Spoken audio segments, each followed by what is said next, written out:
Welcome to this weekend's edition of Maker 2 Viewer Levels. Let's see if we still remember how to play Maker 2. We're going to get right into the queue with the first submission from Glitch 9700. It's going to be Clown Car a la Mode, which I don't know if this is the same night airship concept that I had tested before. Yes, it is. This is now the final version. Looking forward to it. You survive these challenges. This was made for Glorious Games, involving Grakowski and many other judges. So, let's see how it goes.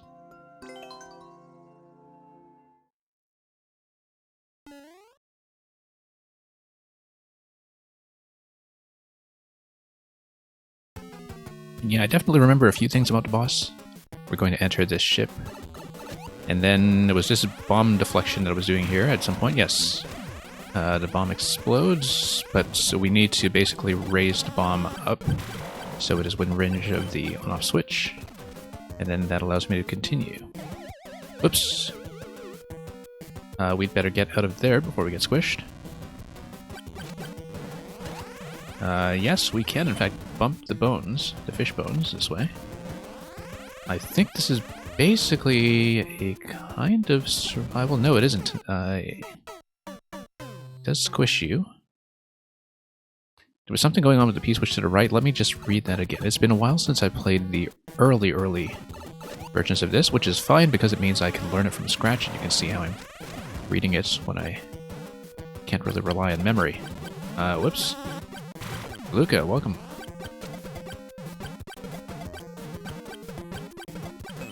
Okay, let's proceed.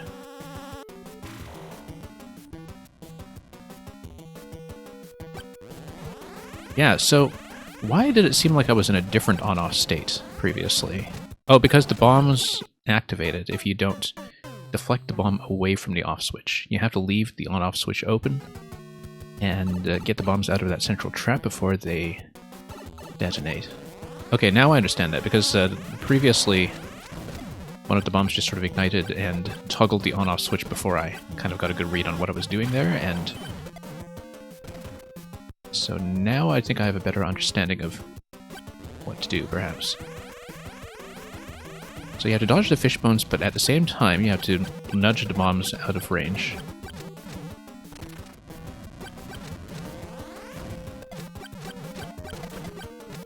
And then it's going to be a survival timer using the P-switch, which is going to navigate a track until it activates somewhere and triggers an infinite P-switch that spawns from the pipe towards the muncher that you see in the bottom right.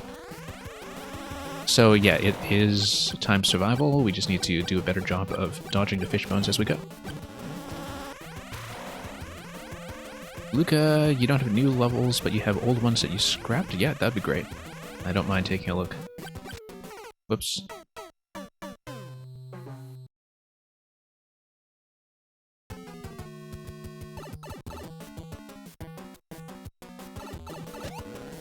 Alright, let's do this.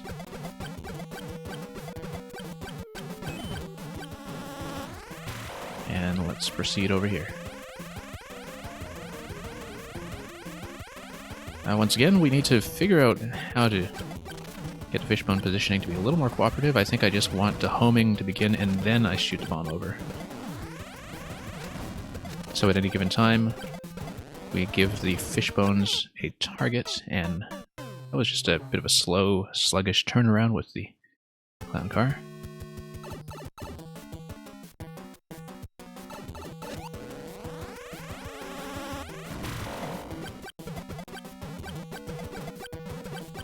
Pop that thing.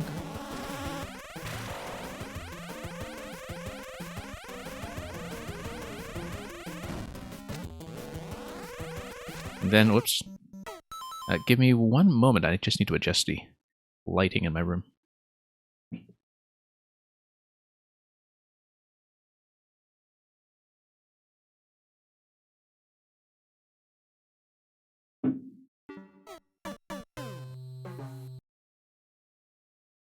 Okay, that's much better.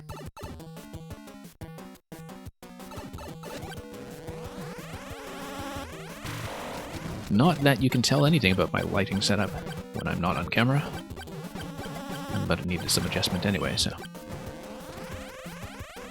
There we go.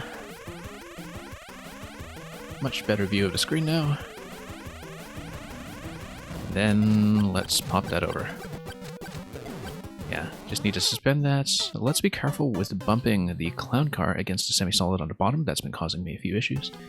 Twitch Random Casual, welcome. We're still fairly early in the queue, so if you have anything that you would like me to play, do feel free to pop it in. King Brock, welcome. Looking forward to even more Brakata in your latest series of revisions. Oops. Yeah, I always underestimate how much time it takes to adjust the clown car's direction when I am in the night theme. I should in fact jump out of the car from time to time if I look like I'm in trouble with the fishbones coming my way. So thank you both King Brock and Twitch Random Casual for the submissions. Hoping to get to you soon.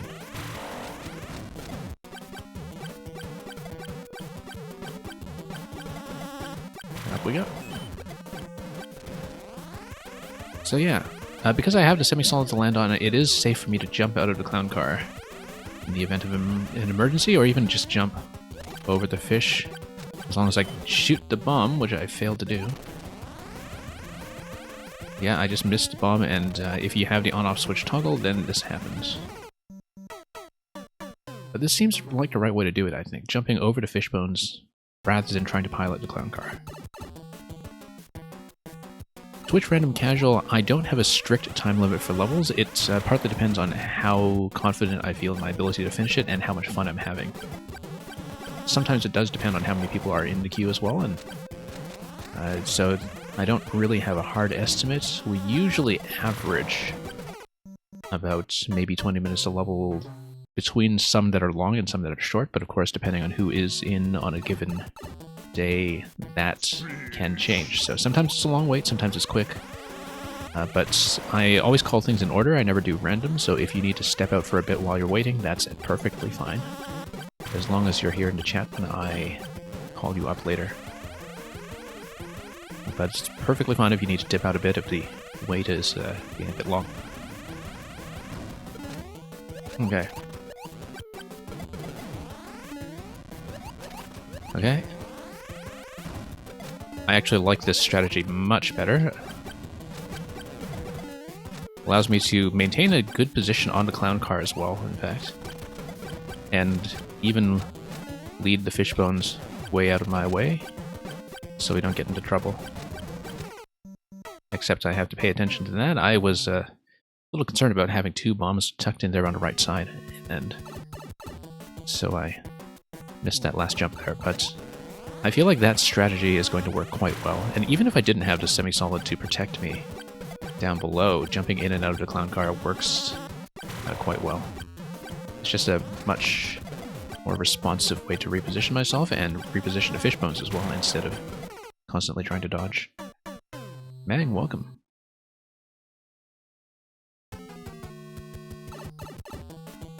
Looking forward to whatever Mang69 has in store. Close. Okay, that's going to activate. That's going to be a little bit low. Let's elevate everything we can. Nope. The bombs killed each other, unfortunately.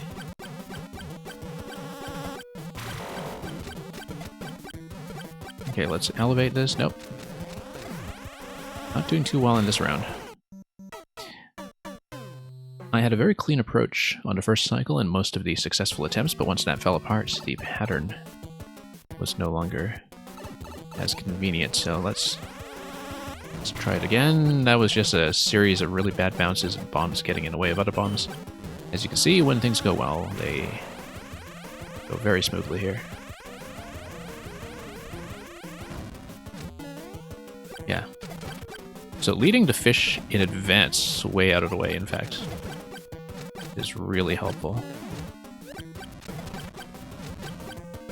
I actually like how strategically diverse this fight can be, that if you're really kind of thinking about what you're doing, you can have a number of different approaches. That was a bit of a miss, given that we had 2 bombs still remaining. Oh, right before the P-switch was about to activate as well, but if you have the on-off activated, having the P-switch activate isn't going to do anything helpful for you. You are still going to die. Do fish bones have a bone to pick with me? I have many bones to pick with them.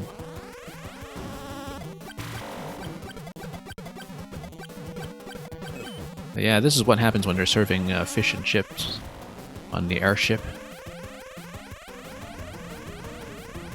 They just dispense with everything out the hold, and as you can see with the activation of the infinite P-switch, while the on-off switch is still in the off position, you're able to hit the checkpoint up top. So I think that fight had not yet been completed when I last played this. I remember this opening room. This second fight, I think, is new to me, and I do like it quite a lot. I think it works quite well. Let's lead that. Lead that. Nope. Juggling too many things at once. That's what gets me into trouble with these glitch boss levels, is when my eyes are in 2 places at once and I just miss one particular pattern on one side of the level or the other. It was broken the last time I played it because you missed the open red blocks under the pipe. Ah, I see. That's probably why I don't remember fully engaging with the fight. At least in a much, much earlier form.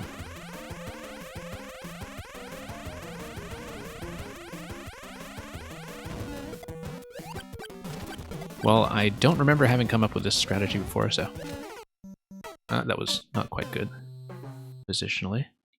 What am I trying to do in the second room? I want to prevent the bombs from igniting the on-off switch. It is a timed survival room that depends on the P-switch on a track reaching a particular muncher and activating an infinite P-switch. In order to do that, I have to prevent the bombs from igniting in their drop location. I have to deflect the bombs out of the way into the right side pit. So yeah, if I tuck the bombs over and away from the P-switch, then they get away from the on-off switch. And then I'm able to survive a bit longer. And so the bombs do get within range of a burner, as you can see, and once you have 2 bombs kind of activate at the same time there, due to some poor positioning on my part, then that's when I get into a little bit of trouble. L64, welcome. Hope you've been doing well. And yeah, my streaming schedule has been a little bit erratic in the past month or so. There have been a lot of outside complications. So I'm glad I can come in here and run viewer levels once again.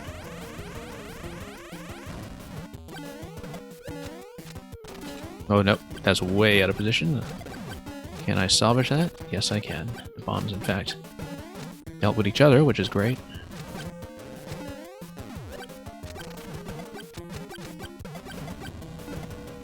Nope, I was trying to jump that, I just made a poor estimate. P-switch was well on its way to its endpoint. And yeah, work on your part means you didn't have much time anyway, that's perfectly fine. Generally, I've only really been able to do viewer levels once a week this year anyway. And so the fact that it's a slow season for a lot of other makers as well kind of works to my advantage. I'm still going at enough of a pace that we still have tons of content to get through on a stream. But, you know, we'll kind of take this game as it goes. I've been way behind with a lot of the things like the puzzle contests that have been going on, though, and there have been a lot of new creations in that field lately. So I do feel like I've been missing out on much of that. Let's hit the checkpoint. And let's remember that this is Mario Maker 2, so you can't just sneak in the pipe with one open tile, like you can in Mario Maker 1. Reggae Spike, welcome. Thank you for submitting your maker code. We'll get to you soon enough, I hope. Now, this is a boo ring. We have to probably do something about the piranha plants on either side. We do need to hit the on-off switches, in fact. because that will dump the muncher on top of the P-switch. The one-way panels prevent the piranha plants from being hit.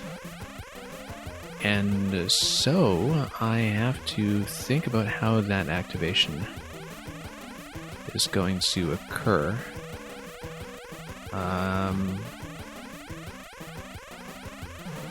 Let's think about this. Because the on-off switches... icicles. Okay, so you just need to get under the icicles, starting with the open side, of course. Yeah, I couldn't see the icicles at first because of the airship camera bomb, but now it's fairly obvious to me. So you just need to pilot back and forth. I do remember this room somewhat.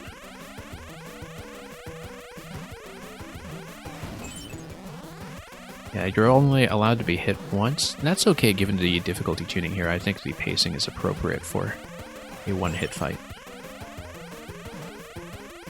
Like, I don't think you're doing too many repetitions or anything. It gives you just enough time to prove that you understand the concept of the fight. And this is going to be an infinite P-switch, so we just need to navigate pretty carefully into this location. And then we are out. That's another checkpoint, and then we fall in straight away. On-off switch down below. Yes, on-off switch to the left. Let's do that. And then get out of the way. Ah, yes, then the bombs go down and reactivate that. Because if you sustain the bombs, then you have a wider opening to help the boss on the left side. Yeah. Because you basically have to create an opening to hit the boss in the first place, and then sustain the bombs in order to create a further opportunity. And of course I stayed there a little bit too long, when I could have just jumped. This room is mostly unchanged except for the infinite P-switch. Yeah, that makes a lot of sense. Always nice when you can get a couple of really good shots in. And then sometimes you don't.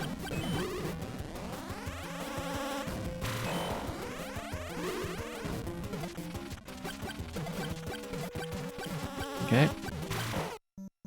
Once again, not really accounting for how slowly the clown car moves in the night airship theme. Notice too that when you respawn at checkpoint, you do get to shoot right away because of the on-off switch being toggled to the on position upon entry. That's going to be a miss. You're going to have to fire some more, so...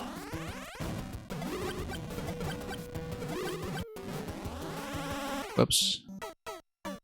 Yeah, once again, still sort of expecting the clown car to have a quicker movement. You certainly shouldn't rely on that.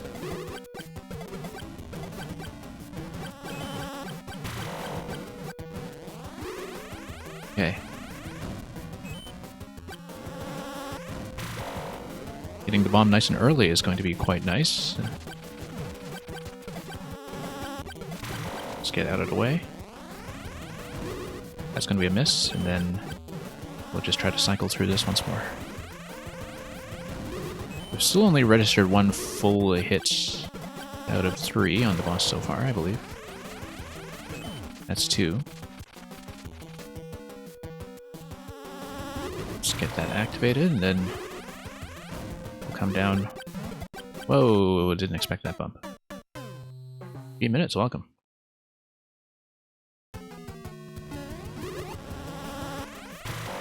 Yeah, once you learn how to read these fights, they are pretty understandable. I've been playing a lot of Glitches levels over probably at least the past year to year and a half, I want to say. And it has been really interesting to kind of see the approach to difficulty tuning get refined over time. But still with a lot of these very complex multi-part setups that all revolve around a pretty elegant core concept. I like how the burner pushes the bomb. It's not just there to ignite the bomb there, but if you hit the bomb a little bit low, the burner actually assists you a little bit by nudging it up to the one-way panel, as we saw in the attempt just now. Oh. That's going to be a disaster. I knew that was coming. You've been trying to get better at not SD locking the player? Yeah. And it helps that, of course, you're only allowed to take one hit in a fight like this, but a difficulty tuning is appropriate for that. So you don't have some issues where you are completely dependent on retaining a power-up. Here the power-up is the Clown Car, but the Clown Car is not going to act as a hit buffer, so everything is kind of appropriately tuned to work with that. Whoops. Yeah, once again, if the beam is above me, I'm going to have some trouble adjusting to kind of speed past it on the way back down, and so I have to adjust for that. It's better to be above the beam than below it, because that way I can jump my way out.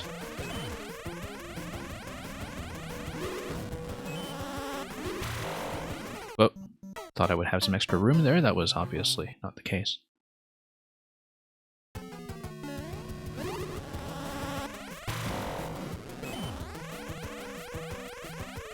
Okay, let's go down.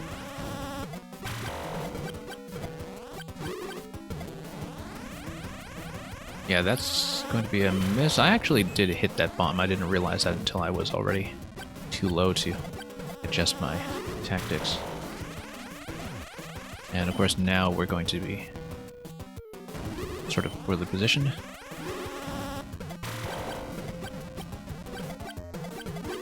Yeah, very dynamic fight. For sure.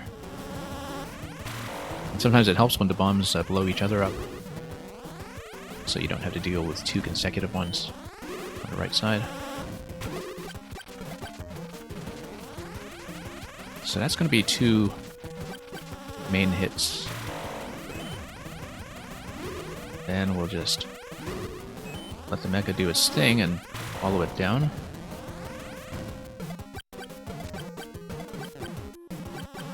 Nope, that's going to be a miss. Whoa, close.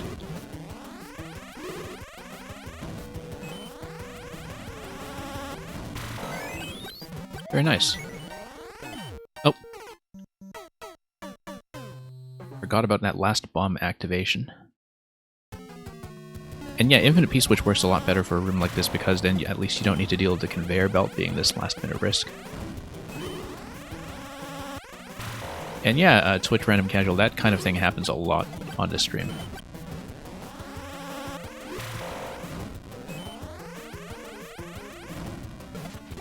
That is very often how we lose.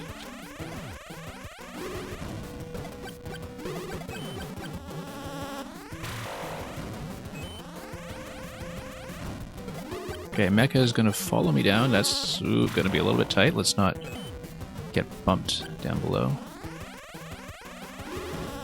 Oh, you don't have an infinite in this room. Okay, so we do need to watch out for the conveyor belt. Yeah, because now that I'm looking at the layout in full, I don't see the infinite setup after all.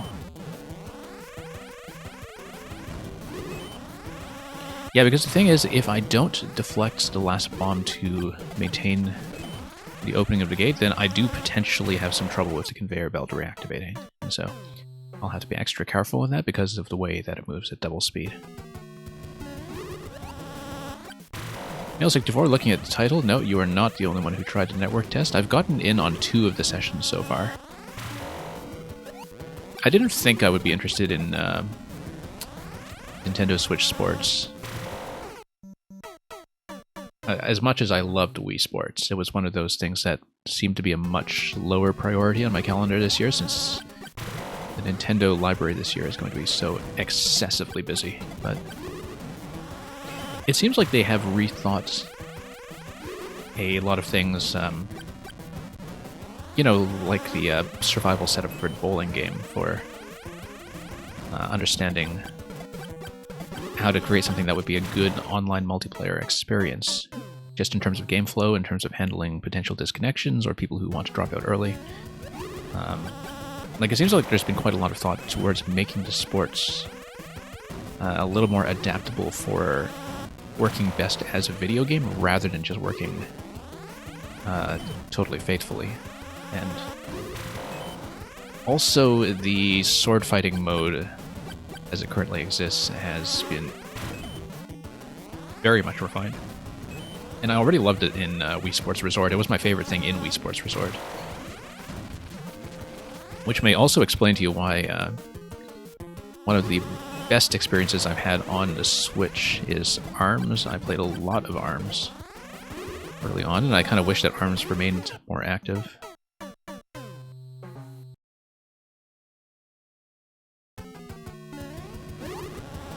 As you can see, after that near win earlier in this room, now we're going to be stuck on it for a while after tasting victory. Notice that the mecha does block the shots if you are going for the bomb on the right side. That's something you do have to keep in mind if you are trying to get the deflection to keep the gate open. Whoa, that's a little too close for comfort. And yeah, the mecha blocking there is going to create a bit of a problem. Let's move on up.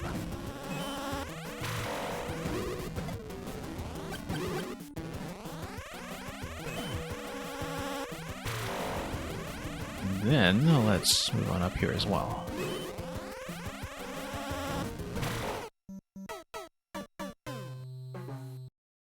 Sword fighting in Wii Sports Resort was the best motion control you played so far. Yeah, the best motion control game I have played so far is ARMS, for sure. But I think, you know, it's almost too bad that they got so little use out of the Wii Motion Plus because of a lot of just the industry dynamics with the Wii tapering off so quickly once the HD era was kicking in. Because both the sword fighting in Wii Sports Resort and, for that matter, Skyward Sword, I thought just worked marvelously.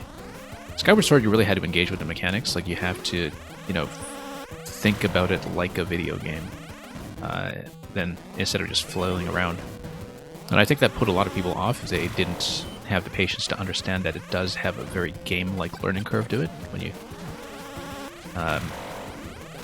pretty much get knocked on the floor by Girahim for the first time. No, not enough ceiling there. But yeah, I actually very much enjoyed the controls in Skyward Sword.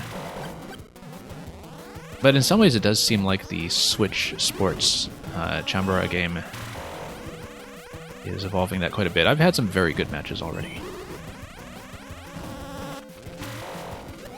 Because a lot of it is psychological, like, you know, kind of predicting how people are going to twist or charge or whatever at the last moment. And there's quite a lot of depth to the controls that I think has yet to be really mastered and explored.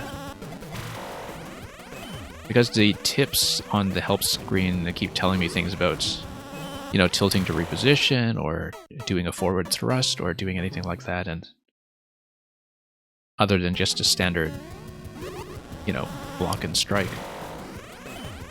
And there's just a lot to absorb about that I think is going to hold up very well. I don't know that I'll have the time to pick up the game at launch. I think my schedule is just way too busy. And my budget is going to take just a massive hit from Nintendo all year. But I'm very pleased with what I'm seeing of Switch Sports so far.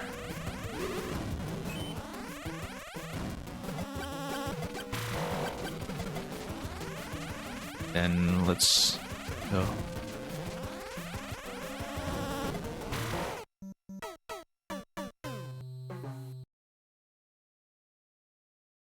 It'll be very interesting to see the volleyball game as well. We were talking about it yesterday because I was playing a Mario Maker 1 level that was a volleyball level with the sort of old NES volleyball costume that's almost never used in the first game. I was quite bad at the volleyball level, as people who were here to witness that can attest. But because you have that as one of the games with two-handed motion control, I think there's potential for quite a bit of depth there that will make it feel quite different from the tennis and badminton games that are also going to be available.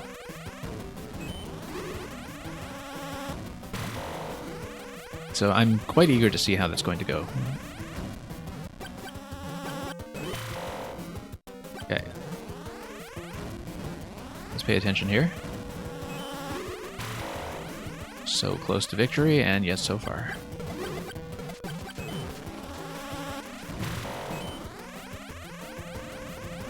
Yeah, let's not deal with the bomb if the Mecha Koopa is just going to be perfectly aligned with me and in my way. Better to just let it do its business and get all the shots I can in. Activating the bomb on the side is a bit of a luxury, to be honest. It's not always going to happen. Whoa. Nope. I knew I was going too slow that time. And yeah, I've been going with the Twin Blades as well. In Chambara.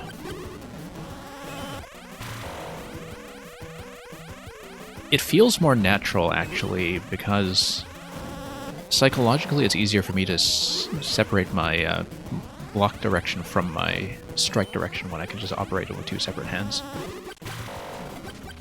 I haven't had a Twin Blades versus Twin Blades round yet, though. I've had a couple of different combinations from trying out the different weapon setups, but haven't really done dual wield versus dual wield. And I'm pretty eager to see how that would go.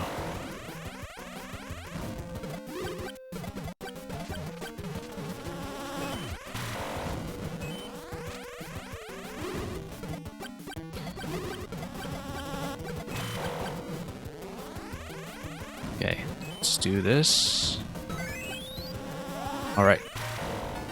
No, I was trying to get there before the bomb gets lit up on the bottom, and of course we just choked again at the last minute. Because I was watching the bomb on the right side and thinking, oh, it better go, go, go, so I don't have to deal with the on-off switch. And the conveyor belts, you know, from the P-switch expiring, and then we blew it. Absolutely blew it.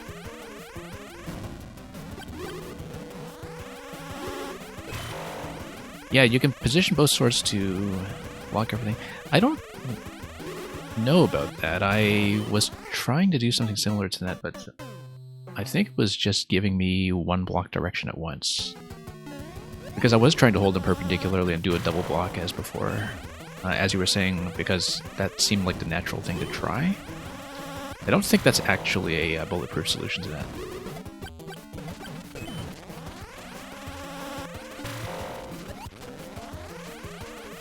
But yeah, it reminds me of playing ARMS in the best way, given just how much I love playing ARMS with motion controls.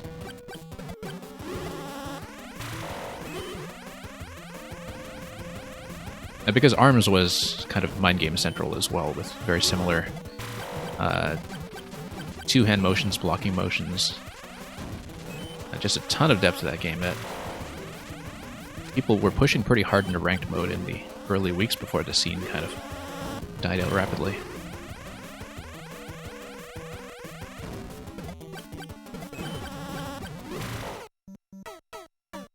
So, NatCat, as I've been discussing with Mail64 in chat, we've been playing a few sessions of the network test for Nintendo Switch Sports, which is the successor to Wii Sports. And Chambara is the new iteration of the sword fighting game, which now has 3 different sword types. Like there's a standard sword, a charge sword, as well as a dual wield twin blades. And the motion controls now are extremely refined in terms of how dynamic that feels. And so strategically, it's a very dynamic game that, as I was just saying, is reminding me quite a bit of ARMS.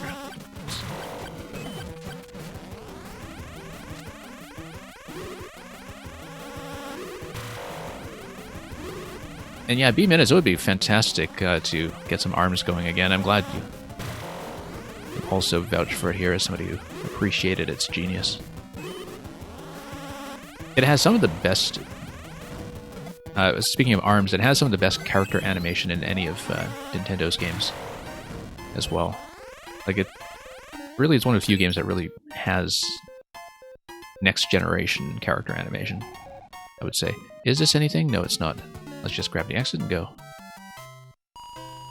And that is a win on the final version of this level by glitch. After choking on the last jump so many times, well, twice, I guess. There's our clown car, Alamode. Yeah, a fairly simple series of boss fights, but it seems like it has been refined too. What a great state of polish. So, thank you for that, glitch. Let's move on. I'm going to do a quick check for subs, and then we will just go down to queue. Luca. As always, thank you for the GGs and for the patience of the people who are in queue. I'll just catch up on chat while I'm loading this up in case I missed anything critical. Now, welcome to anybody I didn't call on their way in, like Nintentium, who also is in the queue, and anybody else I may have missed.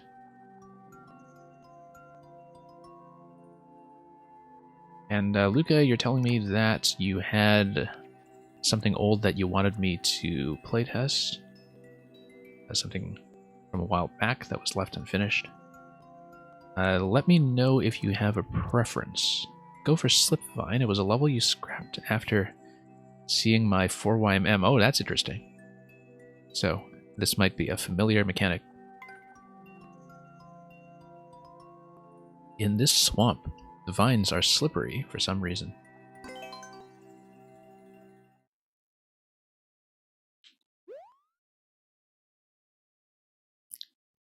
Yeah, so NatCats, over the course of the Wii Sports games, the original Wii Sports followed by Wii Sports Resorts, and there was a game called Wii Sports Club on Wii U that was basically just Wii Sports with online play, and being on a Wii U, it had almost no audience.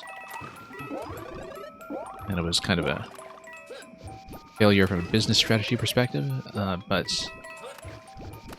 from the original Wii Sports to Wii Sports Resort in Wii U, that's when they added the additional degrees of motion or gyro detection with the Wii Motion Plus accessory. And now the Joy-Cons kind of have that same sensitivity, which is why they can handle games like Skyward Sword, and ARMS for that matter. That the motion control is just much more refined than it was with the Wiimotes at launch back in 2006. And I always loved Wii Sports. The bowling in Switch Sports is throwing me off slightly because I, for some reason, still have this old muscle memory of releasing the button when you release the ball, and apparently that's not how it works anymore, so I crashed out of my first round of bowling in the new Switch Sports playtest because I just didn't understand that you actually are supposed to hold the button down. Anyway, this level, to talk about it, it has the sinking vine mechanic. As Lucas said, it is the same kind of idea as in my 4YMM. In a very different context, of course. And with quite a lot of attention to how things are visually indicated. So the idea behind this mechanic, for those who haven't seen it before, I actually have a whole documentary segment about this in my video archive. But the idea is that you have the vines spawn on a block that is sinking off a track, and the vine's growth rate matches the track block's sinking rate. And because of that, it creates an illusion that the vine is maintaining a constant position, but it's also sinking, so it's pulling you down if you are on top of it. We're going to miss the 30 coin. So, Luca, one interesting thing about playing this level then is that actually my original pitch for 4YMM was a horizontal scroll level. And then Kalvik basically asked me, well, how much work would it be to turn it into a vertical scroll escape with things blowing up everywhere? And I told him, lots and lots of work, I don't know if I can do it. But I put into work and I ended up doing it, and then, you know, it was maybe a little sloppy around the edges, but the original concept that I had, which I completely tore up, was actually quite similar to what you have here, where you're going horizontally and you're trying to survive over spike balls mainly. So this is kind of a blast from the past for me in a different way. And originally it was in NSMB as well. Except it was in the lava theme. So Kavik basically told me two things. He told me, first of all, I should try to redo it as a vertical escape. And secondly, that the NSMB theme is hideous. And so I basically tore up half the level and redesigned it completely from scratch.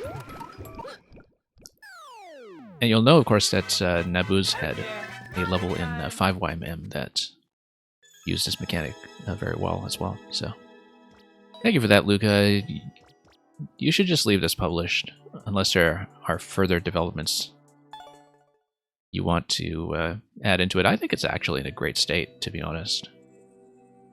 I mean, it's smaller scale than most of your creations. It's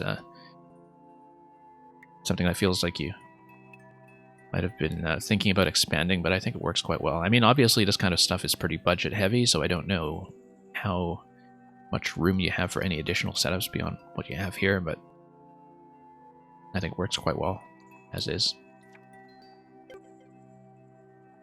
So yeah, I think it's still something that has a lot of potential. I mean, I never really thought about using this mechanic with low ceilings. That's one thing that is very distinct about your level. That it is something that requires you to kind of keep your head low as you're jumping from vine to vine, so there's a lot that makes it unique. So Luca, to go back to your earlier question, do I have a VOD showcasing my 4YMM level? Yes. This was from before you came to my stream, so I will link it to you afterwards in the Discord. Unless I can dig it up now, it might be a bit tricky for me to dig up at the moment. Give me one moment, actually. I'll see if I can do that, and then we will, in the meantime, punch in next, which is going to be King Brock. King Brock, let me just get your code in while I see if I can pick up that video link for Luca. And if I can't grab it now, Luca, I will send it to you on the Discord afterwards.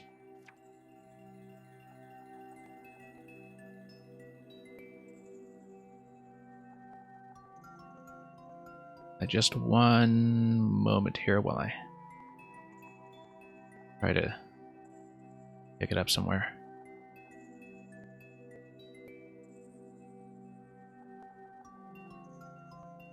Yeah, Luca, I think I should probably just grab that for you separately. Because my collections right now are a mess. But I do have it. I do have it.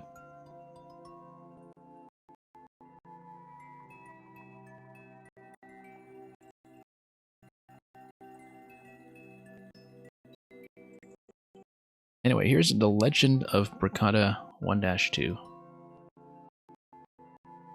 Bowser is hiding in the Brocagan Desert. Don't fall for any of his traps. Cat, when's the next level from me? Yeah, I should finish something for once. I've got way too much stuff that is waiting to be salvaged in my draft box, like a lot of abandoned level sets, some of which were just like one-room concepts, and some of which were actually pretty far along, like maybe 70 or 80% complete, but had some pretty serious jank that I have to completely rethink. So I'll hopefully get back into building more levels this year. I've just been completely swamped lately. And yeah, Glitch, I mean, you know, you've finished tons of concepts, so you've got really nothing to worry about. Oh, look, a naked pipe. Oh, one up. There we go. Okay, so I can get up there that way. I can probably ride this one out as well. There we go. Love how you actually took the time to put a sound effect there.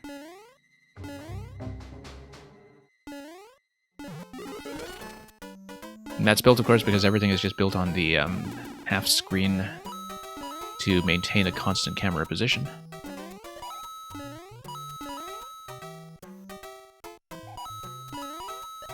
Interesting pokey there. Of course, this being SMB3, we are going to try to get some flight. I mean, I know this is built on a half screen, so there is going to be nothing up there. I've been playing a lot of Maker 1 recently, as regulars in my stream are aware, and Maker 1 follows a totally different camera logic, where the screen doesn't scroll up until you land or have a stable position like climbing on a vine. And so it's much easier in Maker 1 compared to Maker 2 to do something like in the original SMB3, where it doesn't reveal what is up in the sky until you actually get there and make a landing. Not exactly the same as SMB3, but it's easier to disguise content like that. Because, as most of you know, here if you build anything in the top half of the layout, the camera scrolls with you as soon as you are above a certain line in the top third or so of the screen. And yeah, Glitch, you've got such a huge backlog of levels for people to play that I would not be concerned about being in a rut. Jelly-filled donuts ahead. I remember this part of the story, King Brock, in the original concept, because it's a trap, right? Like, you're baited by the donuts, and then you are actually trapped in prison at the end of the level, and then the story picks up in 1-3. So I don't know what specific changes you made since the last time you sent me this, because it's been so long since the previous version, but this one seemed to go pretty well. So thank you for that, King Brock. Looking forward to continuing the adventure again.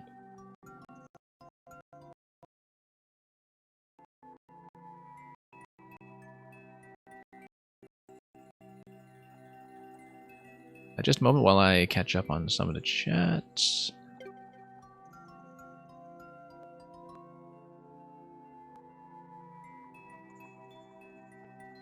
And Twitch Random Casual, if you are still here, please check in.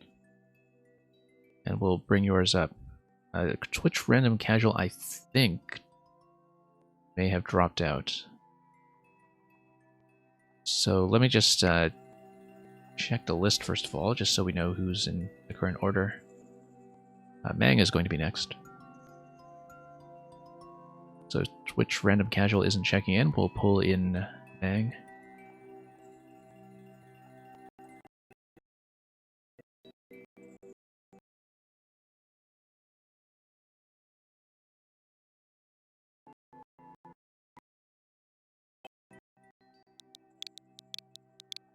Now, Mang, I don't know how many levels I'm behind. I know I haven't played your Tower Escape, but I don't know if there's anything else that I am not caught up on. Thank you for the follow. Oh, very fresh upload. First clear available. I think I will try this one. And yeah, let's go with that. Because then we can save the Tower Escape for when I do some more Tower Escape. Okay. Toadette, pirouette on baguette. Toadette eats a delicious baguette by spinning furiously on top of it, which is certainly an approach to eating baguettes that I hadn't previously considered. I guess maybe if you are, you know, performing it in the Paris Ballet, or something like that.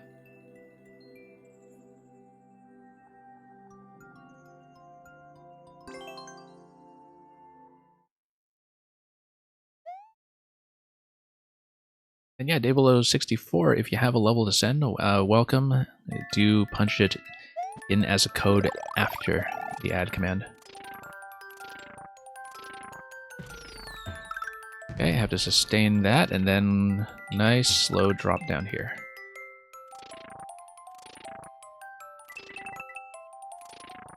We release this. No, we need to take this guy out first and then come back for it. Okay, I understand. Change character. I think it's implied. You need to have those pigtails twisting around back and forth. So let's take the death because Mario is so ill-suited for this.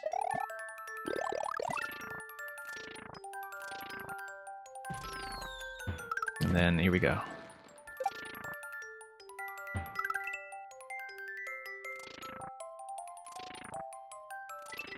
Yeah, the animation is much fancier with Toadette this way. Let's not do that. Once again, I did it in the wrong order. Let's start over. Also notice there is going to be Hammer Brothers on the way. It does look much cooler with Toadette. No question about it.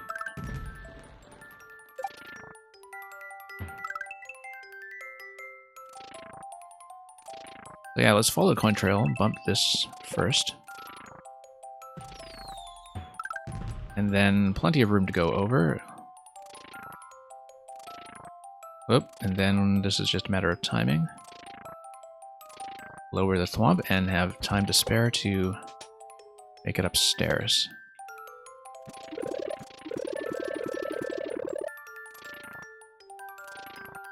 Well, this is going to be tricky, but we made it. That's okay. No, that's not okay because we actually do need to keep the mushroom in order to bust through anything here.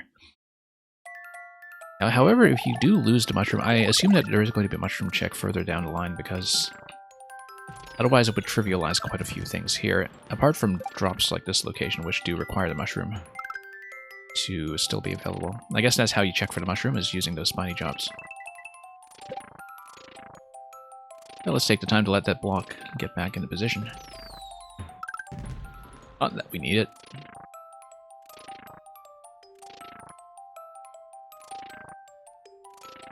And then up we go. Oh, that's going to be fine. Let's trust the indications there. Whoops, nope, that's a problem. That's okay, let's scout ahead, see what is going to be coming. Just to see if we can break this in any meaningful fashion. I'm sure we'll run into something that I can't deal with, but let's... Oh, whoops. Get over there and spin jump on a thwomp if you want to continue. Yeah, so you can actually get quite a ways after taking a hit in that segment. That's the only thing. I'm sure I'll be punished for that later with another stricter spiny check like this one over here. But it seems like there is a lengthy sequence there where I can get pretty far without the mushroom requirement. Oh, whoops. Standing way too close. Let's just start over.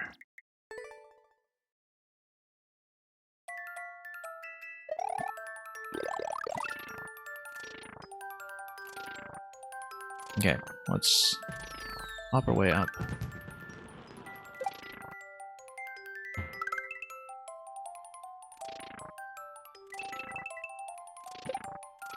And then up we go.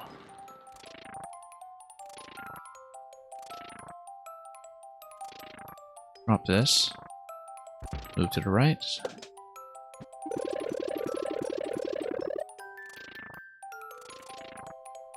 Then, yeah, just need to reposition a little bit just to slip underneath, and that's probably the best way to go about that. Whoa, no, didn't expect that I would just clip that on the side there. I was hoping to bounce on top of it, but it seemed like hitting it in the corner just sliced right through that block without giving me the opportunity to get an additional bounce, so you need to make its way up a little further before we do that. Glad to swag him.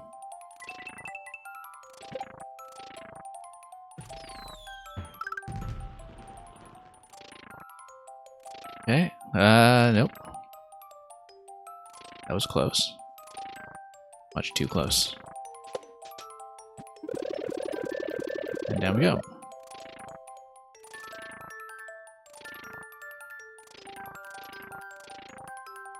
And that seems to be a pretty workable pattern. I see, the coin trail actually gives you a bit of a clue to having the appropriate momentum going into this. Whoops, that's a problem. We needed to outpace this. Let's scout ahead anyway. I'm sure we'll run into a loss pretty soon, but... Yeah, right here, in fact, that's... Oh, maybe not. Okay, so we'll just continue this way.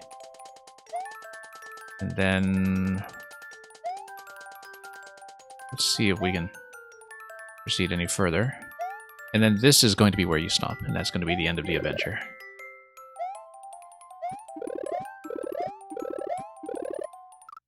So let's SD it.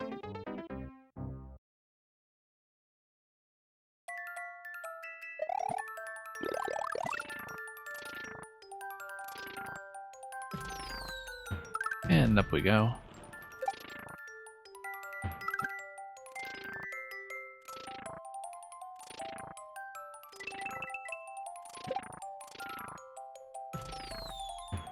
Okay. Now, that is a little bit close, but we made it. That's what counts. And then straight under like that.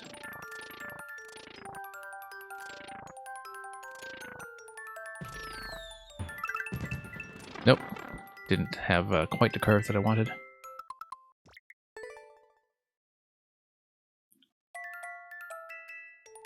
And the real Adam Ninja, thank you for the Doom Room.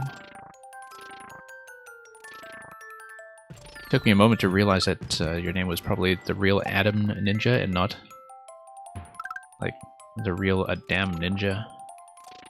I had to make sure I read the correct number of N's there. But I think I managed to get that correct at the end. Whoops. Yeah, hopefully we'll get to that before too long, depending on how much attention I pay to some of this basic positional stuff. I'm sure somebody here witnessing this level will get first clear way ahead of me. And at the end, we will just have to find out on stream who that is going to be, who that lucky player will turn out to be once their identity is revealed.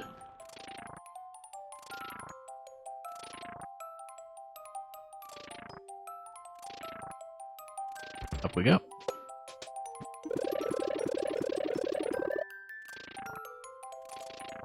Oh, a little bit close, but we are surviving. No, still not getting that curve. It is a bit of a tricky spot for sure.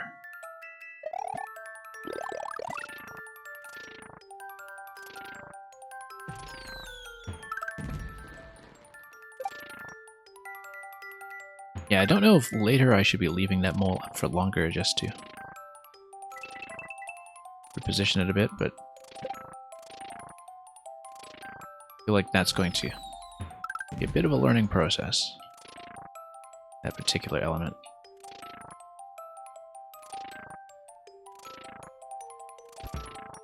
Nope, too close.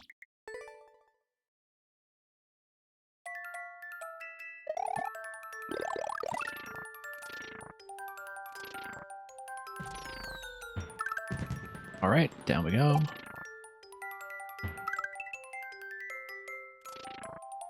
Let's take this over.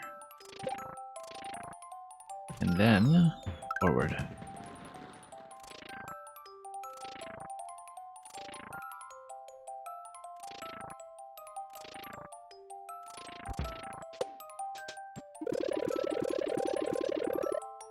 Same idea here. Let's wait for that to pop up and then duck underneath.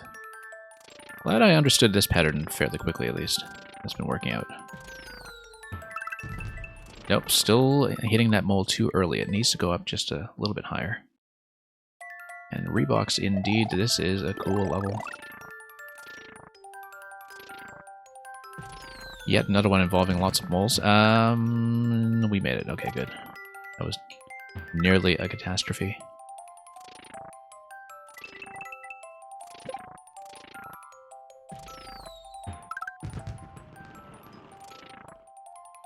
Yeah, it seems like lately we've seen tons of stuff with Monty Moles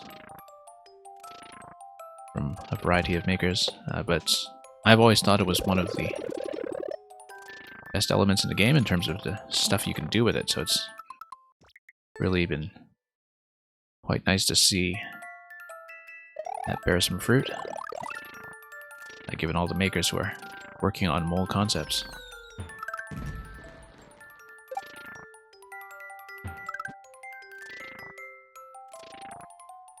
And yeah, Daybalo 64 is not too hard to control. I think it's fine. It's just that one spot later on that we're having trouble with so far, but dodging the hammers is not too bad.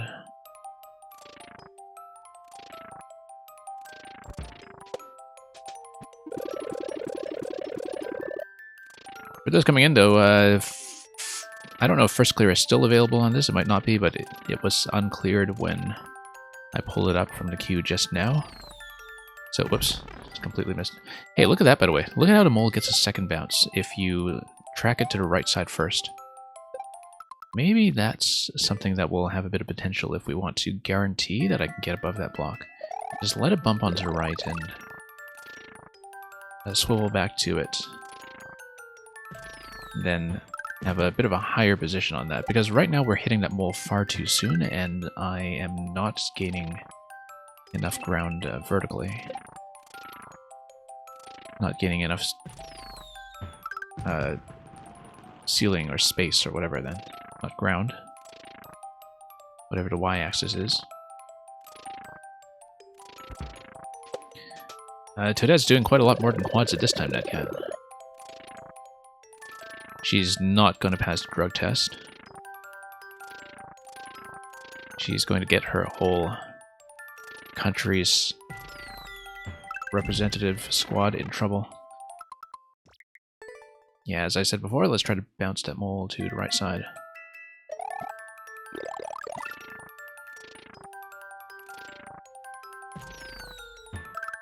Then put this down.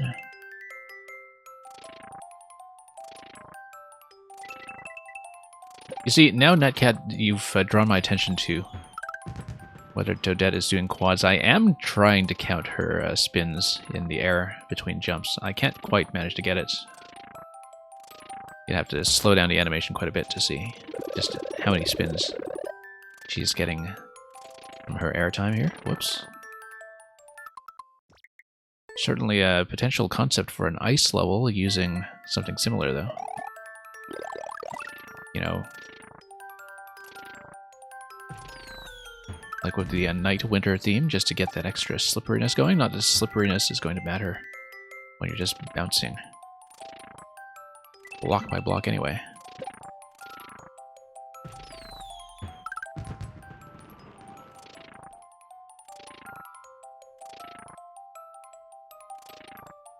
It's interesting to think about just how ice skating has appeared in the Mario series before. I'm thinking of a couple of notable examples, like Freeze Flame Galaxy in Super Mario Galaxy, as well as the ice skate equivalent of the Goomba shoe, kind of like Karibo's skate, I suppose, in Super Mario 3D World. So a lot of skates in the series that have yet to make their debut in Mario Maker, apart from all of our regular struggles in the ice theme. And Kington, thank you for the submission. Hoping to get to that before too long. And GameSmith45, thank you for the raid. We will come in and acknowledge you in just a moment when I have a hand free or when I take a death. So, welcome to everybody who is new here. Let's give a big shout out to GameSmith45 and all of the new people who have come in.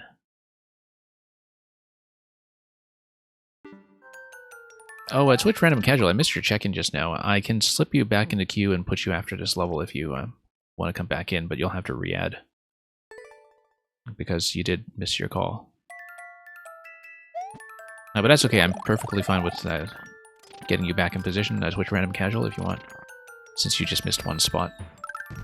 And I did say earlier you were perfectly welcome to step out, so I just didn't expect to clear the other levels that quickly. And yeah, GameSmith, it's going alright. I hope the Mario Maker stream on your end was fine. Do let me know how you were doing over there, whether it was fewer levels or endless or whatever else.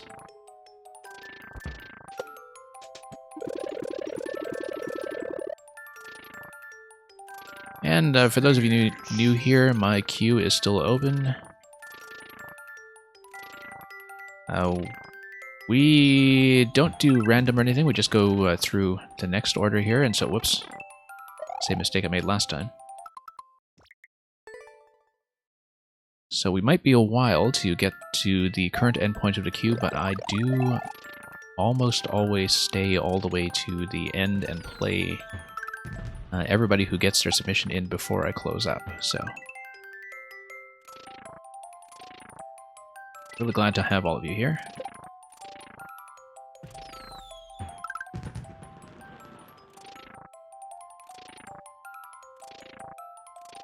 And, okay, there we nope, there we don't. And GameSmith, you were telling me you had some tough viewer levels. Yeah, it's always nice when they're good enough to be worth the effort, though. Like I often say on this stream, I think one of the most difficult things to do as a game designer is to make something that is hard but still enjoyable for the people who can't clear it or are having struggles with it, rather.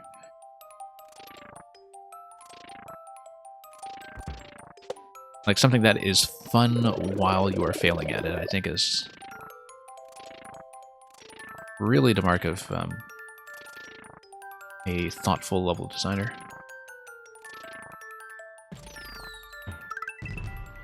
Okay, there we go. Finally doing that accurately. Oh, nope, still coming in too close.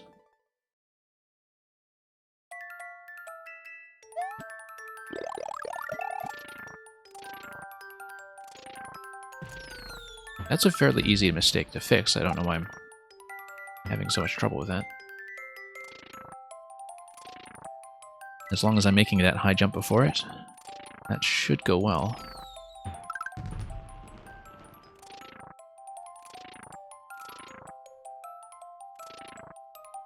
Now let's drop this and punch it up.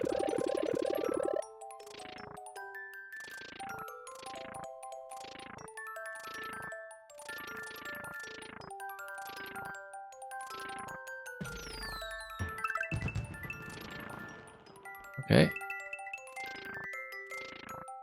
Nope, I needed that to sail its way over before I hit everything here.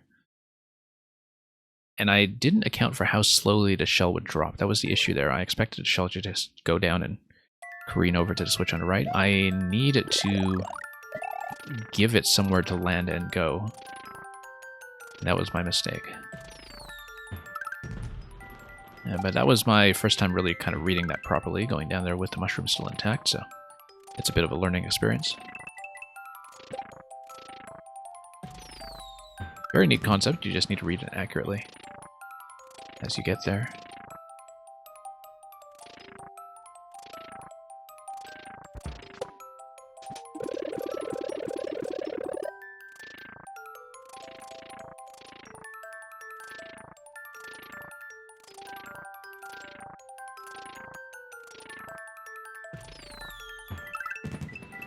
There we go. Nope. So I need to make sure the shell lands, so I cannot hit the block that is directly beneath it. I have to go at least one block further when I land. And so the shell is going to track me to the right, but I need to leave at most one tile gaps, and I need to leave a landing block for it on the way down, and so I have to adjust my positioning accordingly. I know what I'm supposed to go for in that segment, I just haven't been able to do that yet. And Supernova, thank you so much for adding your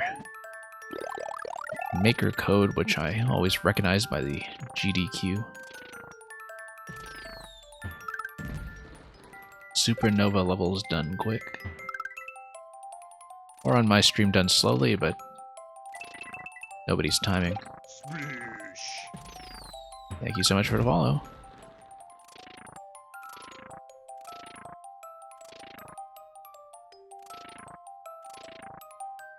And let's drop this guy over here. There we go.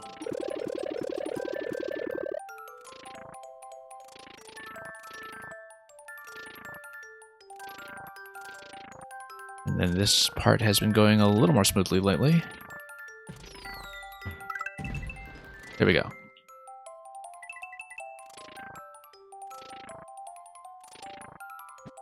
And that is correct.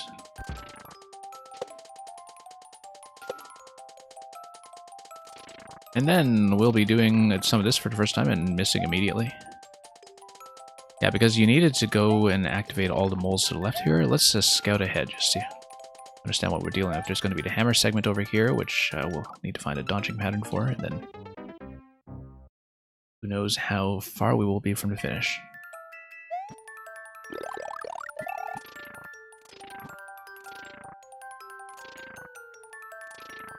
And player 42 ready, thank you for the submission.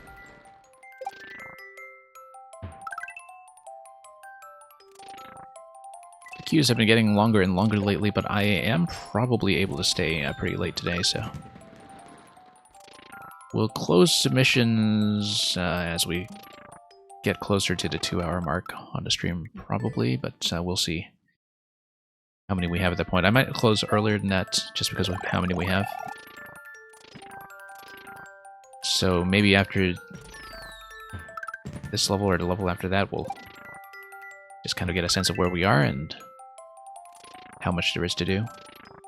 But as I said before, for anybody new here, I do play through anybody who submits before I close the queue and who stays. So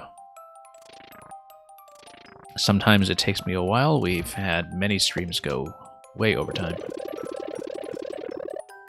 But we do it. Usually. Disasters do happen.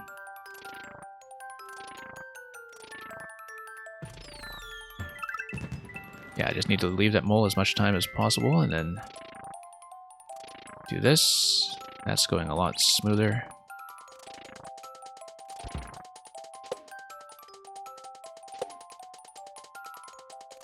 Let's go for that right away. Oh no, totally flubbed my estimate of how quickly I would manage to get over that location.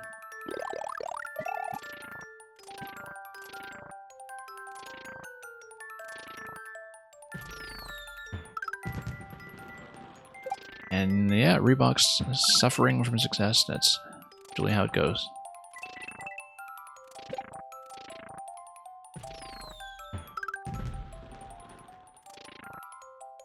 I mean, it helps that we consistently get great levels here, though.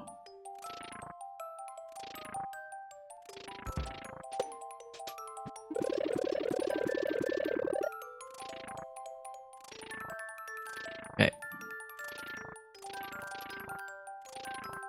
Let's pop that.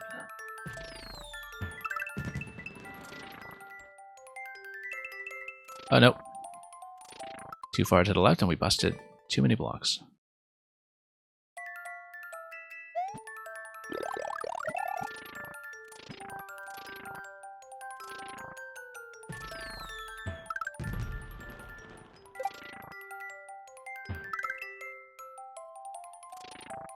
And let's hop over. All the way.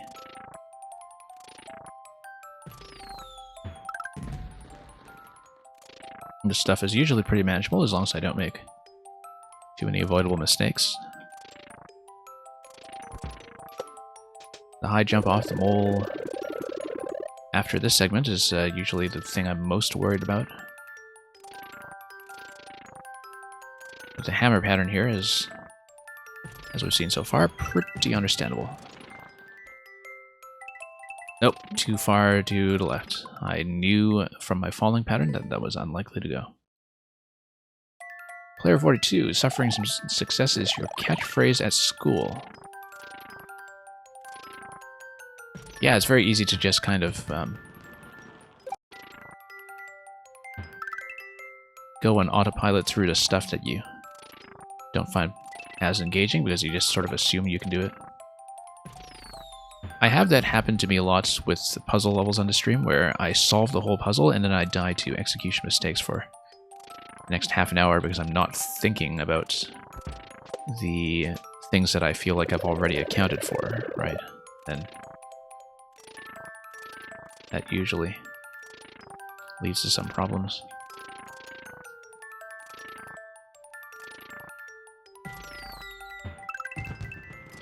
You know, all the things you assume you just have down cold.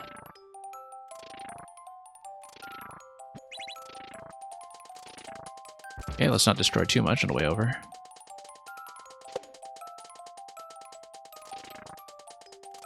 Here we go. Let's raise some moles. Ah, that's going to get me into trouble, isn't it? We need to give the moles a little more room. And I'm going to do a bit of a hammer dance over here. Whoa, that's close.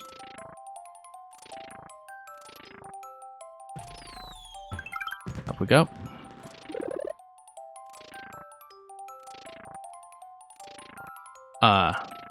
Okay. Let's not destroy too much at once. I need some room here. Move.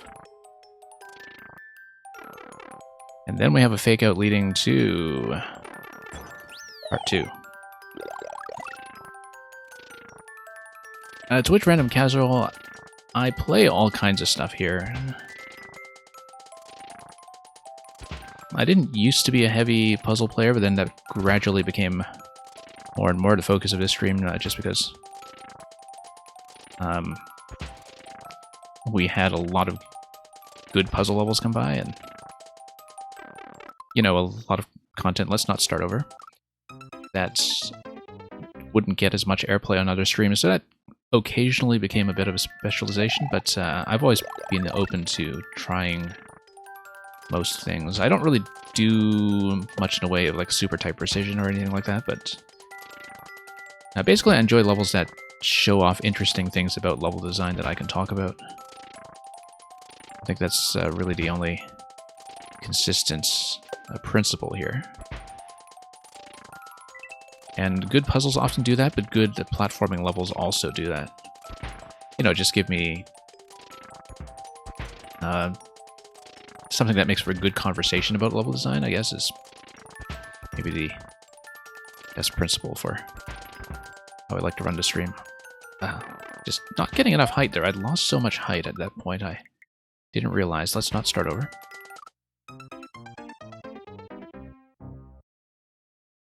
And Supernova, you were saying earlier you're hanging out with SD, so you'll be lurking. Yeah. Greetings to SD wherever she is and whatever she's doing at the moment.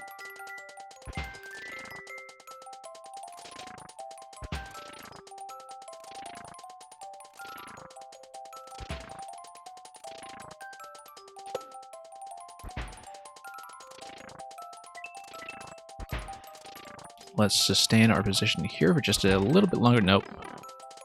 And let's not start over.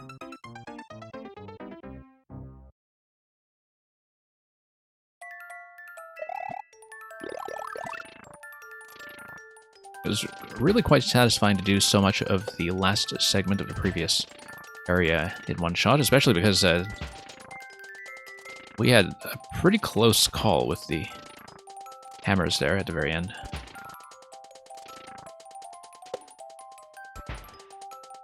But everything has been very readable, and that's the most important part of this. Nope. Bad idea. Let's just scout ahead to see what we're dealing with. Just so I know what's going on. And you're going to bop a bunch of things here. You'll probably have to sustain a central position here while supplies last. Whoops. Yeah, because eventually you will have to get on a cannonball in this location. And then we're going to have a rectangle on the right side that seems to indicate that we have a lot of invisible blocks that will be hit. Later on, probably with some spins off of all the spinies that are going to drop at that point when you stomp on the blocks that are holding them. We probably could have hit that, but...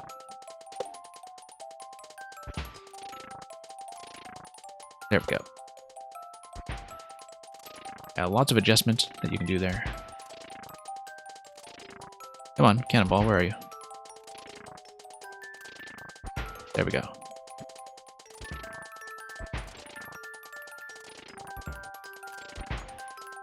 There we go.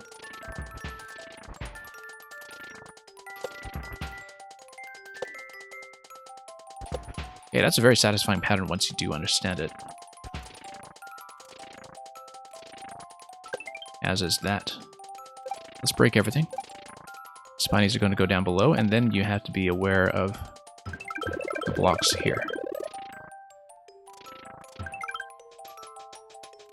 I wonder what that spike top is all about. Oh, okay, I see. I guess I have to hit the spike top in order to restore a certain jump height. And then this is going to bounce me over. Like, I break this, that releases the spiny, and it's going to launch me to the other side. So I actually got decently far there.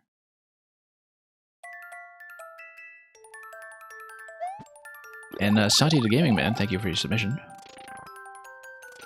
You're a little far back, but hopefully we'll be able to get to you before too long. Yeah, given the current length of the queue, I probably will close up by the time I finish this level. Sometimes if I blast through a lot of levels at once, we will kind of reopen and take a little bit more. And today I can run a slightly longer stream than I usually do. So... Nope, that's a mistake. Let's not start over, let's take the hit and go back. L64, you can't quite believe it, but you might be able to post a new level by the time we reach your entry. Yeah, hope so.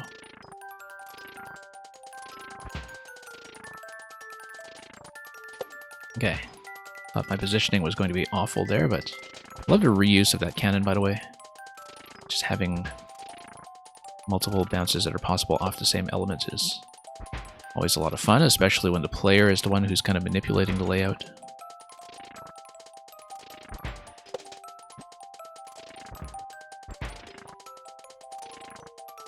Here we go.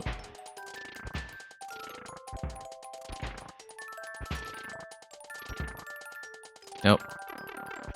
Yeah, you have to have a pretty specific entry timing on one bounce there in order to kind of get that whole sequence we saw earlier of going up the entire stack of slowed down cannonballs. Nope, that's a total miss.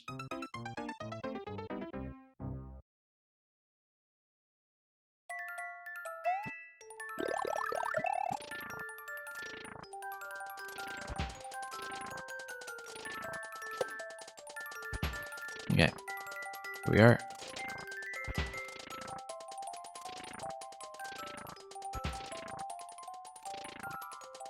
Yeah, you get significantly higher bounces off of elements than you do off of the blocks. That's pretty much the whole concept behind a lot of these setups. That if you do spin on top of the yellow turn blocks, eventually you do need to restore some height off an element like an enemy or a projectile that gets you where you need to go. And so that was one thing that had just kind of slipped my mind briefly when we died after that blue spike top loop at the end, where I totally misread what that was for.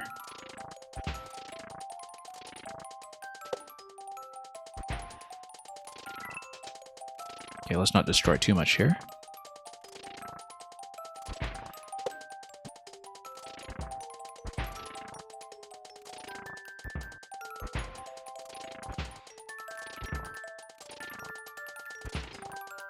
Nope.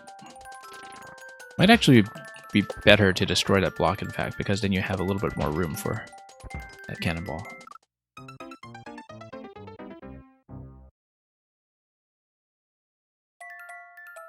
Luca, we will see about that skipped queue, because I already played one of yours earlier, so I will have to see if we can redeem that. However, if your level is a relatively short one, I don't mind doing that.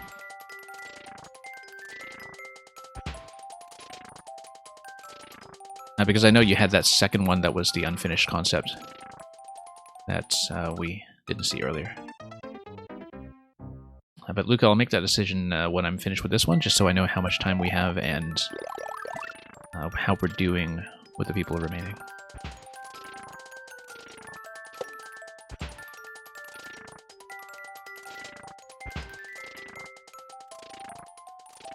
No. We'll have to do a bunch of queue manipulation all over the place anyway.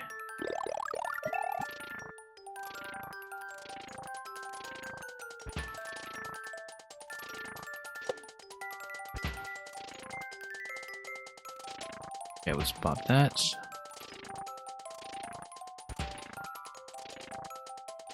And over we go.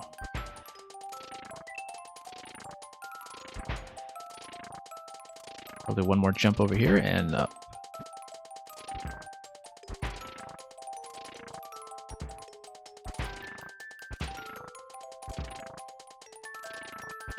Nope. There we go, finally. Then we loop like this until we have an opportunity to take this all the way over. Close call. Now let's watch out for the blocks here.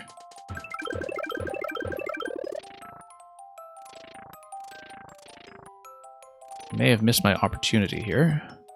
Oh no, there we go.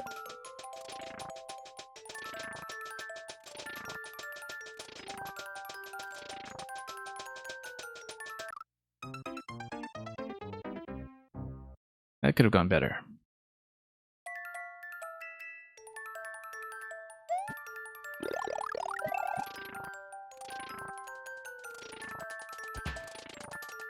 And no, day below, we're not skipping it. We're far enough that I think I can make it. Sometimes that is a bit of an unwise judgment on my part, but I'm pretty sure I can do this.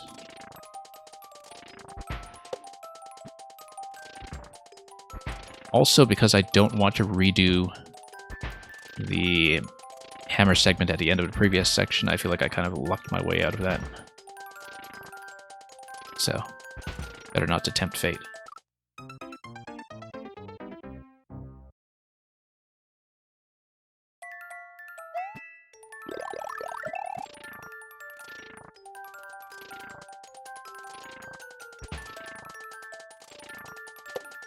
And up we go.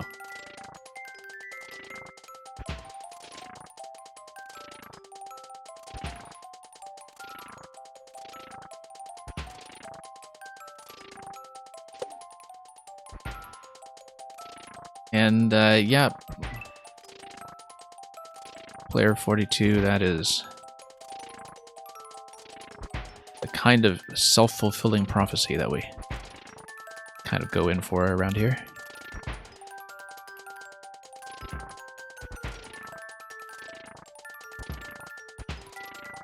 Nope. Ooh, that positioning is awful, but that's okay, we made it.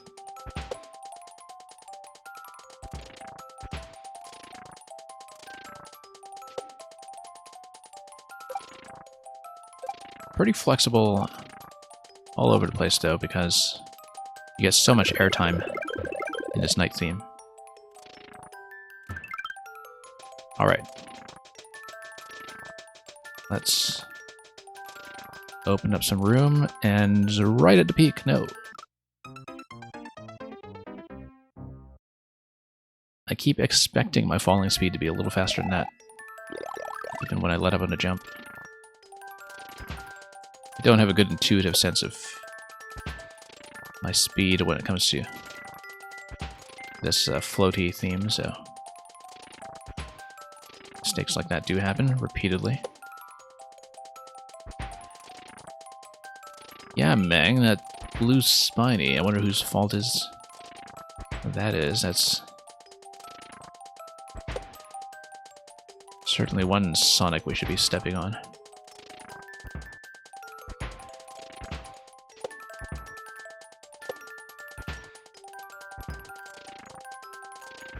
Yeah, 2 bounces is plenty in that position. Whoop, there we go. This segment has been feeling pretty smooth, at least.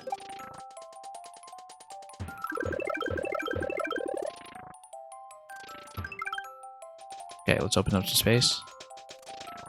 We pretty much need to hit it at the peak.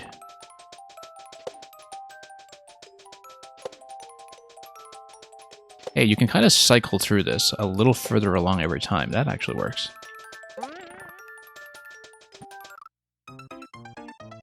Okay, so I need to crank all the way to the right as soon as I hit that block. I hesitated a bit because I thought I could maybe sort of straighten out my jump and then follow it, but the thing is, speed-wise, I actually do have to follow that spiny all the way. So I didn't know that. That was something I did have to probably see once before I understood the timing.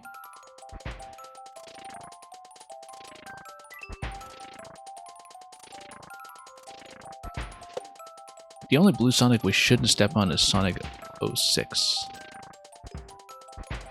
Which I've never played, although I do know about it by reputation.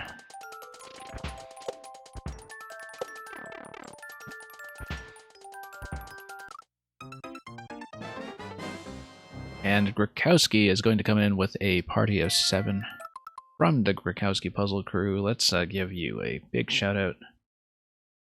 Hope all the contest levels and everything else have been going well lately.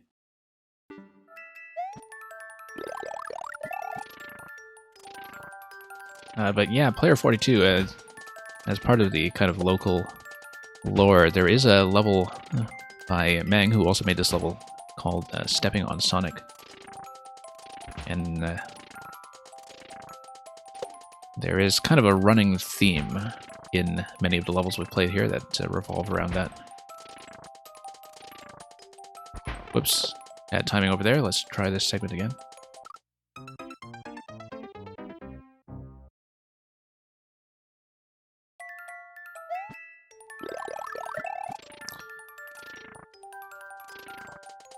Yeah, I know that Sonic 06 has a bit of a reputation attached to it. I can't really tell you what the specifics are, apart from apparently that bit where Sonic gets to make out with one of the human characters at the end. For some reason, that's still one thing I associate with that game that is still buried somewhere in the back of my memory.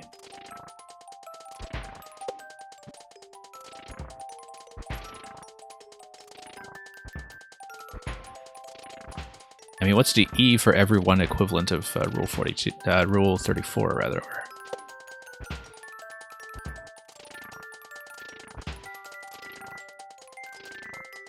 Anyway, let's... The kiss of life, exactly. And yeah, Mel64, it sounded like the kind of thing that you would be aware of.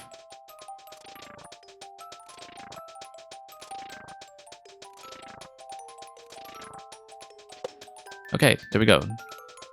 Crank it to the right away, there we go. And then very similar setup over here. That's really quite satisfying, actually. And then you need a well-timed drop over here. A question block is not strictly necessary, I think. Whoa, okay. That was decently close. Let's scout ahead just to see what we're dealing with. So we'll be spinning here. We'll be bopping this. So we need to do this in a certain order. We break this. We drop down. And then we get dunked by the muncher block, so our speed gets recalibrated with the spiny, maybe? I don't know. Hard to tell, but we'll have to see. I'm almost there. Yeah, Luca, I assume that you would have cleared this by now.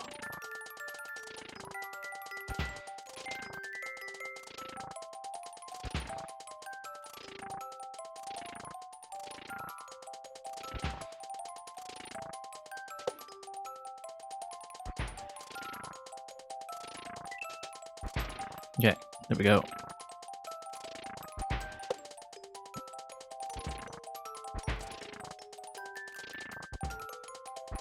Game is more fun to experience than Metroid Other M. Well, I don't know. I had a perfectly playable experience with Metroid Other M. I'm not going to say it's particularly great or anything, but I'm glad that's at least sort of past us now as the reference point for where Metroid is standing as a series. I've actually been quite loving going back to Dread lately. I haven't been doing it on stream, but Dread is the first game that I've even kind of casually been doing some speedruns of. I'm really not somebody who is a speedrunner in any capacity, but even some of the sort of basic glitchless sequence breaking in Dread is extremely satisfying, so it's been a fun one to go back to. Reebox, yesterday you started Prime 2. Is it your first time through Prime 2, and are you doing it with the Wii Trilogy version? Or with something else? Yeah, Prime 2 is very unique.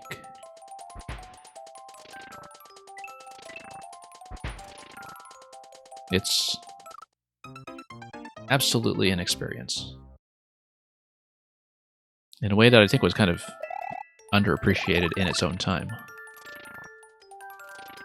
Which is true of a lot of Nintendo sequels that try to do something quite different, I think.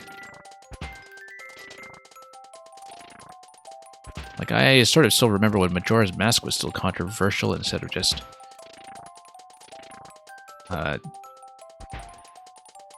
instantly recognized for the incredibly unique masterwork it is.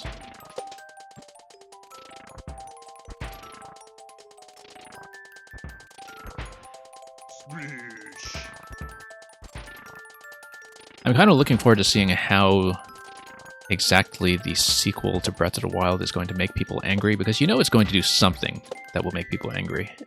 And it's going to be fun, because it's almost certainly going to be something like inventive and experimental that I will probably appreciate. Whoops, too low on that over there. Uncaught Cursor, welcome. My queue is next and sub next, but we don't really have that many subs in the queue today, so it will pretty much be straight next apart from one skip the queue redemption that we're going to honor. I never call random, so if you are far back in the queue, it's perfectly okay to just leave for a while or watch other streams or lurk. As long as you're here when your level is called, so just be aware of that. I'm perfectly fine with people dipping it in and out if they know it's going to be a while before they're going to be called up. I'm not going to just suddenly call you in from random in the interim.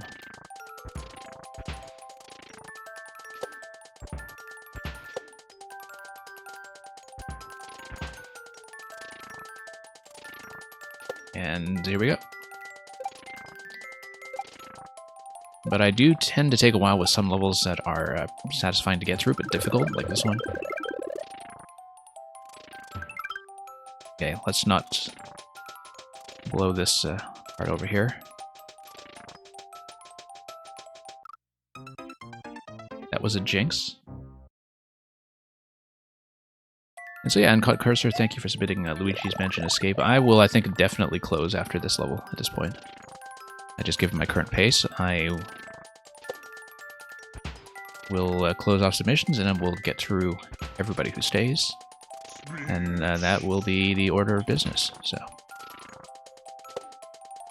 do consider this last call if you have something you want to show me, and thank you for the follow. And Fenstyle, yeah, glad you managed to drop by to see this, so you can grab the code for your own experience.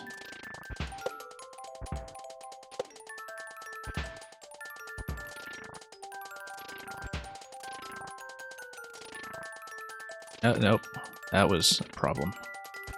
Let's get that back on screen. And then bop all of this stuff.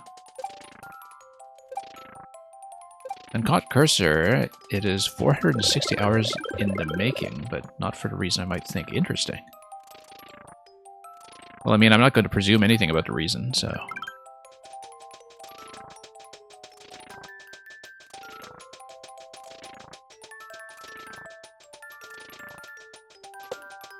Let's... Over here, I have to crank my way to the right, line up that shot. then here we go again.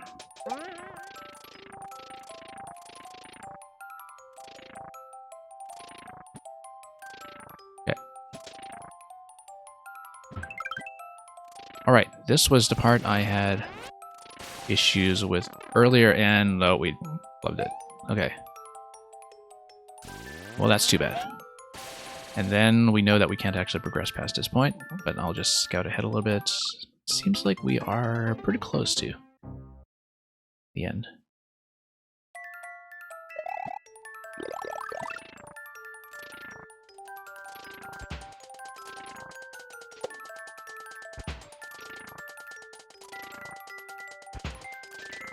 So, Uncaught Cursor, you're saying that your level is at 460 hours in making, but not for the reason I might think. Why do I get the feeling that it involves blockchain and cryptocurrency, and that the amount of time that you spent making it might have been blocked off by like something that was just maybe a cryptographically hard problem that was involved in your clear check in some fashion? If anybody wants to make the next kind of desert bus level, by the way, that's a design hint for you. You have to make a desert bus NFT, and that should probably do the trick.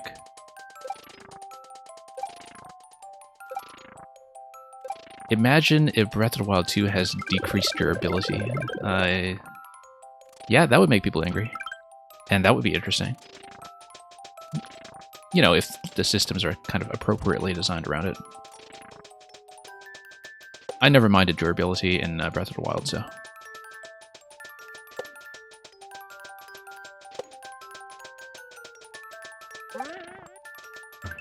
Okay.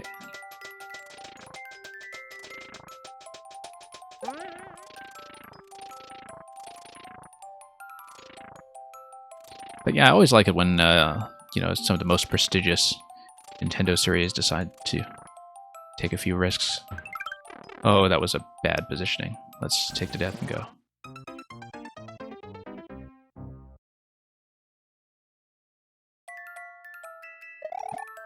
I would need a pretty powerful computer program to brute force what you did, so I'm on the right track. Oh, I see. So it's probably just a combination locking mechanism in an escape room, perhaps, that you needed to play test to make sure it was actually unbreakable with some kind of alternate solution. Maybe. But I'm just kind of judging that based on the fact that it was an escape. Although you do have music notes, like the 8th note surrounding it, so... No combination locks. Okay, well, we'll get to that. I mean, I know it's way back at the end of the queue, but we'll see that in a few hours, I'm sure, and then I will understand.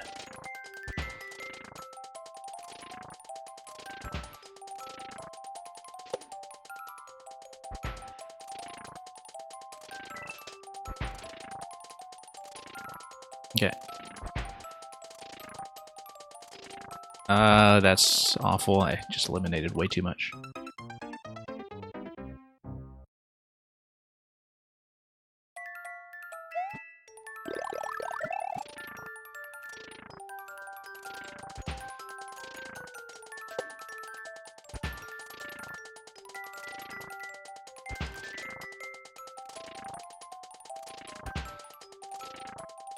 But yeah, I do look forward to seeing what the controversial thing about the sequel to Breath of the Wild will be. No. Very poor estimate once again. I thought I was way overdue for a shot from that cannon, but apparently not. We were once about to beat Calamity again in Player 42, but all your swords broke, yeah. I have to use the stick from there. Just toss a couple of twigs at him.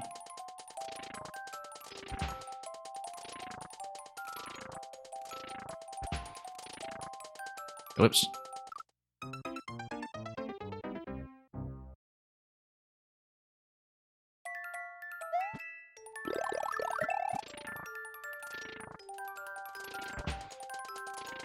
Okay, up we go.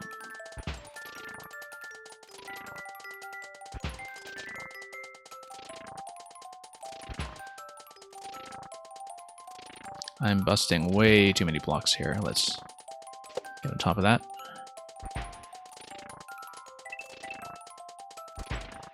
Yeah, Player 42, I think that's actually many video game fandoms for you. Shouldn't have missed that second shot.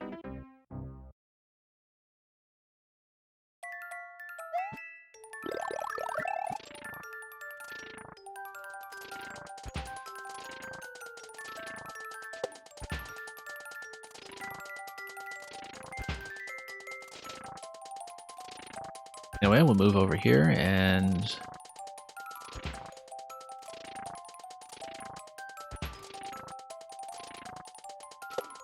And here we go.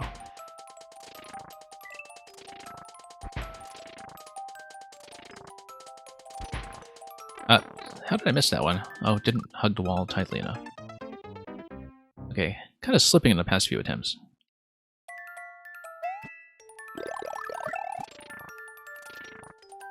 And we were getting so close, too.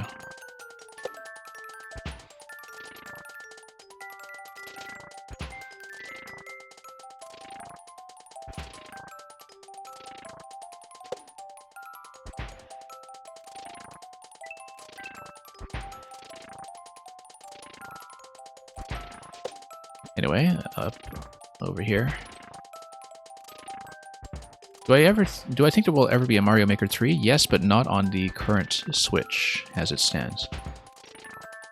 I'm very confident that there will be one on whatever is the successor platforms of the Switch, so long as it is, you know, conceptually able to handle Mario-style video games and isn't, I don't know, something with a completely different user interface that doesn't involve buttons or monitors or something. No, I'm absolutely confident that there will be a Mario Maker 3 in a few years. I think that the lifespan of Mario Maker 2 is going to have a few years left in it, which is why one thing that I comment a lot about on this stream is that I think that Mario Maker 2 would have a lot of life left in it. It does have a lot of life left in it, but that has been kind of curtailed by how aggressively Nintendo has been sort of opaquely deleting certain concepts and certain tech that people have been discovering in ways that are very difficult to predict and understand. That's the main thing that is holding back this game from being something that will keep us going for years and years without feeling exhausted. I'm seeing new ideas in Maker 2 all the time. I feel like the game is still very fresh, but that the greatest threat to its longevity is Nintendo's deletions themselves.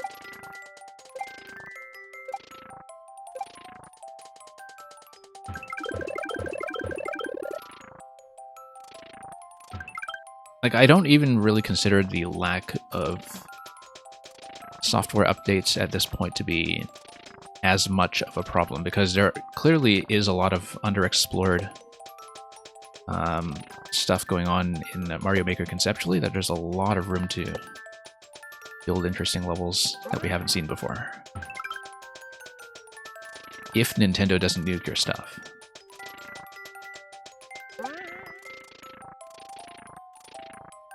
And okay. Here we go.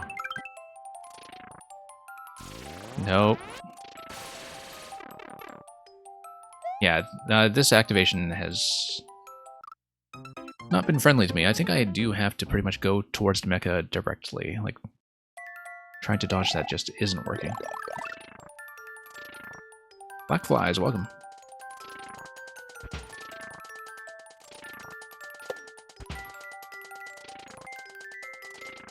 You like tripping in Brawl. That's a very interesting take.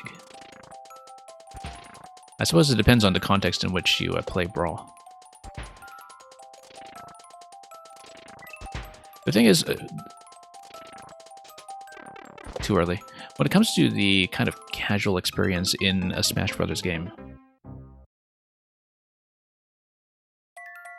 a lot of the concerns when it comes to competitive balance don't really matter all that much. Like, you're just not good enough a player for balance issues to have an effect on what it is you're doing. Like, it's very much a top-level consideration, I think. With the kind of 1v1 rule set, it is much more tournament standard.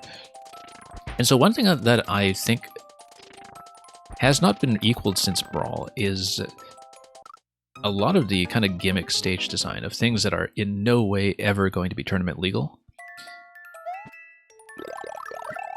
In that, I think ever since Smash 4 and going into Smash Ultimate, that the stages have actually been relatively conservative in terms of having a lot of games being represented by, you know, flying grand tours on relatively safe platforms that just take you back through evocative backgrounds that mechanically behave the same. I think that has been a problem with Smash in recent memory, and that it's like they're no longer doing stuff like the WarioWare level in Brawl, for instance. And Brawl seemed to have tons of stuff like that was willing to go wild as a multiplayer party game on the stage level instead of just focusing on the movesets. Now, I'm not a particularly advanced Smash player, so this is very much a casual perspective on it, but I have felt for a while that the stages are no longer as wacky for party game players as they should be. Grakowski, the levels have been great, as always. And I hope they were treating you well on your side as well.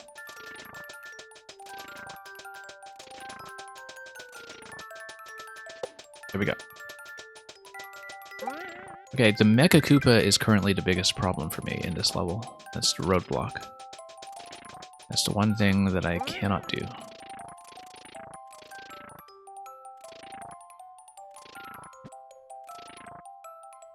Okay, let's track this down.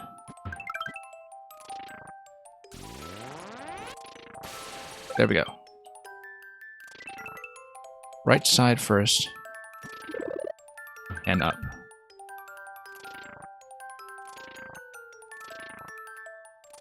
Oh no. Okay. That was a joke. Just couldn't find the right timing. But I'm glad we actually did understand everything very quickly. And yeah, Uncaught Cursor, it's also surprising to me that Splatoon is getting another game this generation, but it makes more sense when you think about how Splatoon 2 was something that they wanted to get out the door as soon as possible, while the interest in the first game was still kind of very active. You know, just to get Splatoon out to a wider install base as soon as possible.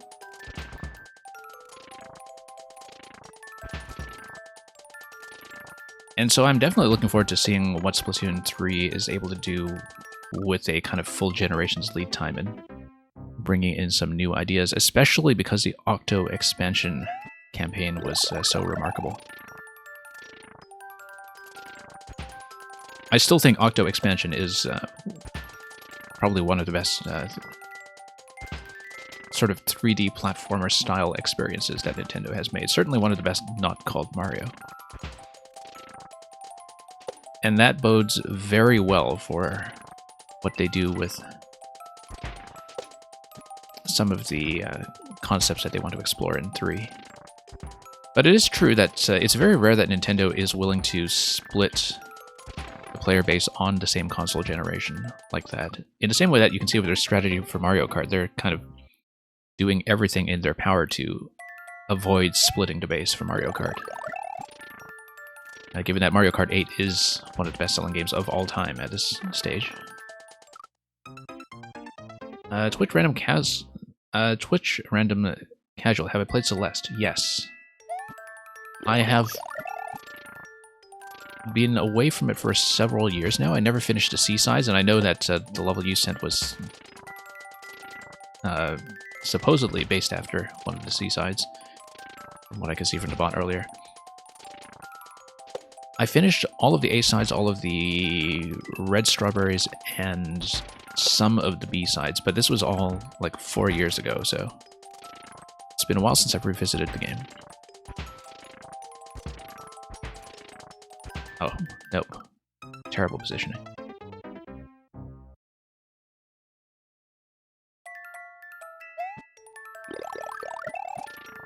Yeah, Grakowski clearing 6 tower escapes you were saying earlier, that seems like a particularly productive session.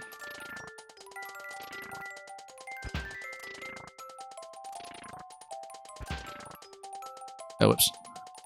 I was looking over to chat for a moment, I just took a pretty silly death.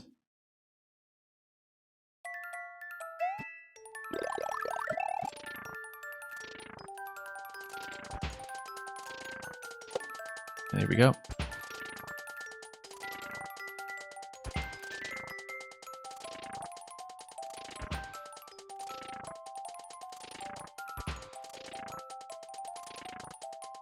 There we are.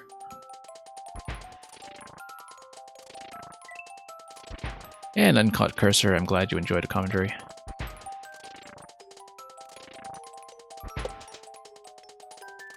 I'm glad we can also get off of that cannonball at its lowest possible position and still survive. That seems quite helpful. Oh, this is awful. Okay, there we go. Let's do one additional adjustment just to...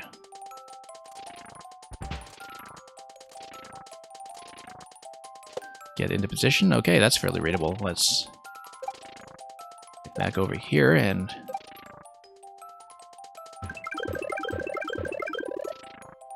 we'll be there soon. This part's always a little bit tense, but I'll just open up some space and try to drop in accurately. Nope. And yes, I know I've been taking a very long time with this level. I've been on it for the better part of an hour, but sometimes we have one level in the stream that is like that, and for some reason it very often involves moles. I think almost every week we've had a super long mole level recently, but I don't stay on every level this long. For those of you new here, I just kind of make these decisions based on how far we are, how much of a sunk cost fallacy we have based on the existing checkpoint that we got.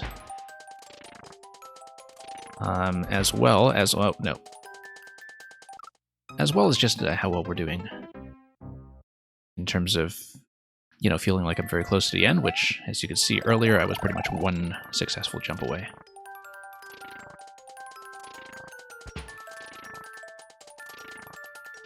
And yeah, Mail64, I was not convinced of the value of the added subscription for the N64 games in a DLC just yet. I'm probably just going to grab the Mario Kart content on its own. I was kind of mildly interested in the Animal Crossing stuff, but no, here's the efficient thing to do if you want to try out the stuff in the upper tier subscription, is that the cost is adjusted based on the remaining time in your base subscription. So let's say, you know, my online subscription on the base rate for Nintendo Switch Online expires next September. If I have some time next July and August, for example, then I might grab the upper tier subscription for a fraction of the cost and just, you know, marathon a bunch of N64 games, try out the Animal Crossing DLC, do stuff like that. And if I lose interest in that quickly, no big deal. And by then, they're going to have more software to pick from anyway, right? So I think the strategy is to kind of get the base subscription for the whole year, but only get the upgrade for like maybe 1 month at the end, if you have time to actually make use of it. Grakowski, you technically have sub-privilege, Grakowski. We have a couple of things that need to take precedence over that. We have a Luca skip the queue that has come first, but we may actually be able to pull you in. But I should almost certainly close up soon. And we'll see. Hopefully I'm still not on this like an hour from now. I'm unlikely to take quite as long with other submissions today, because usually we only kind of have 1 or 2 levels where I'm going to grind this hard on it, but... Whoops.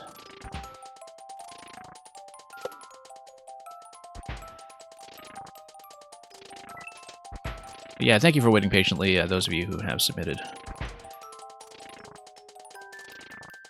This is a disaster. Nope.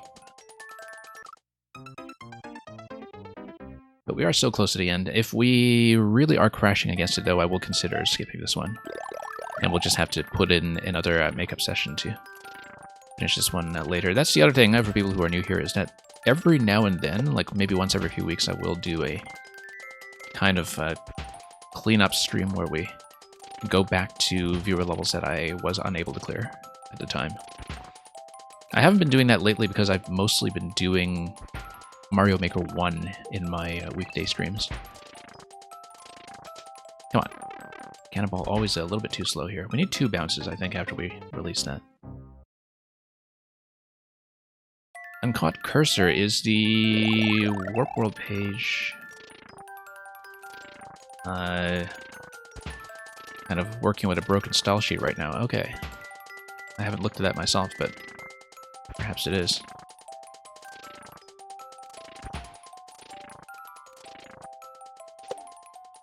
Yeah, Santi the Gaming Man, I think in your heart you already know the answer to that.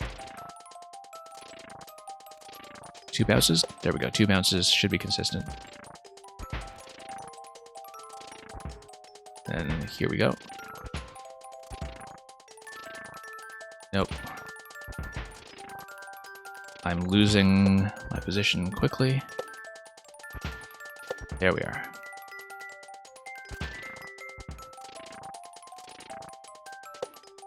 Okay, that segment doesn't tend to give me too much trouble. Uncaught Cursor. Has anyone asked me if I work at NASA? That's a new one, actually.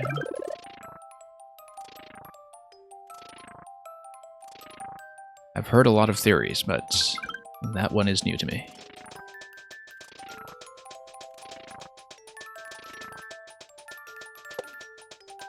Whoa, close one there. Let's take this over. Open up some space. Okay, best attempt in a while. Let's not blow it at Mecha Koopa.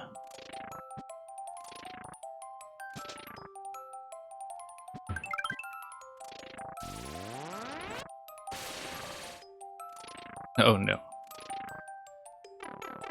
We blew it at Mecha Koopa.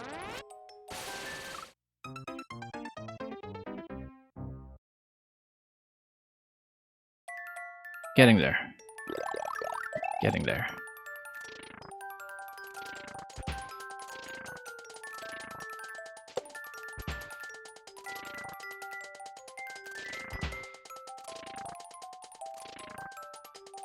Now let's do this once more.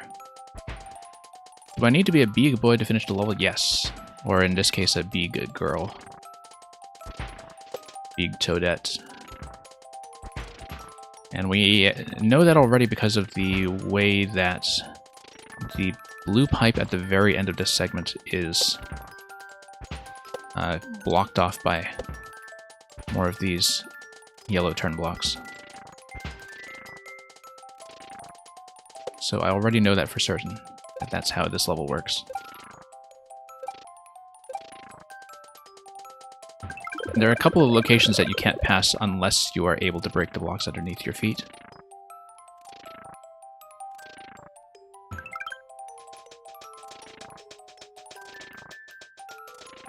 Okay. Nope, not nearly high enough. There we go. If you do a full jump on top of that, every time you can progress a little further on the circle, and so once I realized that, that was not too bad. As long as I don't miss my first bounce on a spike top, I'm able to adjust from there and get all the remaining bounces that I'm looking for. Okay. There we go. Whew, close call. We get dunked over here. Okay, my jump was too high. I needed to lower myself a bit faster. Roger Boy, any upcoming puzzles? Almost certainly.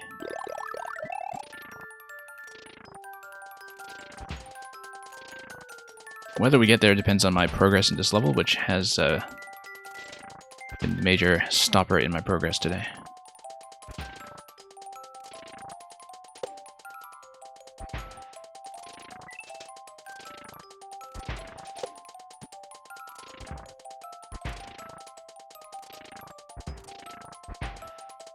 Whoa, no. Bad idea. Choking pretty hard here.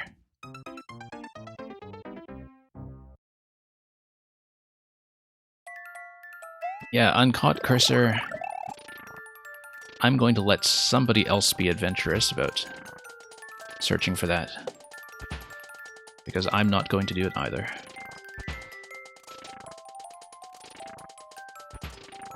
Whoops.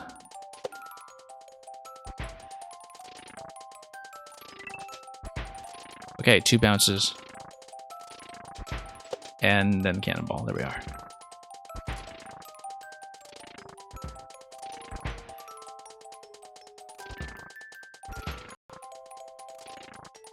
Nope.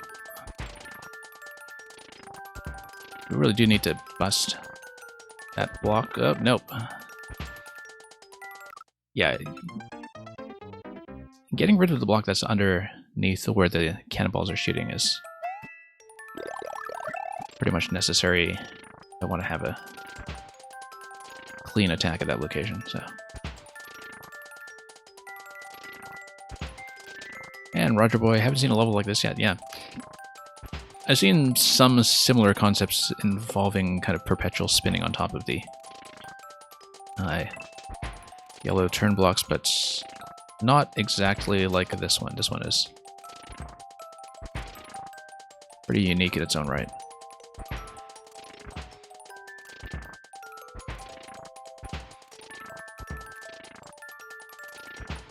Okay, let's wrap around this way. Wrap around this way. And then that's much better.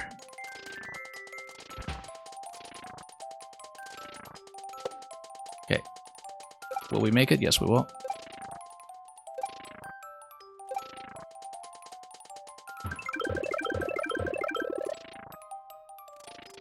Nope.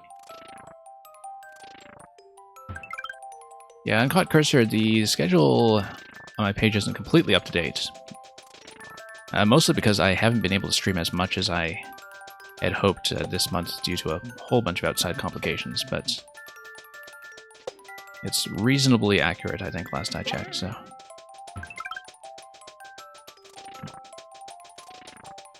But yeah, this is a fairly typical viewer level day for me in Maker 2. But we've mainly been doing Maker 1 on this side, outside of this stream.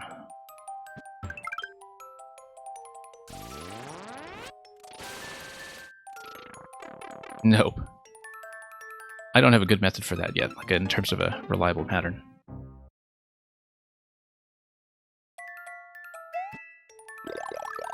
Yeah, it's with Random Casual. Sorry about the long wait. That does happen sometimes.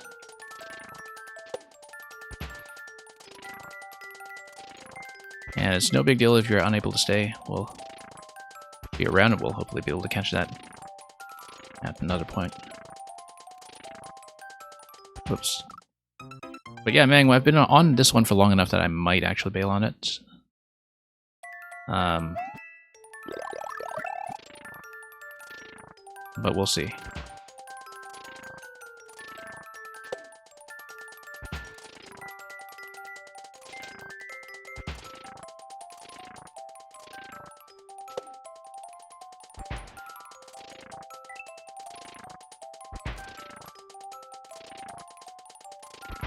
There we go. Try holding the button there, do 3 spins and go for the mega. Okay. Yeah, Luca, I just haven't found a good, comfortable pattern for that yet. Wow, we're also taking way too much damage.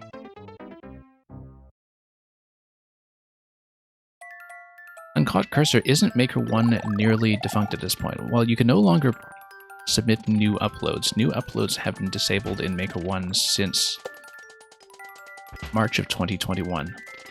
But because I never had a chance to stream any Maker 1, and because we have a lot of regulars here who have a ton of Maker 1 content that they haven't seen in a very long time, we have been going back to that game because there's still a ton of stuff there that I want to play while servers are still active. And so we've been on kind of a nostalgia trip there for the past few weeks, doing some of the community anthology projects, 1 and 2 YMM so far, as well as a couple puzzles with mechanics that are pretty specific to the first game. Simply because there's a ton of stuff in Maker 1 that you can't do in Maker 2, and a lot of level styles that you just don't see anymore. It's been a very unique experience to just relearn that game. I wanted to do it much earlier, in fact, but I didn't regain access to my Wii U until late last year. And so it took me a while to finally get around to setting up a Maker 1 stream, which had been an ambition of mine for quite some time.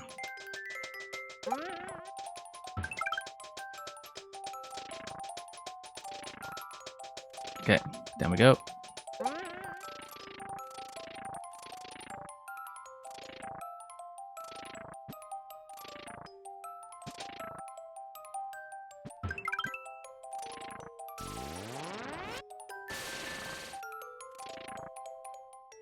No, just get zoned out every time.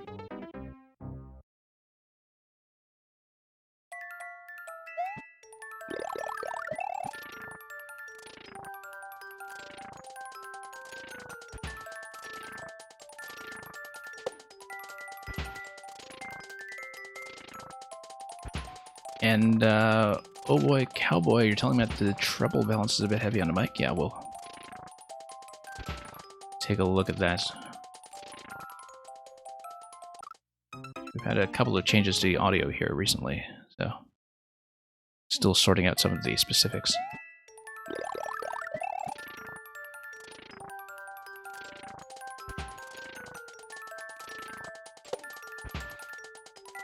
But yeah, Uncaught Cursor, it's sort of uncertain exactly when levels will become unavailable in Maker 1.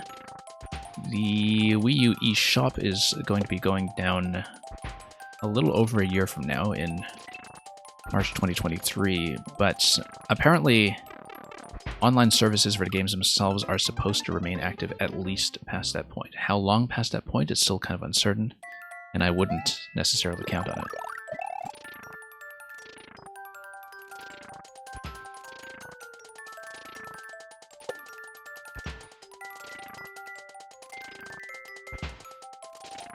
So, Roger Boy, a lot of things about the Wii U are gradually being phased out. The main thing being that any new digital purchases will be unavailable from next March. That's just something that they announced this week. It applies to the 3DS as well.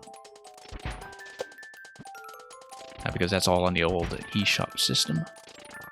Apparently you can still re-download things and patch them, but there will come a day when that eventually gets cut off as well, I'm sure.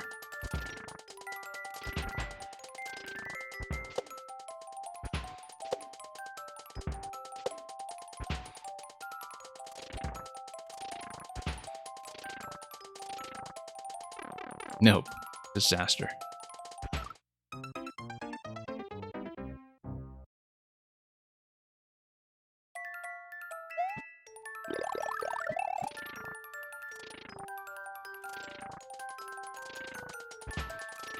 Which random casual? Your list of underrated things. Nintendo Switch LGBTQ people indie games. I mean, I know you mentioned Celeste earlier. I think Celeste gets a lot of attention. I don't really know the field beyond that, to be honest. I used to follow the indie scene much more closely than I do now, mostly because I spend way too much time on Mario Maker these days.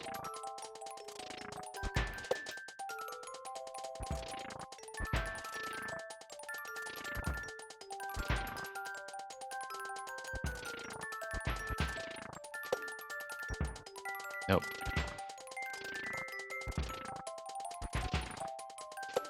There we go.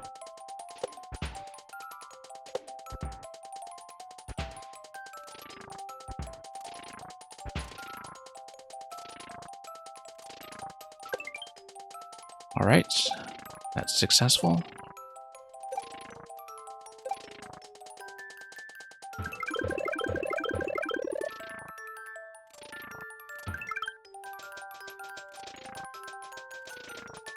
And yeah, Mail64, as I was saying, it did say re-downloads are going to be available past the eShop purchase cutoff, but as I said, we don't know how long that will last, and best not to count on it.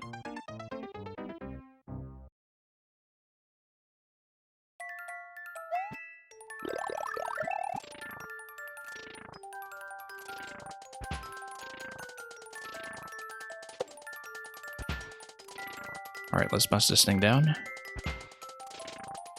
And pop all this.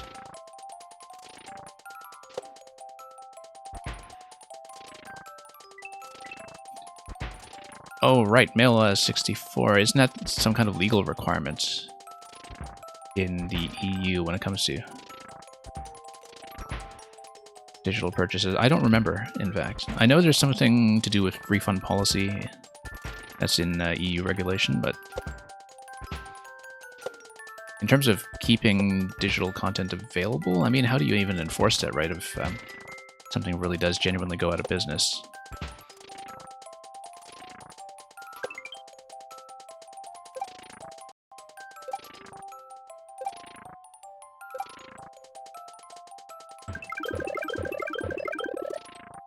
Uncaught Cursor, I'll read that in a moment. I'm not totally caught up on chat.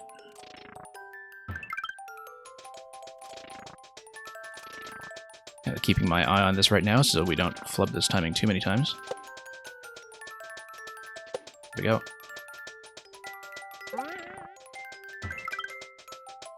It is pretty tricky, so...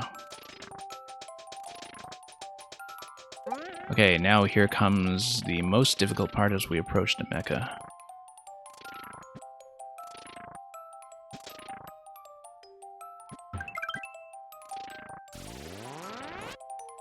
Nope. Hesitated at the very end.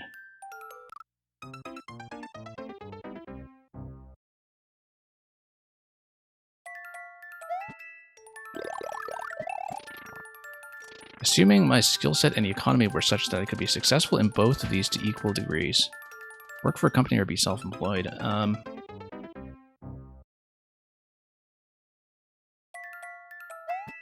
Well, I mean, historically I've been mostly self-employed anyway for some time in a couple of different fields. I mean, I did used to work in a more corporate setting, but that was a while ago, so...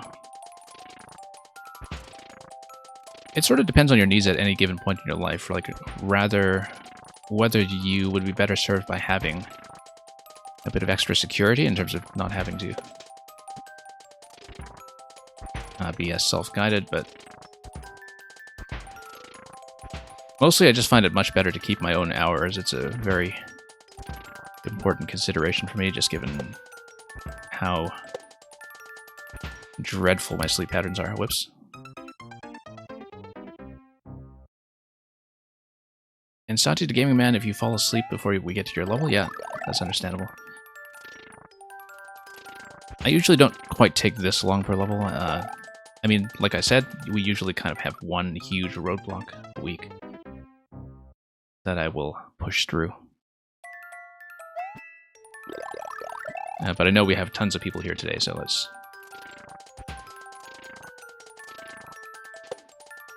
do something like that. Santi the Gaming Man, actually, no, I wouldn't necessarily call it a pattern.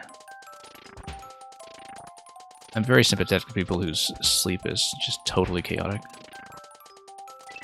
But you know what? Doing that small cannonball would have gotten me through here even faster.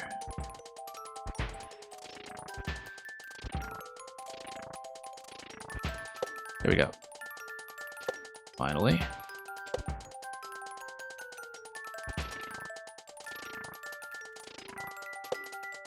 Alright, let's push through this.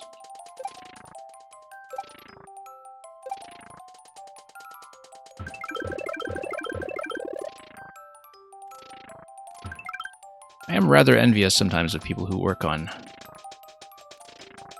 projects like the Mars rovers, because they actually are on kind of a 30-hour shift schedule rather than 24 hours, because they rotate their shifts on Martian time. Or at least they used to. I don't know if they still do that.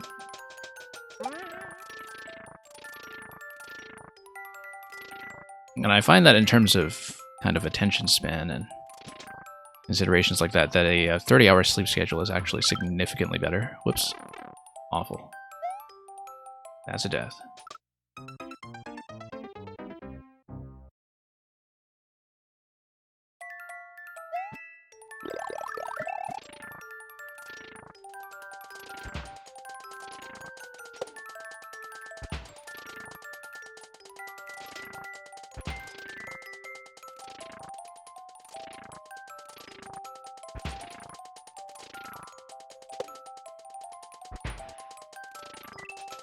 Okay, let's pop that.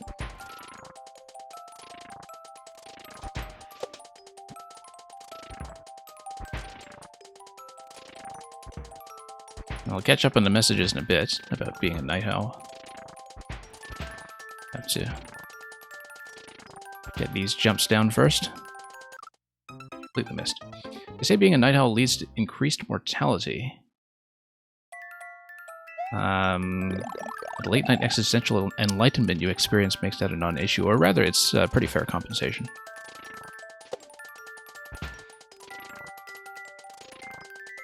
I mean, if you're not going to make very focused use of your hours during the day, and many nocturnal people can't, like it's not really very useful time, then it's pretty obvious what you should be doing, which is just, you know, kind of following what your mind is able to handle.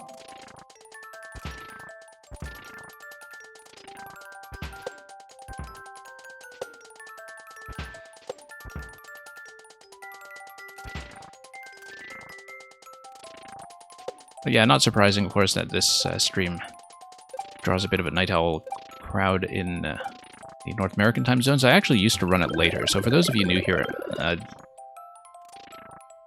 my stream used to start at around, what is it, 1 Eastern, 10 Pacific? That used to be my regular start time.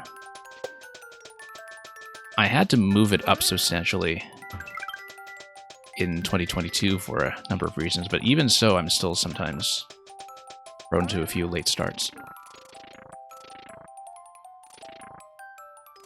Just because usually there's just too much to sort out off stream. Not even close. I did used to stream during the day about 2 years ago. There was a while when I was doing streams that were separated 12 hours apart. Like I would do a 2 p.m. stream and a 2 a.m. stream. And catch two completely different audiences. That was how things were going in the early months of the pandemic, and ultimately that just became unsustainable once I just had too many other commitments, you know, get in the way of living like that. Electra, dude, welcome.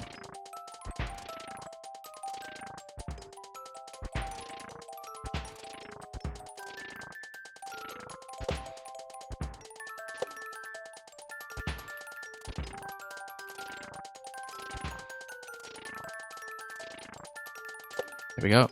Pretty simple there.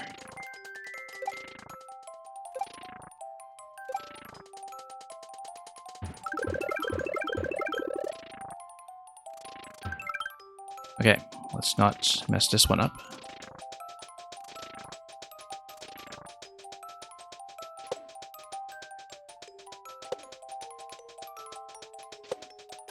Okay, maybe one more. No.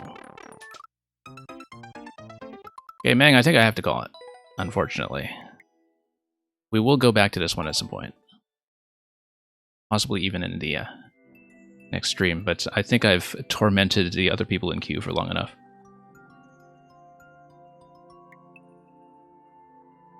Two clears so far. One of them Almost certainly by Luca. First clear by Tuyu. So yeah, we were right there at the end of the final gate, and I've been choking on this ever since, so... Let's admit defeat for now. So here is going to be the kind of modified order. It's going to be Luca because of the Q skip. It's going to be sub next after that, and then which is going to be Grakowski, and then we are going to proceed with next, which should be Twitch Random Casual if you are able to stay to that point. I'm going to close the queue at this point, and we will play through everybody who stays. If you're far back, as I said before, you're absolutely free to take a nap or watch another stream or do whatever it is you do.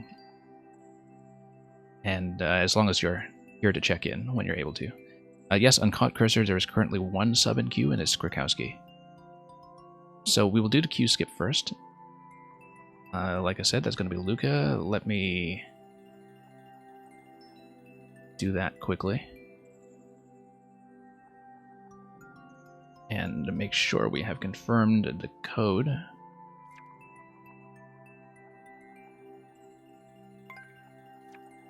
Yeah, always a bit of a shame to put that much time into a level and have to bail on it, but... especially when we got right to the end, but I think it was starting to slip, so... Uncaught Cursor. Uncaught Cursor, if you want to take advantage of the new sub-privilege, you may need to re-queue if you want that to apply today. And that's fine, I would just have to reopen... or I'll just have to remember to get you in manually. But we'll figure that out as we go. If you want to requeue, that's fine too, but I might just punch you in manually if I remember after we get through the current order. Here is King Boopaling. King Boo is back with new tricks, and 100% clear rate so far on this boss battle, so let's see if that's really him.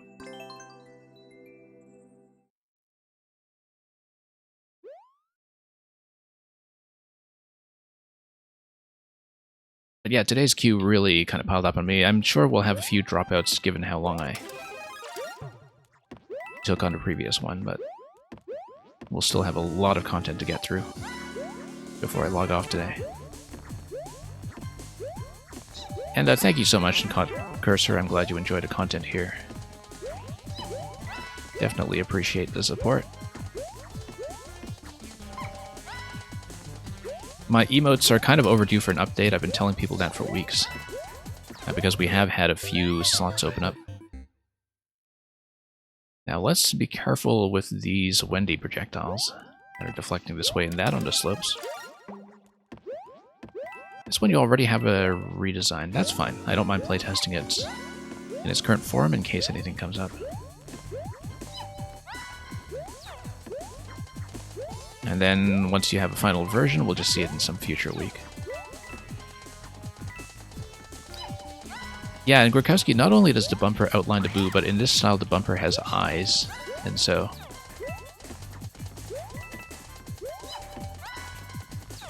it's kind of like those eyes are its actual eyes. Or maybe they're just, you know, nostrils that are placed above its head, like it's a brachiosaur or something. Anyway, here's a vertical climb. Also, notice that we lowered the clear rate, which was previously at 100%, just by dying once. Redesign is a lot different. Well, that's fine. That just means we have two totally distinct levels that we'll be looking at once we see the other one. Now, let's not hug the auto-scroll too closely here in case I get into trouble. Having the propeller here certainly helps.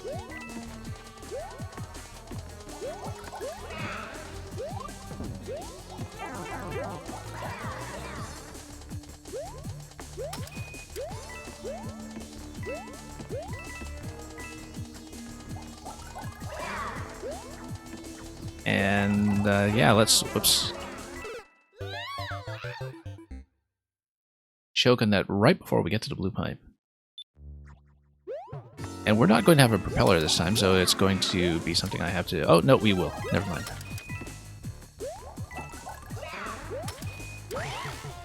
Does a whale's blowhole count as a nostril? Somebody who knows whale anatomy better than I do can probably answer that.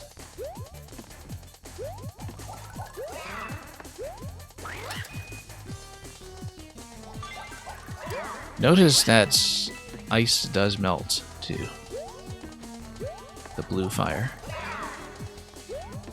Also notice that in terms of artwork, the Koopaling's hairdo here kind of protrudes from the Boo, like it's the Boo getting a Koopaling haircut, which is a really neat effect. You know what it's actually like? It's like the Boo is Kirby, and Kirby has swallowed the various Koopalings and taken on their form, and you'll just have to ignore the fact that it's not pink, but the thing is, in some of the original artwork for the Game Boy Kirby game, the original Kirby's Dream Land, Kirby was not yet pink in those either. Like, Kirby was sort of much more whitish in the original artwork, as far as I recall. And so that's what this level actually is Kirby Boo kind of swallowing up all the Koopalings along the way. It totally is, if you think about it. Absorbing their special powers. Anyway, here's the P-switch, and here's the goal. I said, here's the... Well, we'll wait. Oh, never mind. Okay. So here's going to be Ludwig Kirby, who's going to blast it open, and we'll eventually make our way over. Grab the flag. And there we are.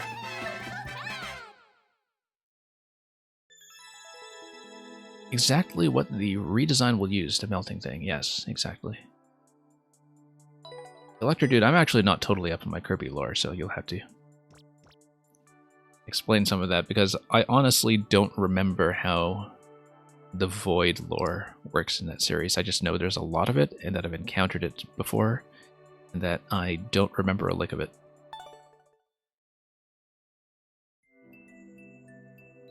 Let's clear that one. Nice to clear a level after way too long. So it's going to be sub next, and yeah, so what's going to happen is Uncaught Cursor, rather than making you re-queue into a closed queue, I'll just bump you back into second position. And then we'll see how that goes.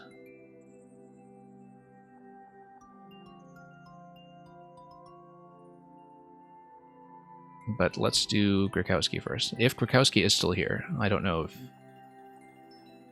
we lost him. I think Grakowski is still here. Let's check. Yeah.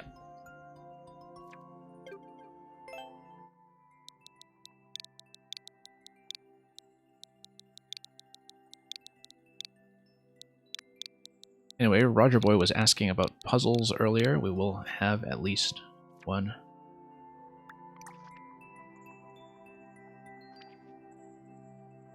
Threading the Needle, thank you for offering me first clear. We'll hopefully not do quite as badly as on the other offered first clear. Look at that artwork, Tracks. You are the needle that stitches a path on the thread of time.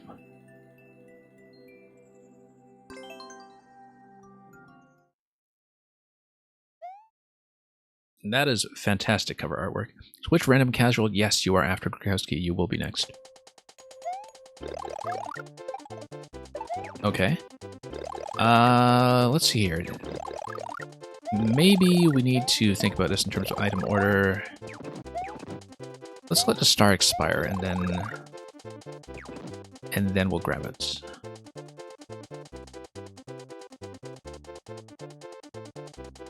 Because I think we need shell and then star.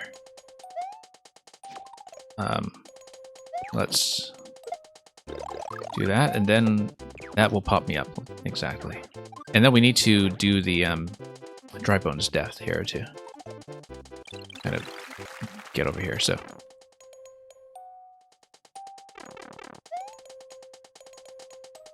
it's going to be a Grotowski platformer level, which we don't often see. But which tend to involve some pretty interesting mechanics. Very neat climb here. Whoops, I was trying to drop into that door. That was unsuccessful. Let's go back down the tower. And grab everything we need once again.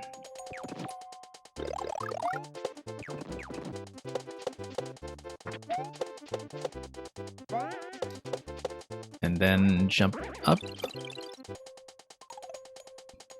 And through we go.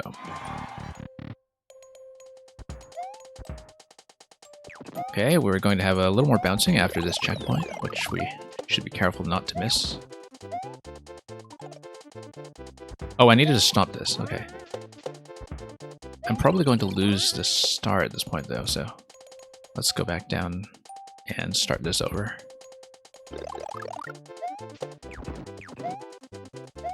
Nope, let's do the star again. Let's remember to stomp.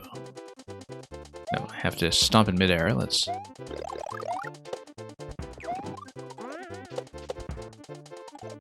Yeah, I think I actually have to kind of initially bounce before I do the first stomp. Otherwise I run into trouble with stuff like this. Just a little bit off in terms of timing.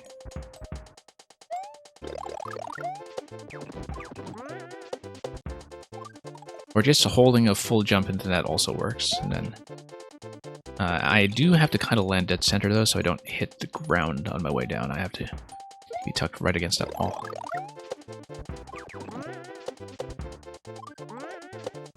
Whoops, wrong way.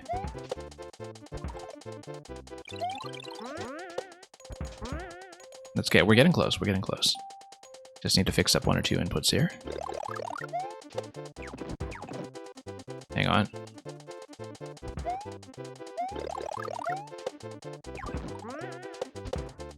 Is this inspired by Donkey Mint's Yoshi Sauce Stars? I don't think I played that one either, actually, and I played a good chunk of Donkey Mint. Hang on. Let's do this again. Yeah, I keep slipping in some of these locations. I need to hold a fuller jump generally, I think. And I keep forgetting that the track is leading me to the left, hence threading the needle.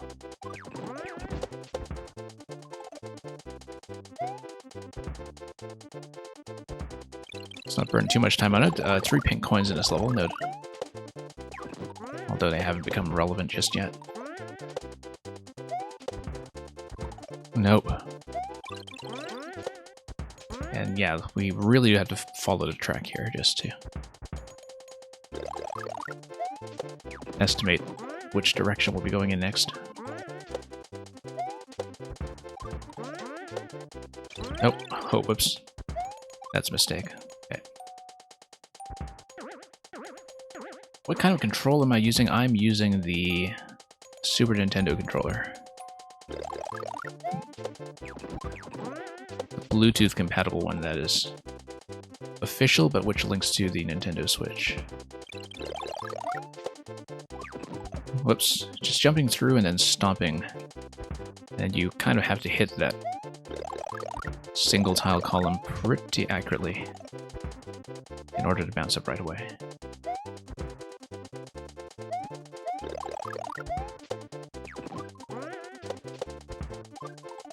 Nope. That happens when you're a little bit off-center and you hit the ground tile rather than hitting a seesaw and a trampoline alone. Yeah. Let's try it again.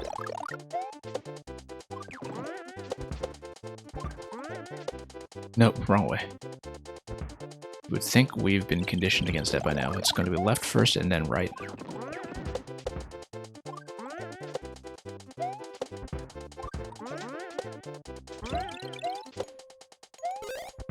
Almost. Almost. That was actually the final pass. It's made one mistake near the end.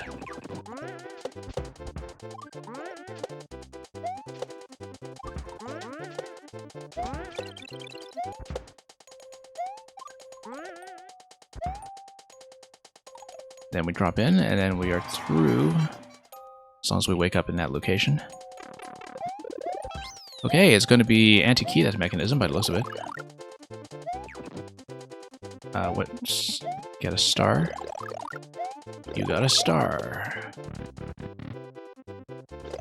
Have I ever done any programming? Yes, I have worked in software before. I don't anymore, but there was a time when I did have to code for work, basically. Oh, I needed to jump through that. Let's pay attention.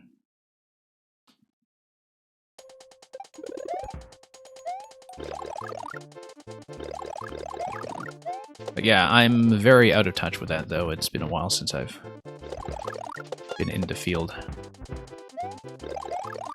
Okay. Let's jump out of this one. Salvaged a nearly lost position here when I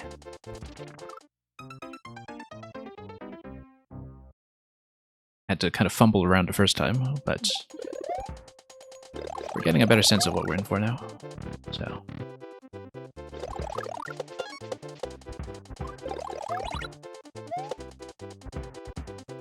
do I have a favorite language? Oh, you mean in a programming sense?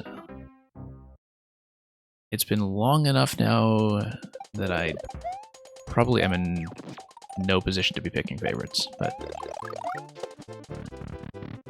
honestly, one of the things I've always liked about Super Mario Maker is that... Whoops. Let's go invisible over here. When you kind of do the sort of design and debug loop in Mario Maker,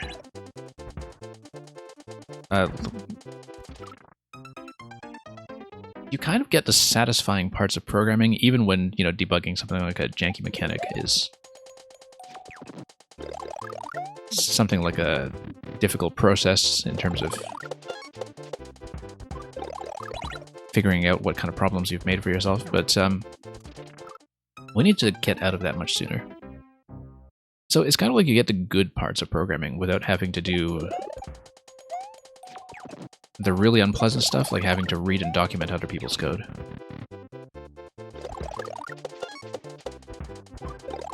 You can just kind of do the build, test, debug loop and kind of have that follow in a very satisfying way.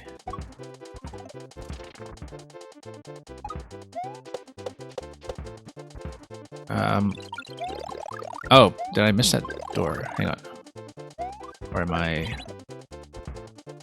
Yeah, no, I missed a door, didn't I? I was supposed to head up my way. I needed to drop a block down there and then get into that door while still invincible, I think. I just completely missed out on that. Oh no, that's my entry door. Never mind. I just missed something completely. Because the thwomp activates the P-switch, and the P-switch gives me the door, so I do need the thwomp activation from some kind of jump within its vicinity, so that was the thing I missed.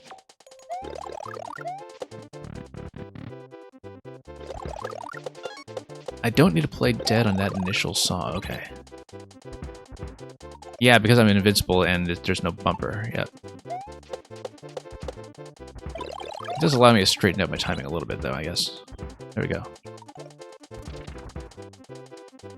Okay, so the thing I need to do is get this thwomp up top to behave, isn't it? Let's...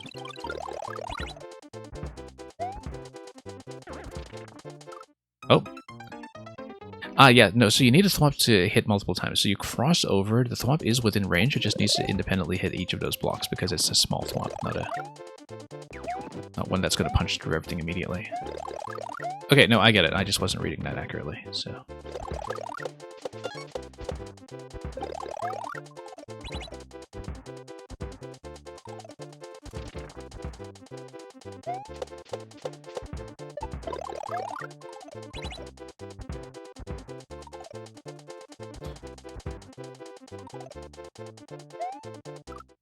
But yeah, uncaught cursor, finite tape is always the kind of limitation on whether something is actually going to be theoretically Turing complete. It just happens to be much more noticeable given how low the limits are in Mario Maker. Like, it's not like you have unlimited computational resources in other contexts like Minecraft either. Whoops. But it just means that a lot of things can't actually be implemented. Whoops. Yeah, I need to really kind of get towards that thwomp and then go invincible after that. No, I think I see how to correct this. We'll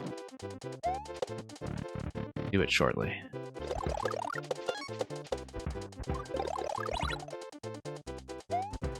No. If I pass under the thwomp and kind of go invincible and collapse at the last second through the bumpers, then I should still be within thwomp range. It's not actually that much higher than where I am, so...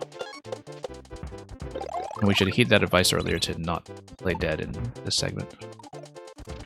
Because then that does put the thwomp within range, and then I'm to love that anyway.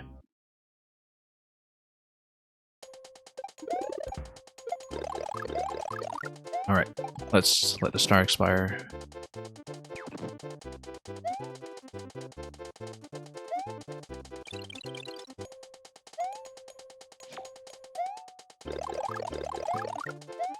And in we go.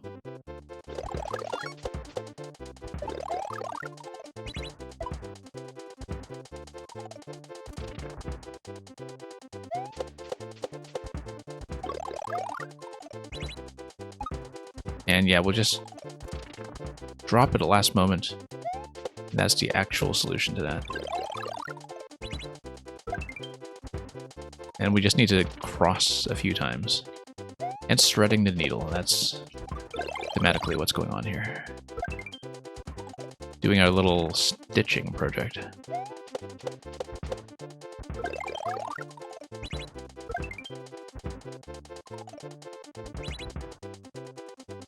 And through we are. And yes, we will honor the request to switch to Mario, starting with the next attempt on anything, really. And then that gives me the goal, except there is a true ending, isn't there? That we haven't seen yet. Let's see if I can find that. Well, let's get up here first, just to see if something I'm missing. A 50 coin. There may be something I'm missing given the switch state. Let's go back. Because if you go back here, you get the key death mechanism for some reason.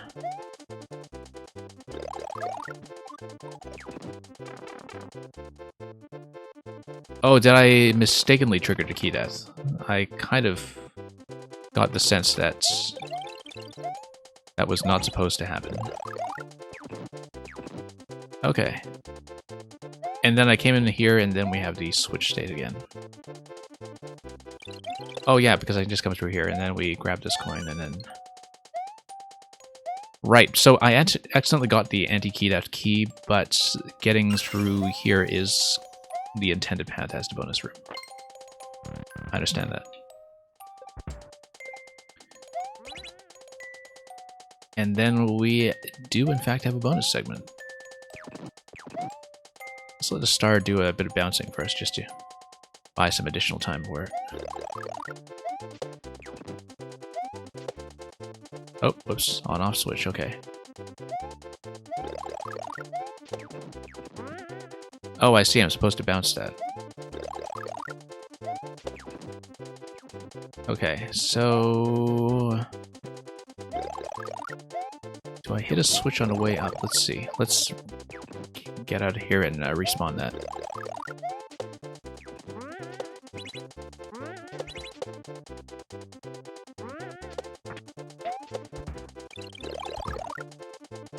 Then... whoops, a little late. That's fine. Try it again.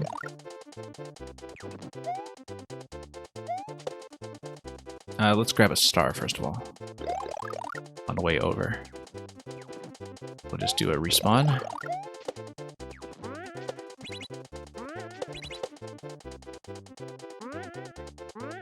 Whoops, that seems like it's going to throw off my timing a little bit when it comes to getting into what's next.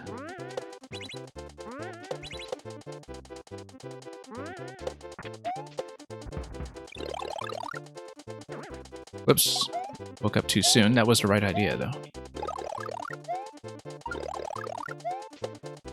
And then plenty of space to get the block respawn to work as intended.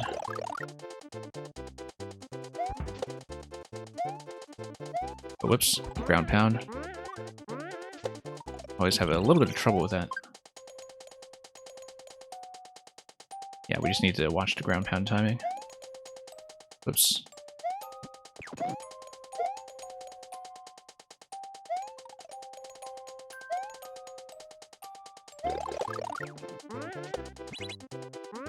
Up we go.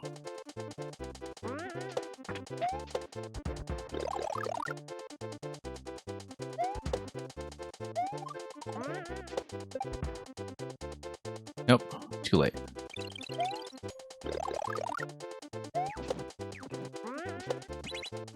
Well, we might be able to see after timeout how well the anti-key death mechanism works under normal circumstances.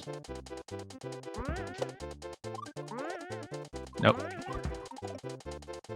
Always have trouble with the ground pounds there. Let's redo it. If I get that ground pound on the first try, that should be the last serious obstacle to clearing this, I think. Seems like I'm a little behind pace there, but... yeah, a little behind pace. Let's do it again.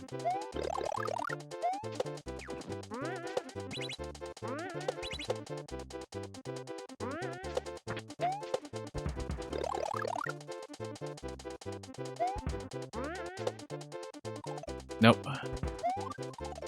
Always have a lot of trouble with this.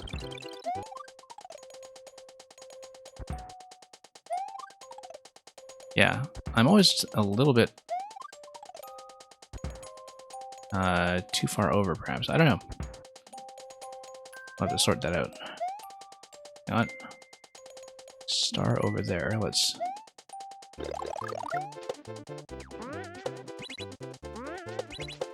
Come back. Whoops.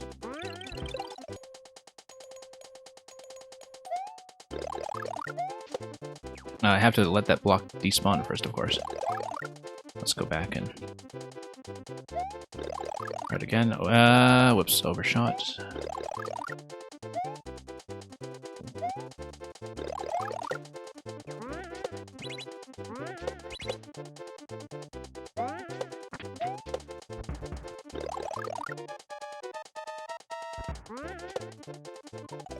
Nope.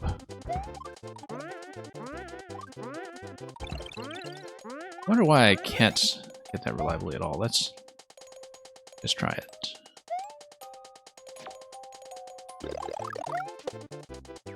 That's okay. Anti-key death is going to send me back to this room right away if I do in fact hit timeout, so I'm not concerned.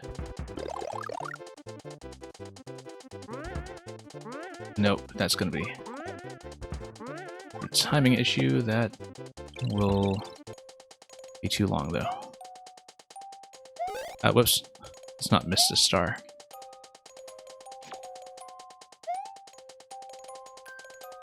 Nope, let's fix that timing again. We do have to grab the star on the way over.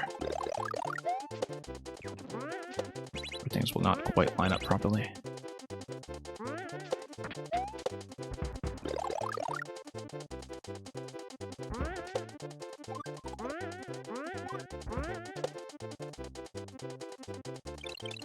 Yeah, I could just never quite get that on the first try.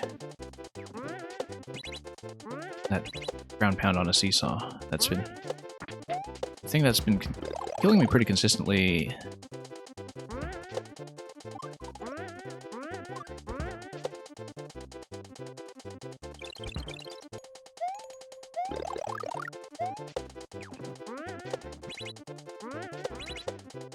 4 seconds, we will have to reset this.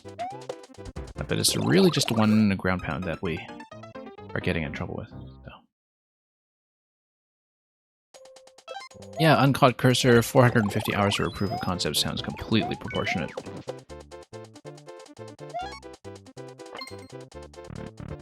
Anyway, anti-key that.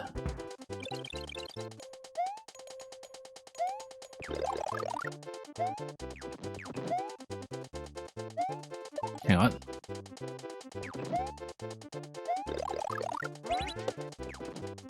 We'll have to come back and try it again.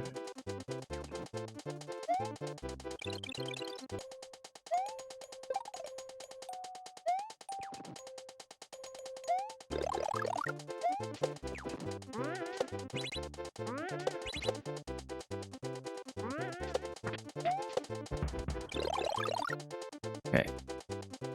Whoops. Yeah, I'm wondering if I should bounce on a note block for that segment there, or just go directly up from the donut. I think I do have to bounce from the note block, but either way, the limiting factor right now is the pound on the seesaw. Immediately after that. Oh, hey, we got it for once. And missed. I guess I should have followed the needle and took that seriously as a cue to go straight down.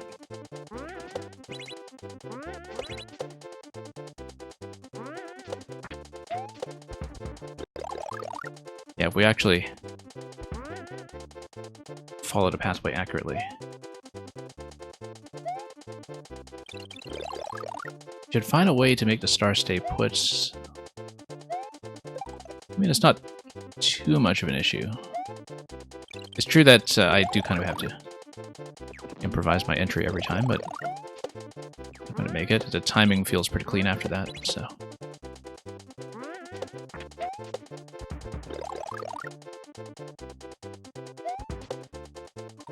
Nope.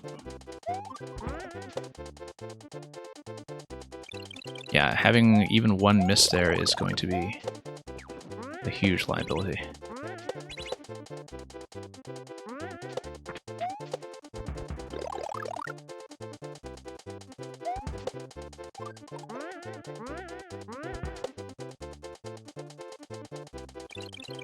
That was almost salvageable, but nope. Let's go back.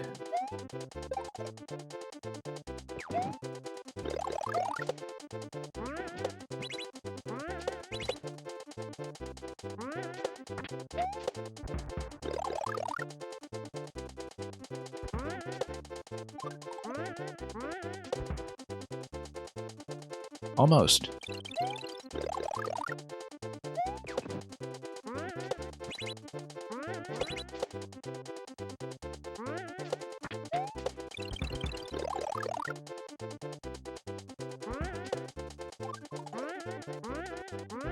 Yeah, that...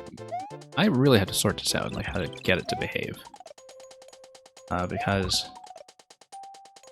like, kind of coming up here and hugging against a wall isn't working here for some reason. In a way that it was in the earlier segment. Probably... well, I'm not exactly sure why, but... because I am trying to get all the way up to the wall, and... I am having a fair bit of trouble sticking that.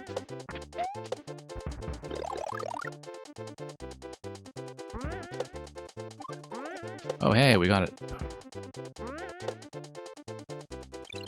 Oh, I needed to jump on that, didn't I? Or rather, jump up.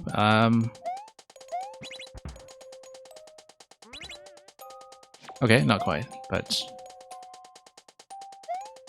that's okay, just reacted poorly to something I was seeing for the first time. Let's try it again.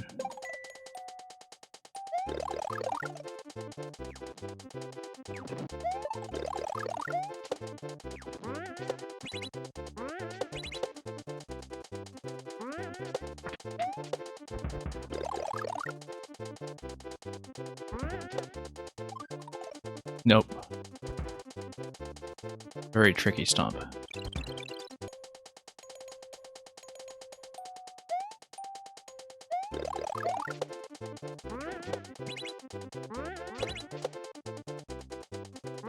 We will switch to Luigi the next attempt. It might be a while because we'll likely be dying to timeout rather than anything else, but we'll keep that in mind.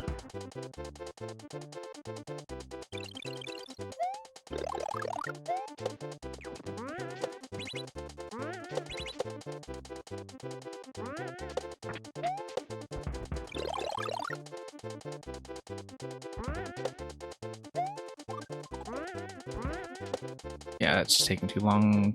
Let's try it again.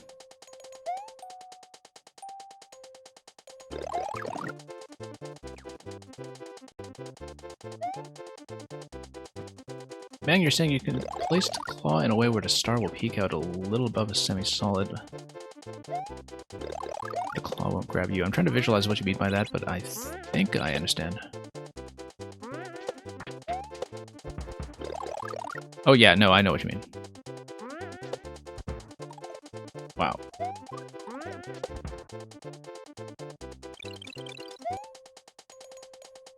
Come on, let's push it.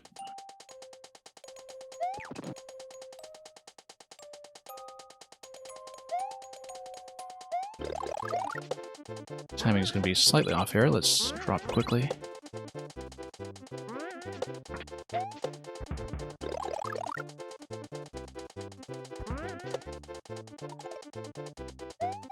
Yeah, I always slide off the wall a little bit. That's the issue. It slows me down by enough that it's a huge liability.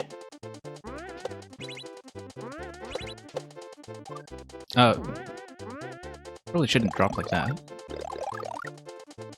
I'm not sure if a one-way would do the trick. Well, maybe it would. I'm thinking about like whether if you just had a two-column landing zone, like whether that would run into trouble with the seesaw attack. Like if you had a two-wide landing zone, if there is room to build something like that, there might not be. But I'm not certain that would work with the seesaws, particularly because you would have some maybe other additional problems introduced by that. Oh, there we go.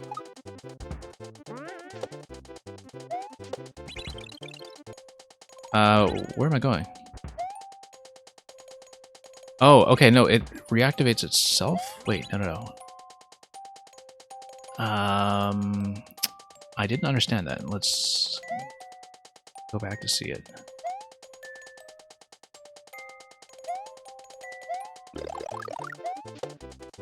I completely misread that, I think. Had the right idea, but...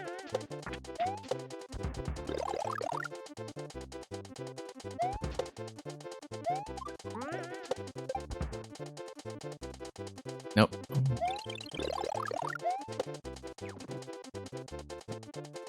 No, Gorgossi, we'll try it. Try it. I know you need to re-upload to try to do the key death, but I'm close enough to this that I do want to at least try to read what you have going on at the end there, because it looks like it will probably benefit from being looked at, so...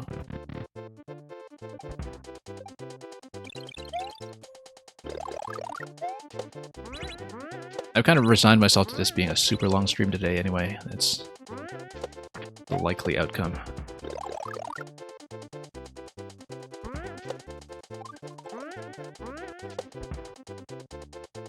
Yeah, that was almost salvageable, but not quite.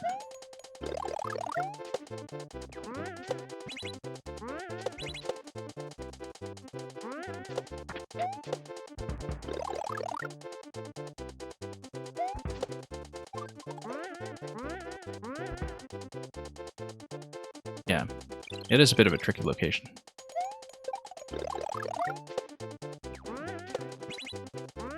Yeah, it seems like there was something timed going on with the on-off. I haven't really had a chance to parse that properly yet, so...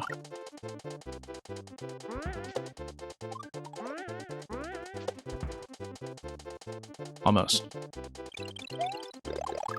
But if you miss in that location, it is pretty difficult to salvage it.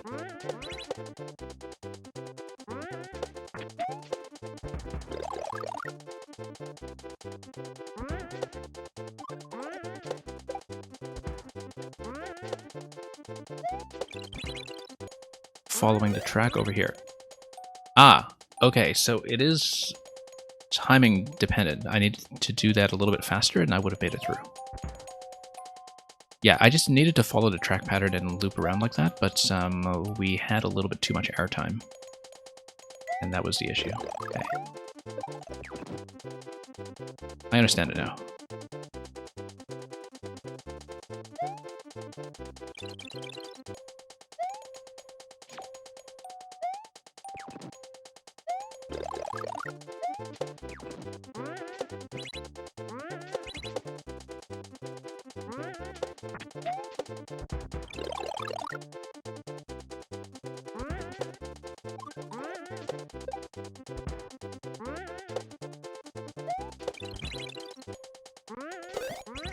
Okay, nope, we lost the start at the very end.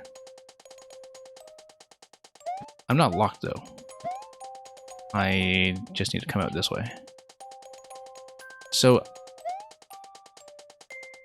given that I retained the star from that midpoint, from the upper middle blaster, I don't know what I can do to do that differently. We need to go through the door again to respawn the shell, I think. Let's... We're getting a shell? Let's get out of here. That's curious. Ah, there we go.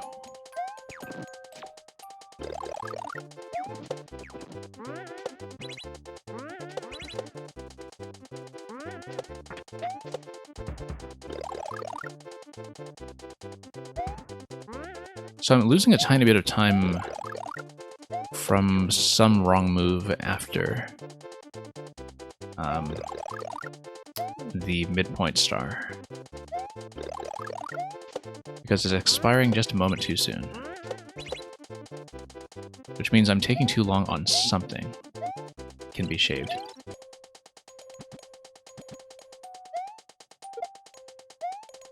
Yeah, I think it does come as a little bit unexpected, like that star expiry. But we'll see where it is I'm actually losing time here after this point. Probably just in the middle here, actually. That's, you know, doing that interaction with the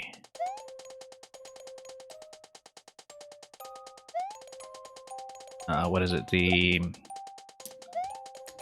seesaw sometimes delays me by enough that I'm running into trouble there.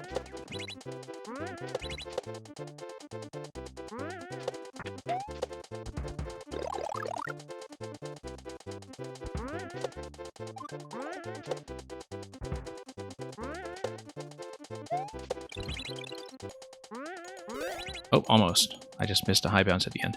Yeah, no, I just need to do a quick drop at the end instead of holding jump into it. I think that's all it is.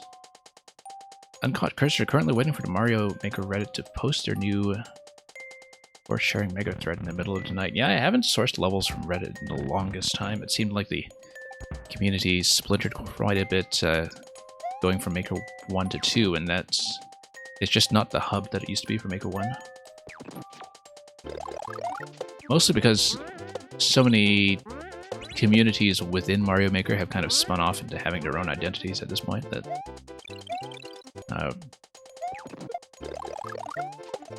like I don't know how reliant people are on Reddit anymore when it comes to picking up content. I find that I have almost no time to do any Mario Maker stuff outside of Twitch, so I have a very poor sense of what's going on YouTube or Reddit or anywhere else these days. It's mostly just Twitch and Discord for me. I mean, I've met a couple of the people who are very regular on Reddit, but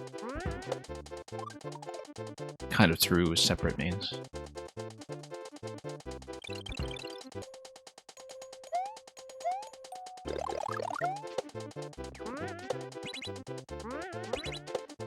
Well, I am hoping to get through the remaining levels before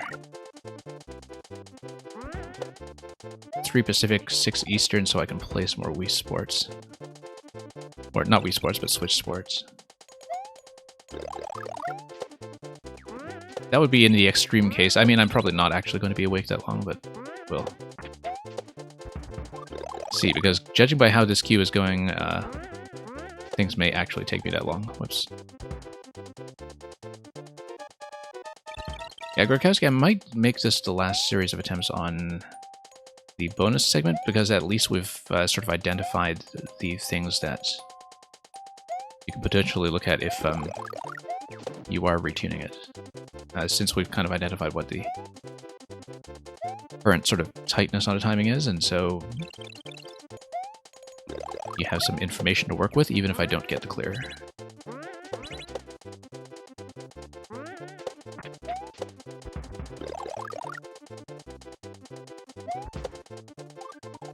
No. And yeah, Twitch Random Casual, I should let you know that if your submission is a 0.51 clear rate. I know I've been grinding at some levels for fairly long today, but I am going to try to pick up the pace from this point on, so I don't necessarily expect to clear that, but I will try to give it a fair amount of time since you've been waiting so long. Yeah. Yeah, the loop is fine. The loop is fun. It's more that if I'm losing any time at all with a star earlier, I need to understand that I have to do the quick drop without holding down jump. And if I can't see where my landing is going to be on the note block, it's a bit of a difficult thing to trust, I think. So it's just that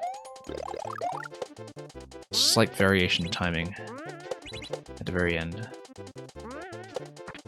Maybe even if it's not that time sensitive at all, where you... Well, actually, no, the issue is that I'm taking damage. It's not that I'm unable to make it through the gate.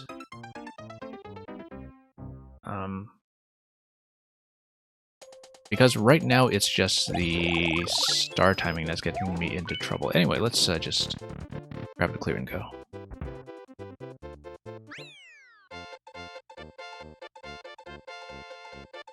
So yeah, thank you for that. I hope that's enough information for you to work with. And great concept. Congratulations to Meng on nailing that 8-minute clear as well. So look at that, 10% clear rate. Thank you for the GG. We'll kind of count that as a win. And we'll go next to see what Twitch Random Casual has. And to look at the list after that, Uncaught Cursor, I've kind of manually bumped you there because of a sub. And we'll do things that way.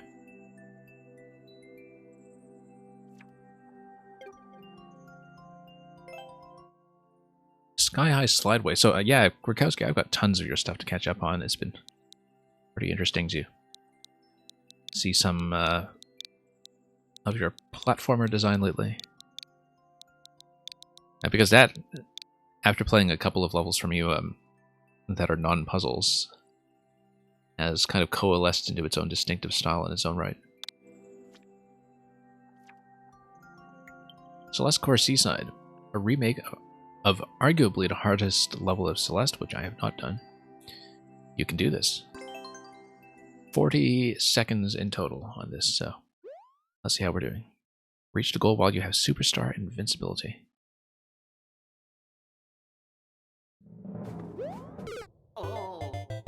We need to hit the switch first of all, and then that stops the thwomps, and then we'll see what goes on from there. Jump, twirl, twirl over, probably. Then we'll see after that where the star is going to be coming from. No, it's just a straight series of jumps then. Okay, I get it.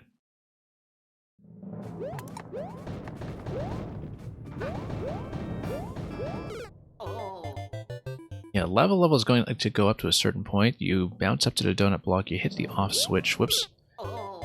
And then we'll see what happens from there.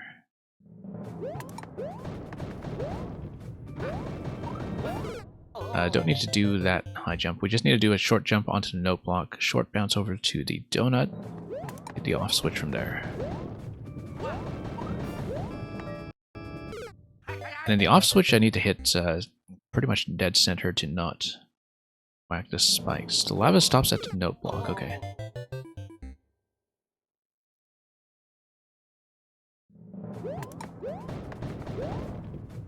Yeah, not having played Core Seaside, I wouldn't note that. The note block has to go down for me to have some room for the jump. That's understandable. And we just kind of follow the lava level down from there. Whoops. Let's keep that nice and short.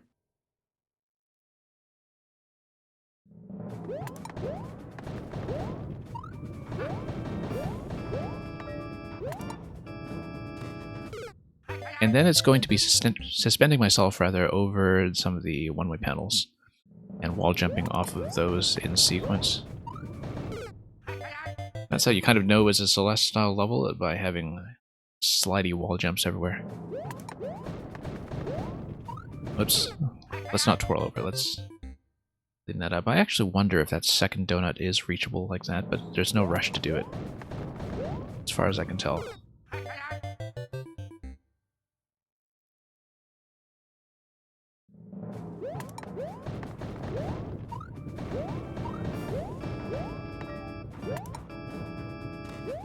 Okay, no. Kind of jumping the gun there. I should actually stall on top of the note block a little bit longer, I think, and let the lava come down, since I don't know. No, I shouldn't have hit that twice, obviously. Donut blocks become available, and then we need to kind of navigate our way through the one-way panels, which can play tricks on you visually.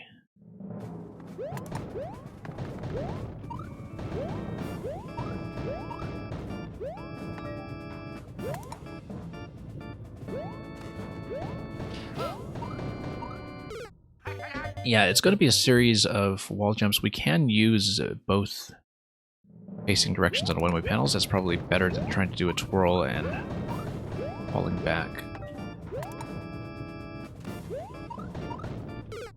And once again, probably stalling a bit further for those donut blocks down below might be advisable, although I don't know how much time pressure I'll be under when I am past that point and the lava is coming back up, so...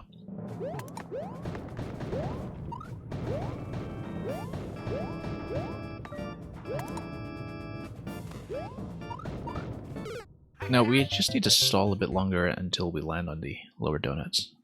I am being a bit too bold there, perhaps.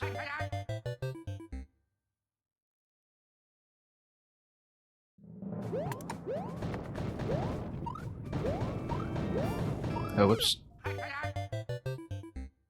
Slipping up on some of the easy stuff.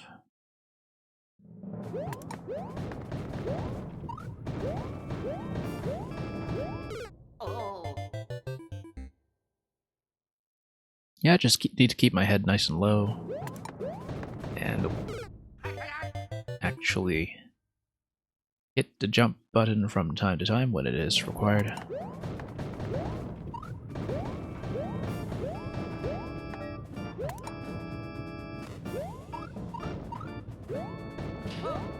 I was trying to hit that one-way panel on the right side and go kind of right, left, but that obviously didn't go as planned.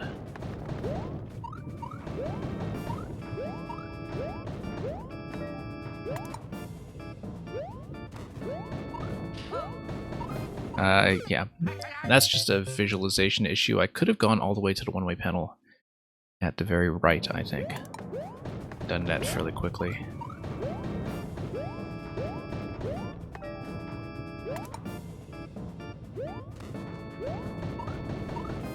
In fact, if I jump directly all the way to the one-way panel at the right, I think that can allow me to skip a lot of that stuff instead of trying to do one tiny wall jump at a time. And yeah, no, I am trying to aim towards the one-way panels facing towards me, as you were saying in chat. I'm just missing.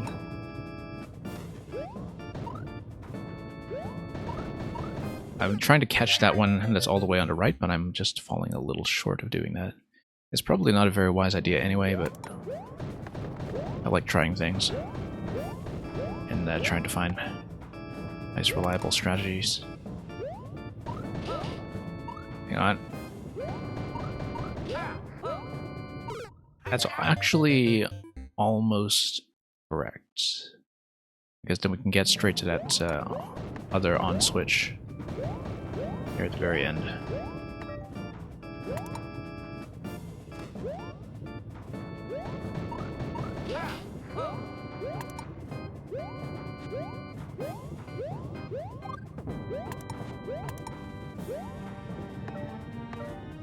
No, I needed that to be on. I didn't know that I would need that to be on because I am not able to see that far ahead in the level, so... That felt a little bit blind because I don't actually know what state is required. Because if I'm seeing the on-off switch there, it looks like I'm supposed to hit it, right? You can kind of see at that point in the level when you go right that you need the on state for the next thwomps afterwards, but that's a bit of a guess.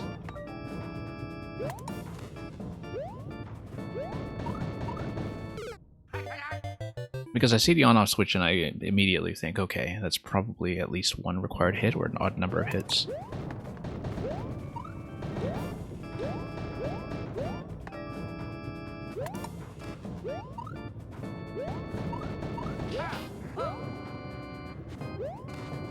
It's probably just because you're enforcing this short jump here.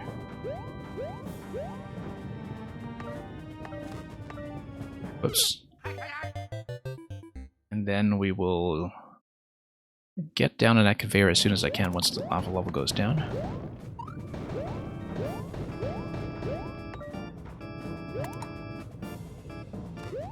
Oh, whoops. Took me a moment to realize the donut blocks were not actually aligned on top of each other. Whoops, let's restart this.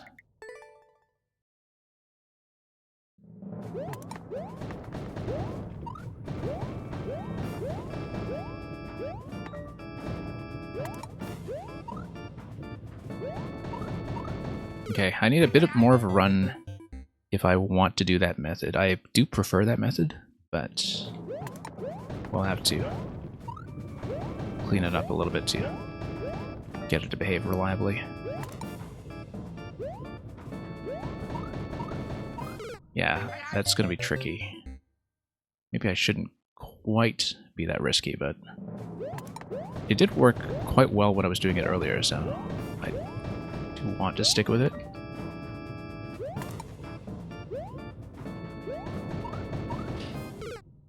Just need to really hug that wall and then wall jump off that way. I am releasing a little too early, that's the issue.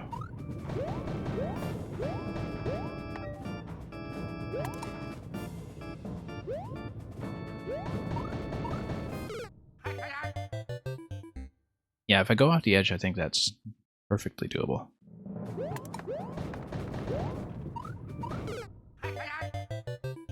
It's probably cleaner not to go all the way over to the right there, but I feel like if I can nail a good, reliable jump distance for this, that is actually going to work quite well. Like this. Then we just sustain ourselves over here, and as the lava goes down, I hop to the right.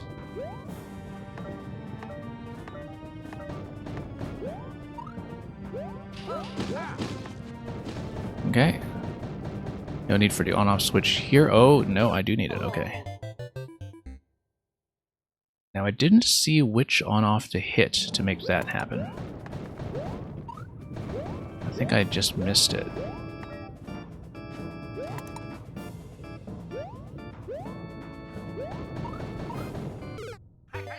So I do need an on-off switch at some point, unless I'm just supposed to go under the conveyor belts with the on-off activated once. Okay, maybe I am supposed to do that, but that's a bit difficult to estimate.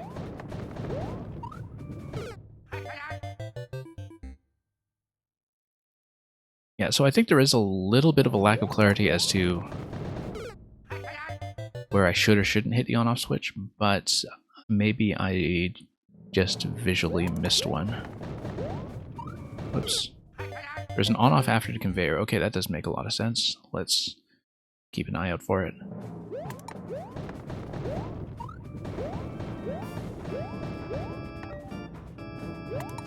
Yeah, it does throw me off slightly that this next on-off switch is something you're not supposed to hit.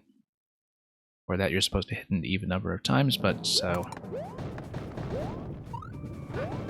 we'll figure that out as we go. I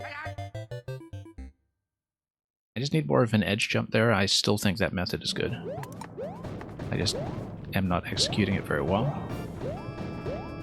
But I think that it works well enough in theory to be worth trying. Okay, this goes up.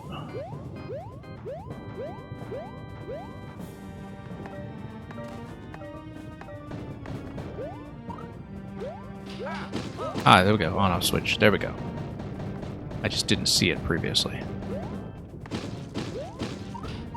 And then you need to jump on top of that, which I was just a little bit slow in doing.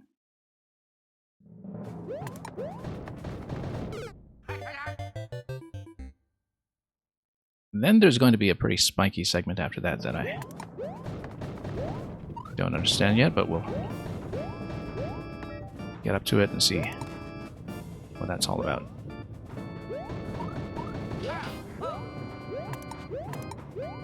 Okay, so we want this on.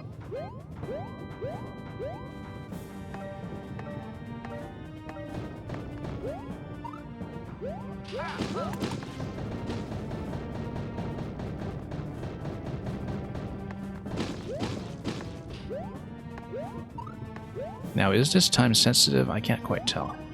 But you do need to block the thwomps. And then high jump up to the on-off switch. Hopefully I don't need the skull platform for anything. But we'll see.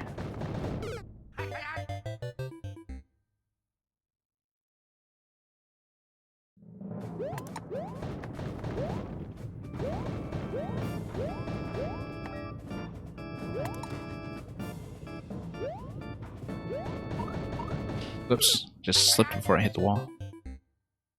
Tried to turn back too soon.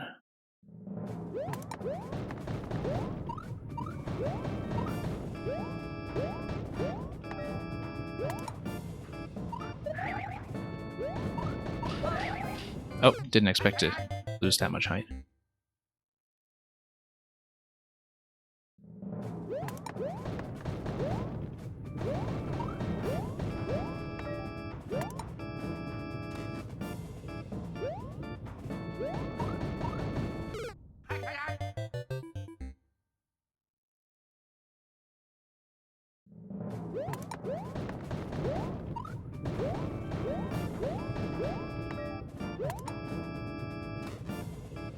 Okay.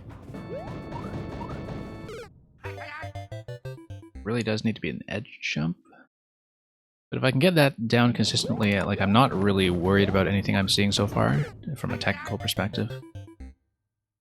I think once I'm past that particular jump, or if I just try to do one of the safer methods, I'm in pretty good shape after that. Yeah, just not calculating my momentum properly. So possibly I will need to do 2 wall jumps there, but I know it's doable with just one, so I would like to do it with just one.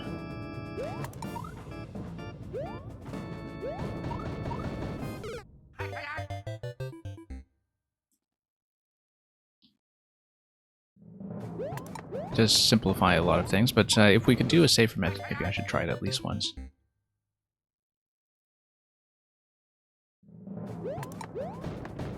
Just to clean that up and not spend so much time refining that one jump. Except I'm trying to hit the second one over now. Sometimes one-way panels really do visually throw me off quite a bit, so let's...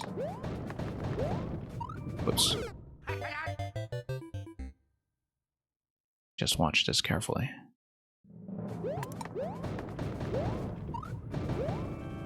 Hang on.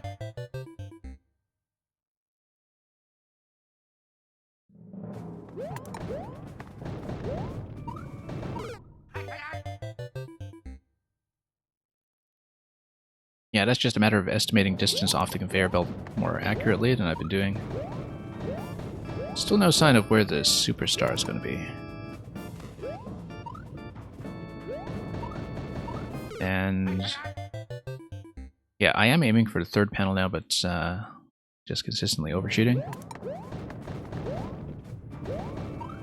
And so that's going to require a bit of pullback if I... Oh, I keep kind of tripping over one of the panels, I think. That's one of the issues there.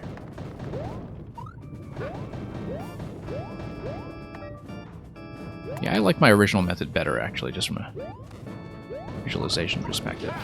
Much better. It feels much cleaner to do it that way. I know I can't do it very reliably, but it just seems so much smoother.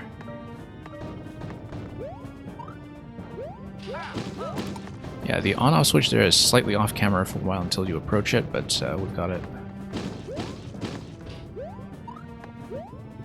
Like I said, hopefully we don't actually need a skull raft. Okay, notice the camera issue there that the dry bones are a little bit out of view if you are not careful. I need a high bounce off of that, obviously, to stop the next womp.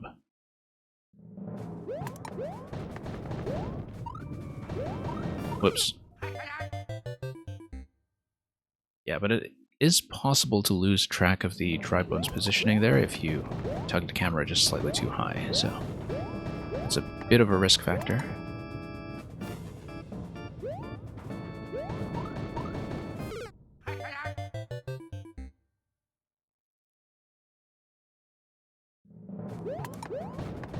Yeah, I think I know how to clean up that jump. I do need to try it a few times though, just to see if my solution to it is going to work. Not quite. Just need to go way, way off the edge.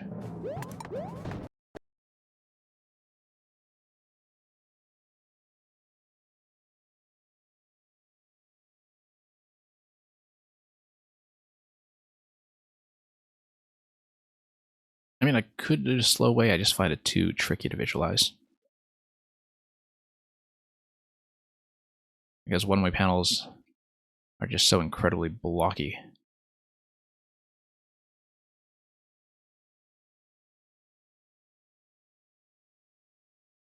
Game sound is gone? Yeah, we'll fix it. Thanks for letting me know. Give me one moment.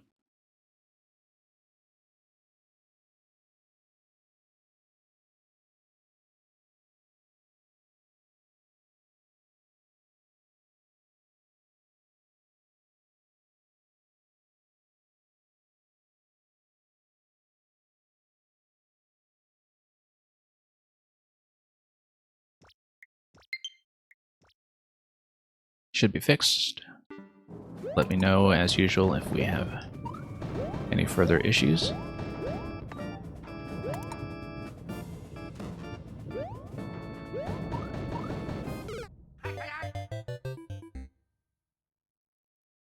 Yeah, I don't know why it was I was able to hit that more consistently earlier. It was probably just landing edge jumps off these donut blocks a lot better.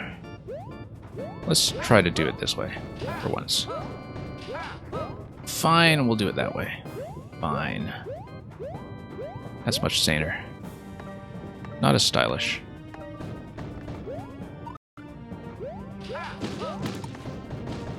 Not quite as satisfying. But if we can do it more consistently, I might as well go with it. Okay. Whoops. Just need to maintain jump height a little bit better there.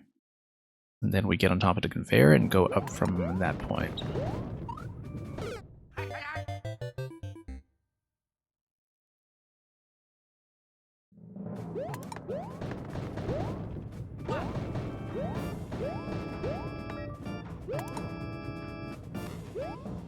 Oh, yeah, let's actually get down to the donut blocks first before we try that.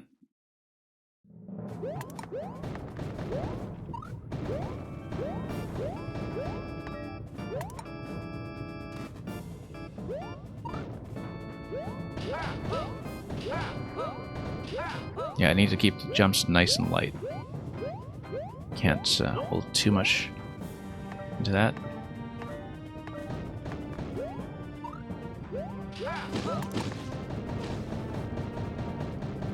I suppose we are saving some time with that. Oh, almost hit the spike there. Hopefully not.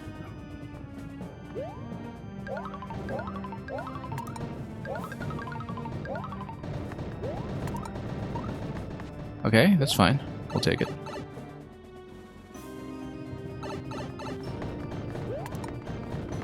Okay. Ah, okay. So it's that kind of run.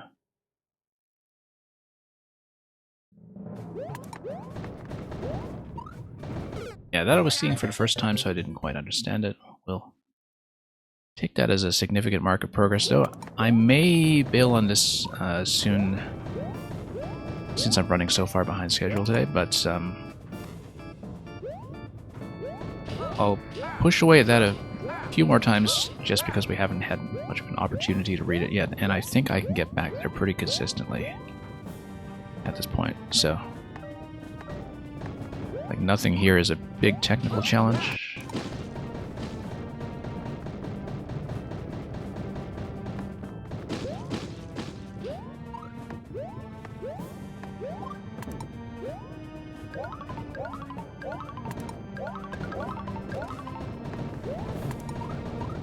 Don't know. Yeah, I guess that stops the thwomps.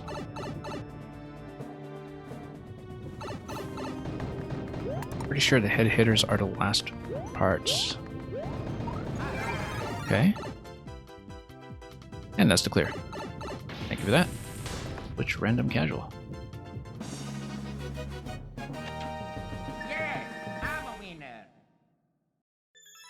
Yeah, a couple of things that I sort of had to do by a bit of trial and error there in terms of understanding the on-off states as well as some of the camera positioning, but once it came together, it came together. And the final bit with hitting your head was actually much safer than it looked.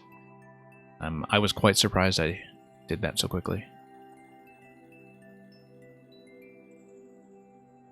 And caught cursor. And once again, thank you so much for waiting, everybody who is still in queue. I totally understand if people have to drop due to fatigue or other external commitments. Like I said, we will try to run for as long as it takes to clear everything that remains from people who stay. So, Luigi's Mansion Escape, which apparently took you 460 hours to make, for reasons we will soon discover. Oh, probably because of a lot of fine-tuning of the music track by hand, I would guess. Maybe. But the music is generated, apparently, by Music Level Studio. Can you escape the mansion in time? Let's find out.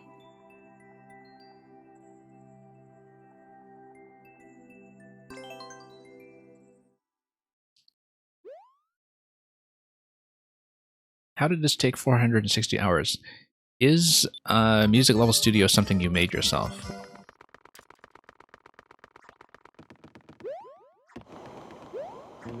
Am I on the right track? Like that you would kind of do your own software solution to... Aha! I actually did guess correctly.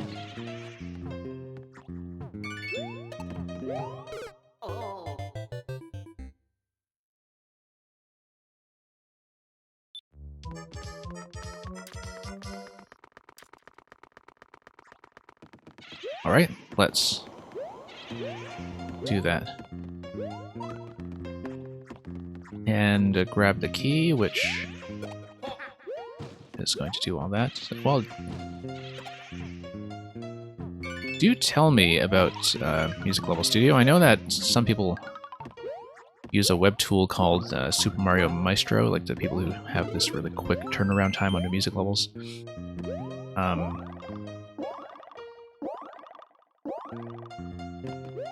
But in terms of your own proprietary software, if you have like a really interesting feature set you want to tell us about, I'd love to hear about it. Oh, missed the key door.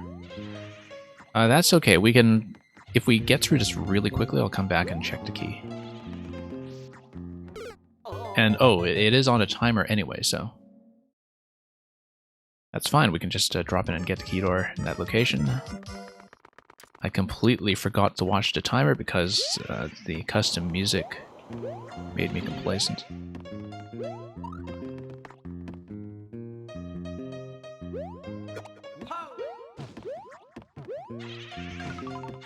Let's not get within any kind of despawn range here.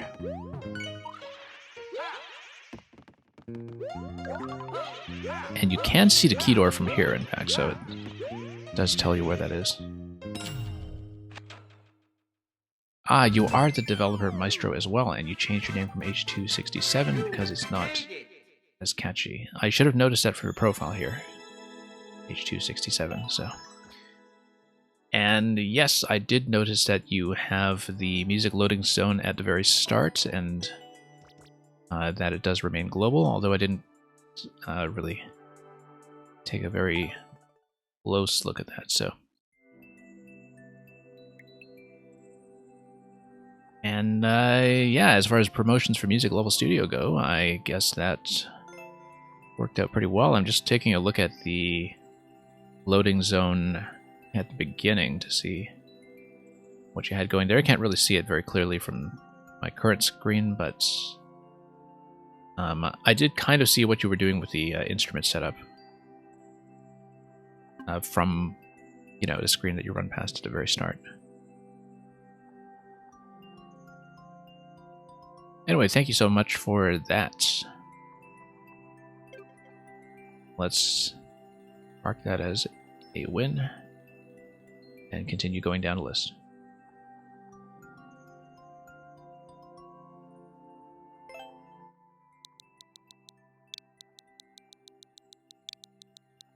XPJ, WWF, WSG, there we go. This one is probably the purest male level yet. I assume it will have lots of branching paths as we explore the Forgotten Atlantis in On the Rock. Nice trident.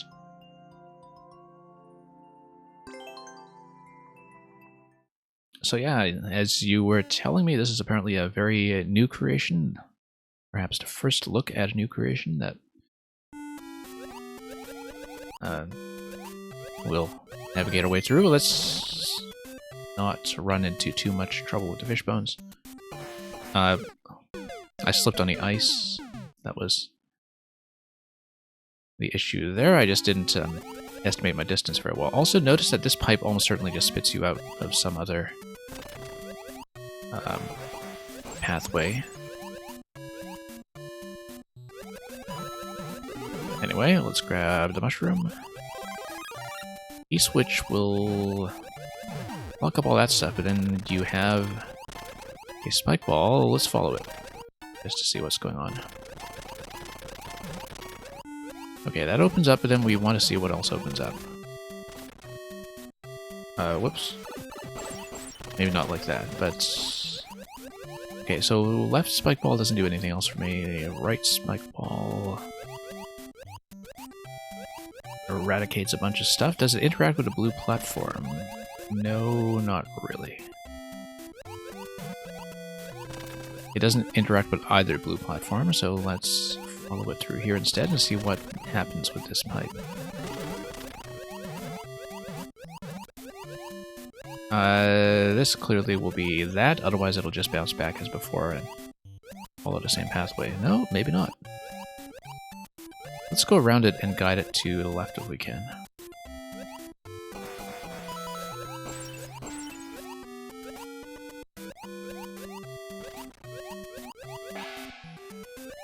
And that's going to bounce. And okay, but we can do something with head bump here, perhaps. You do have a screenshot of the generator output if you want to see the music better. Yeah, you know what? If you want to post it in our channel's Discord, that would be maybe the best place for me to catch it instead of going through the chat afterwards. But you're quite welcome to. This is supposed to visually link with the previous level. Oh, you mean the gigantic tentacle one.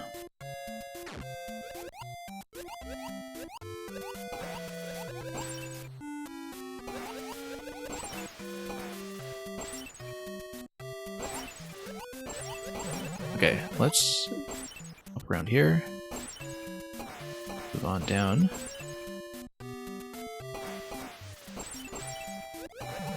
And let's check all of this before we look at the green pipe. Didn't have what it takes to do the bomb activation there, so...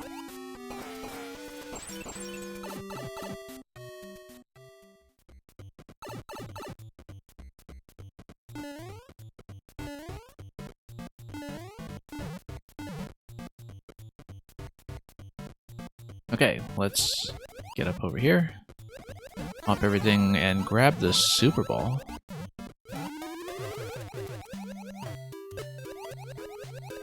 This level is the alternate of the tentacle level. I see, as a branching path in the Super World, if I understand you correctly.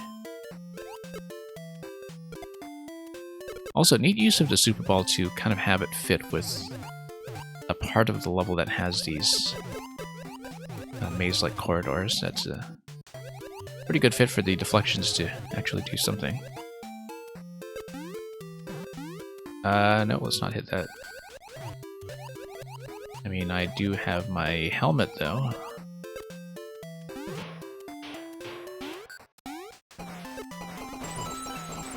Okay, we can create a path, perhaps.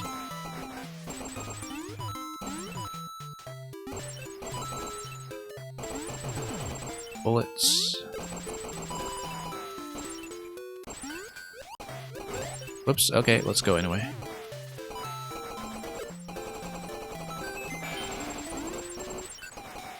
And the helmet problem will solve itself.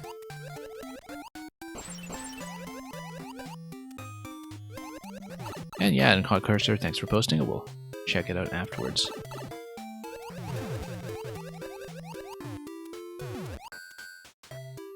Oh, you mean you'll choose the most popular level for the Super World? Okay, I mean, if you really don't feel like you'll have room for both as something like an alternate path in the water zone.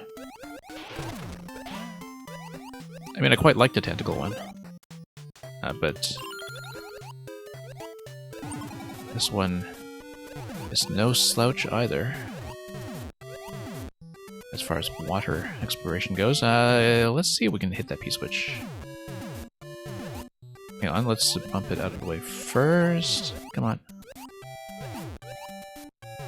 No. I would like to preserve it. Let's see if we have learned anything from that volleyball level I played yesterday.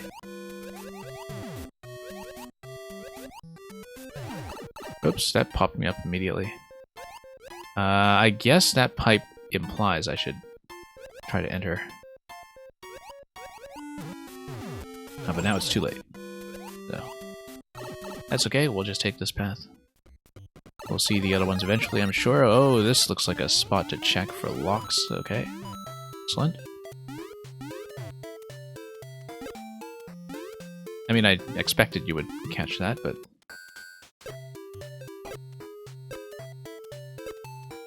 Come on, let's zap some fish. Nope.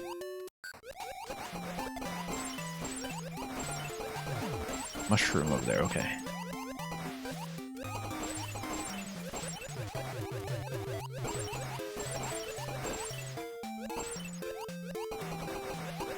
Now we'll just make our way back upstairs.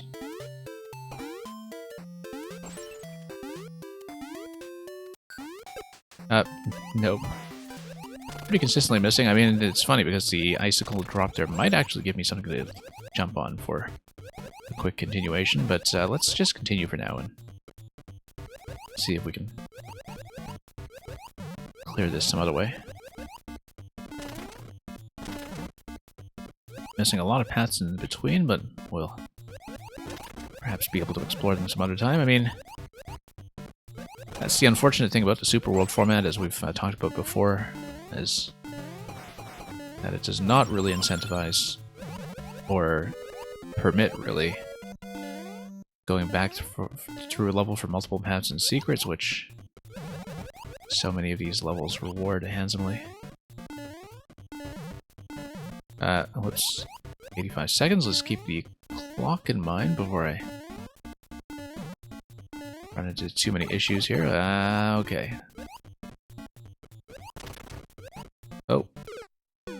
Should have backed out of that. That's alright, we'll do it again. And I don't know if doing this as a two-way is going to introduce anything. Nope, that just blocks that off.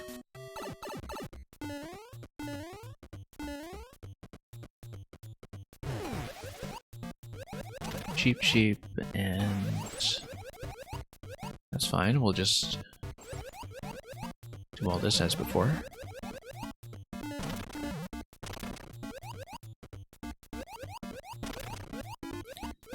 That pipe might be a bit much. I mean, it's probably manageable, but we'll see about that as I go.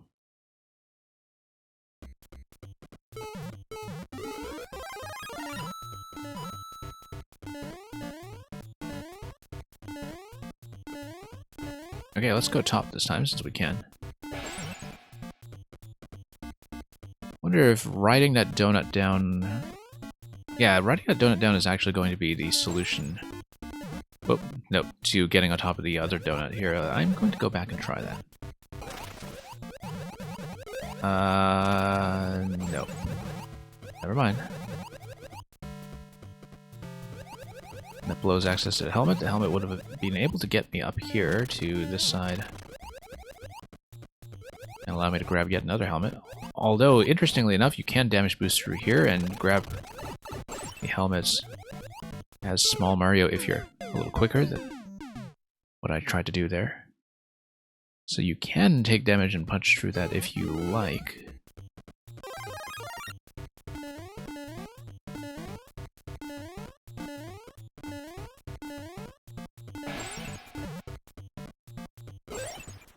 Yeah, that's going to be a really quick turnaround. I don't think that's doable. I think that's actually going to be exit only on that green pipe. So never mind all that. Let's just take that as an alternate exit and move on.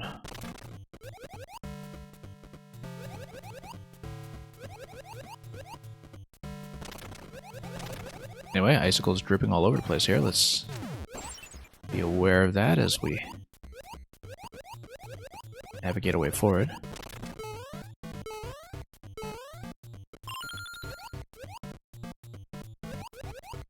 It's very open, so damage boosting is possible. Yeah, I just messed that up, but it was pretty clear to me that the timing was available.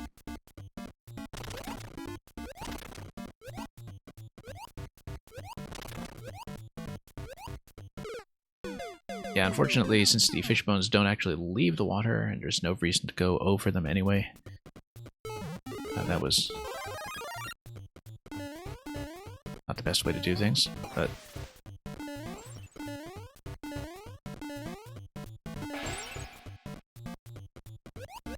we'll punch through this time.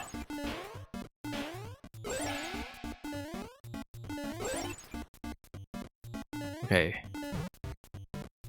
Never mind then, you can't actually do much with that then, perhaps. There is a shoe on the other side though, so... Yeah, because if you're breaking the icicle, then you don't have an icicle to land on. You would need to punch through that stuff without breaking all the platforms along the way.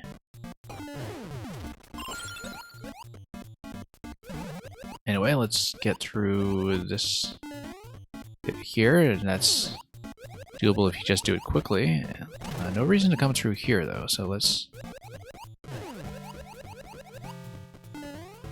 see. I mean, the fish are jumpable as they come out of the pipe. I don't think that's necessarily going to be a good idea.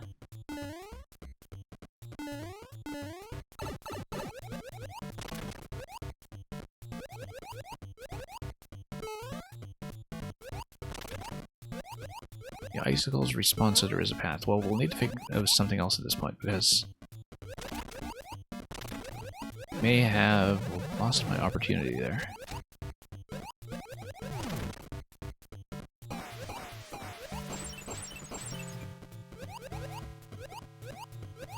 I wonder if I can enter the red pipe. That does not seem clever.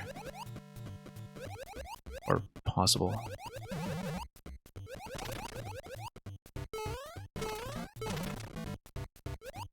It probably is doable if I have the flexibility to take damage, but currently I do not.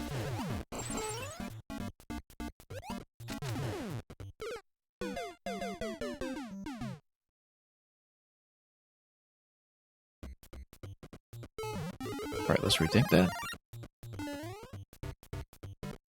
Okay, so I don't know what I missed about my options for an exit on the right side here, but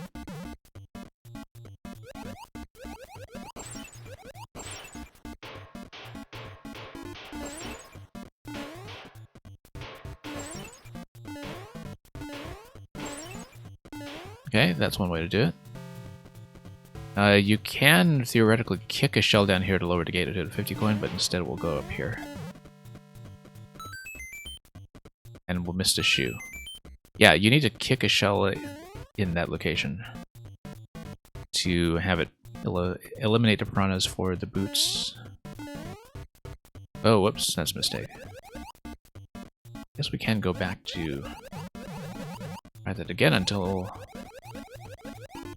that does something for me. I wonder if the yellow pipe can be entered. It doesn't load it high.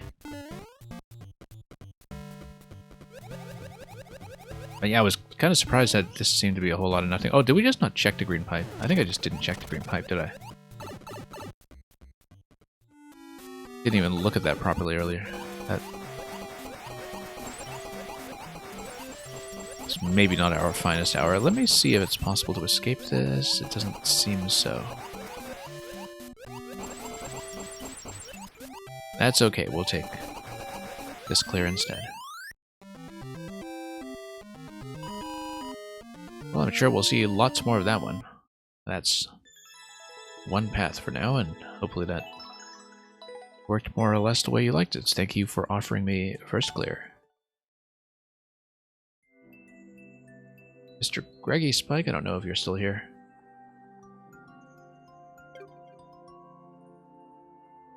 Totally understandable if some people have dropped out, but I do see Mr. Greggy Spike on the online list, so we'll just wait a moment for a check-in, and then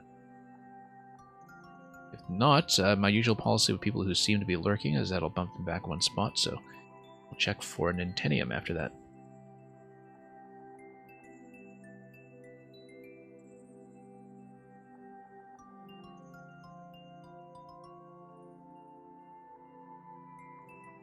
An Intenium if you're here. Let's see how we do.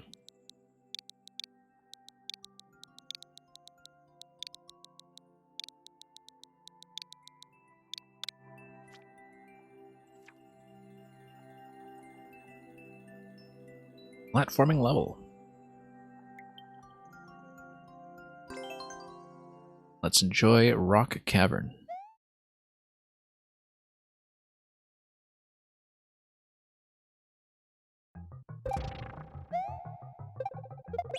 See if we still know how to do this platforming thing from time to time. Up throw, side throw, yeah, pretty simple. Just need to get that muscle memory back in place and get some of the jump timings down. That down arrow coming up after that, I'll have to see what that's all about. Because currently it's a little difficult to tell what's coming, but we'll see it soon, I'm sure, once we clean up some of these shell releases. I think I'm just releasing too late. Let's... I see, okay. So shell hits that, you see the Goomba, you stomp on that, and then there's going to be a shell to the left after that.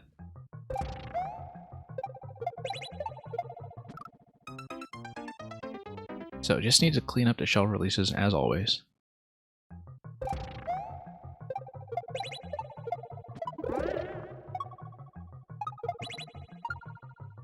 And then it's going to be a spin jump off the P, which will then get on top of the spinies after that on the right side. So just a bit of sideways momentum control that needs to be cleaned up here for us to be landing in all of the correct locations.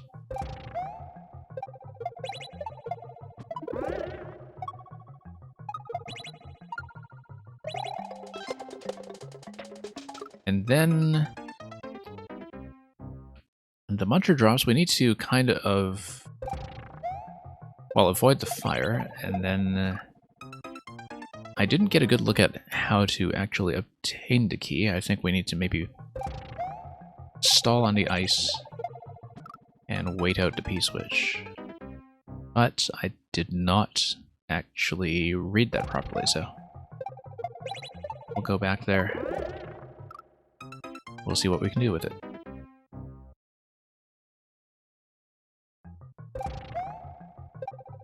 Nope.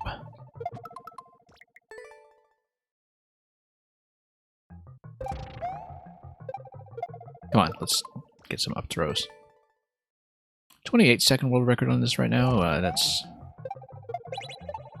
a sign that this should hopefully not take too long, given how far we are already.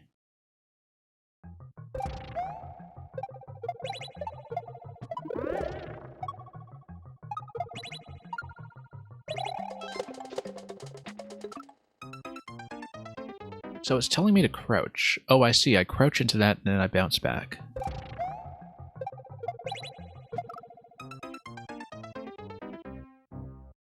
Yeah, because I was looking at the big Podoboo there and wondering about its hitbox, but I think crouching on the ice should work as advertised. And then I just need to switch to an up input quickly enough. I was just a little bit slow getting out of the crouch, but it's pretty understandable how that's supposed to go. Nope, bad positioning there, just released a little bit too high on that bounce.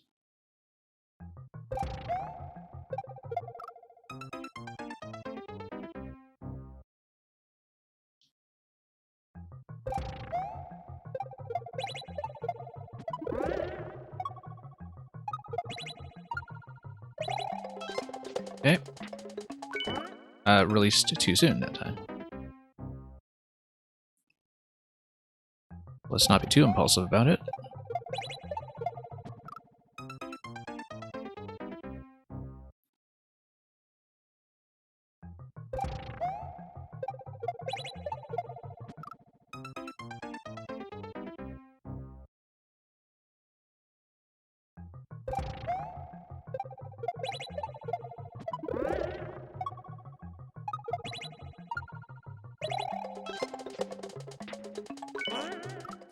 Yeah, I thought it was holding up into that location, but clearly I'm still a little bit too slow.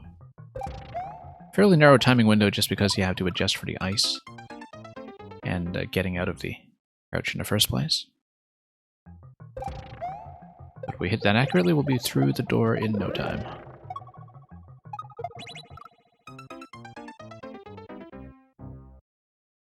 And that just needs a cleaner shell release all around.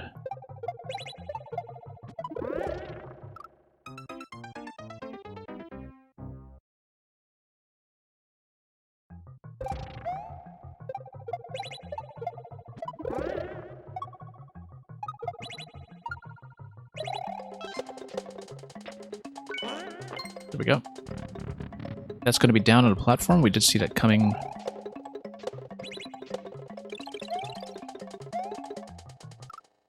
Yes, that trampoline is not for me, it is for the shell. And then I land on the second pink coin, and that will coincide with the shell when it is trapped by the one-way panel.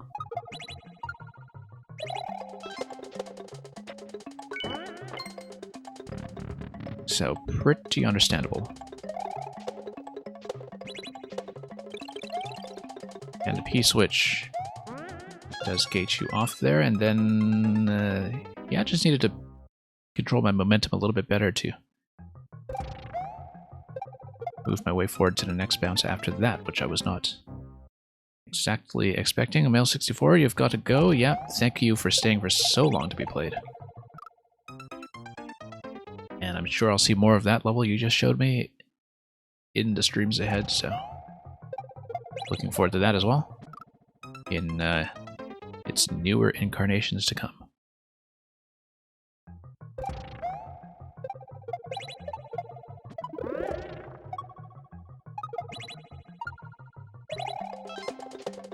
Okay. Through here, and then getting through here before the P-switch does its job.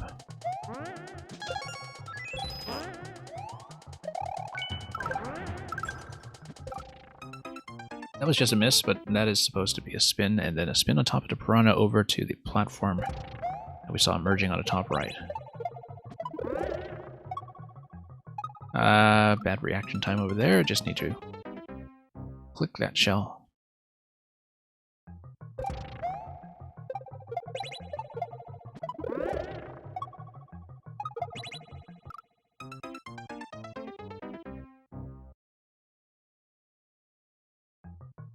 And if we clean up that release timing, we'll be in good shape. Release timings here are fairly generous. There's plenty of room usually to adjust my landing positions accordingly. So I am definitely looking at that top left slope after exiting the door and wondering if there's anything I can do at that spot, but seems not.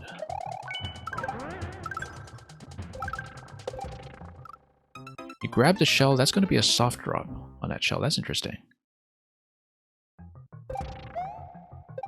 I don't know how that interaction is going to go just yet. It's a soft drop, and then there's another shell that's stationary down below at the very end of that segment, so might be some kind of reclaim trick, but we'll have to take a look at it when I actually hit that wall.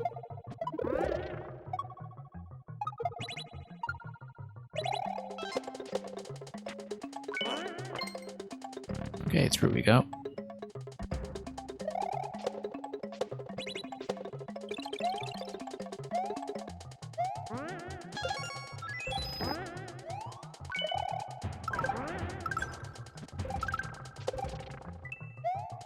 No, I was trying to release that. That just didn't go. Yeah, I guess I drop it and then we have some kind of double bounce. Or a bounce that allows me to pick up the next shell, rather.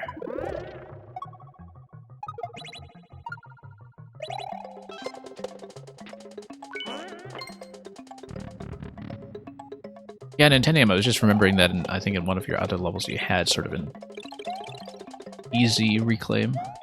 Like a reclaim that kind of played itself. So I'm always keeping my eye out for stuff like that, just in case. But looking at it carefully now, I am just dropping to the next location and collecting another shell on the mole. That will come after that, I think.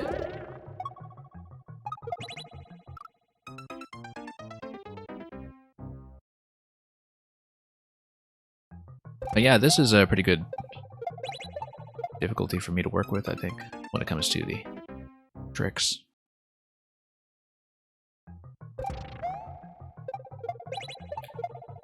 Plenty of leeway when it comes to adjusting to some fluctuations in my throwing accuracy.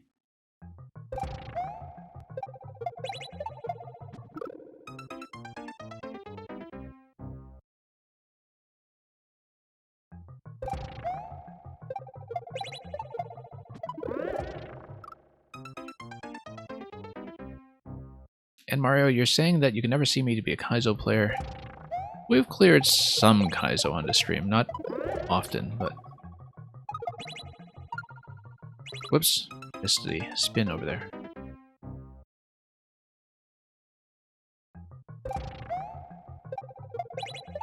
But yeah, I knew when I first started streaming this game that's... If you're doing viewer levels at all, you are going to see a lot of stuff that's outside of your usual comfort zone.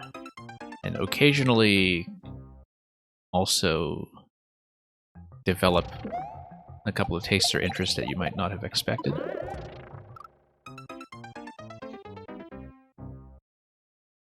I'm definitely better at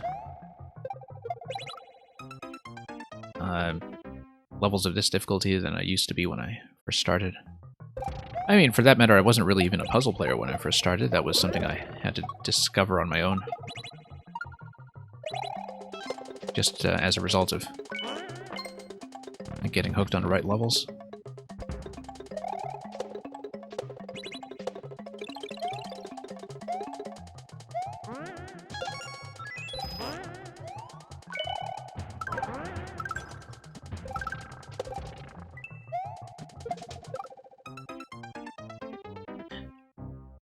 I am trying to drop that shell, but I don't really see its point. I don't know what I'm doing with that, because if I'm falling accurately onto the next shell that I'm picking up... Oh, no, I think I understand. But I have to do the interaction to see if it's actually going to go down the way I'm expecting.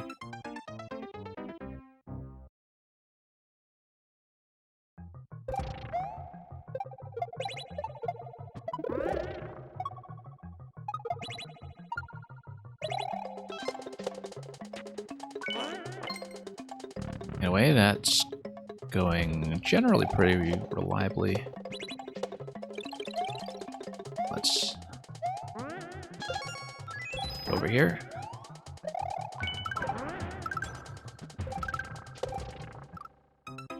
Yeah, you land, you pick up the shell, you drop the shell, and then... It seemed like I am kind of kicking it on my way down, but I think I'm kicking it too high. If I'm kicking the shell when I'm a little bit lower down, that may be the thing I need to do. Just kind of funnel it into that column. Lost a bit of horizontal momentum there.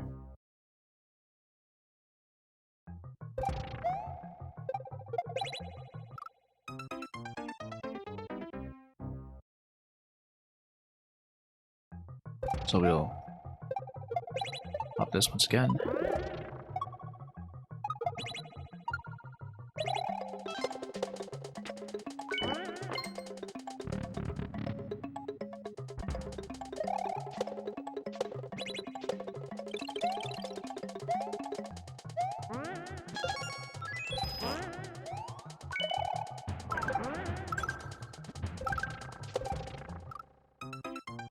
Yeah, I am maybe letting up on that horizontally in a way that I'm probably not supposed to.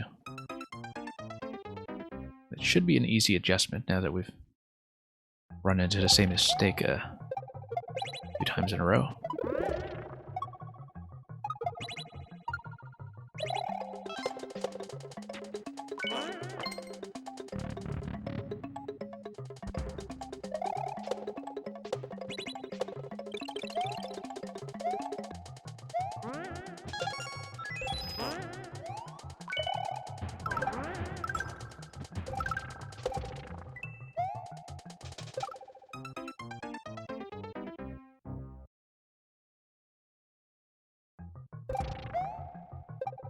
It really does feel like I'm supposed to pick up the next shell, but I just can't quite predict how that's going to go from the current drop position that I've got. Maybe I'm dropping too close to the wall. But we'll have to sort that out when we get there.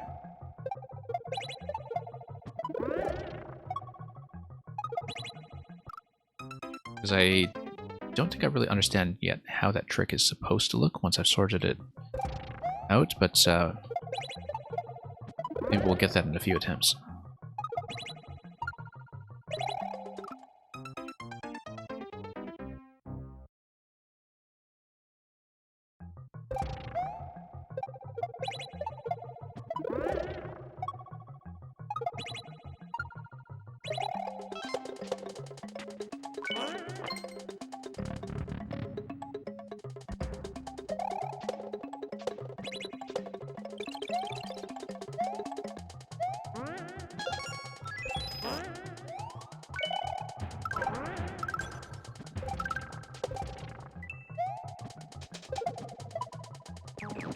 No, that's just an up throw. I had everything right. I just reacted poorly at the very end. Okay, now I understand it. I just needed to slide forward, and I did a bit of a panic jump once I saw the thwomps. Because I was reading everything for the first time, and it's very clear that it's just actually just an up throw. You drop onto the blocks down below, and you enter the key door. So...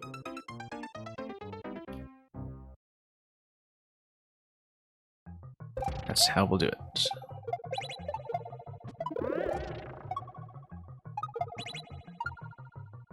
Sometimes I just need to see it once or twice.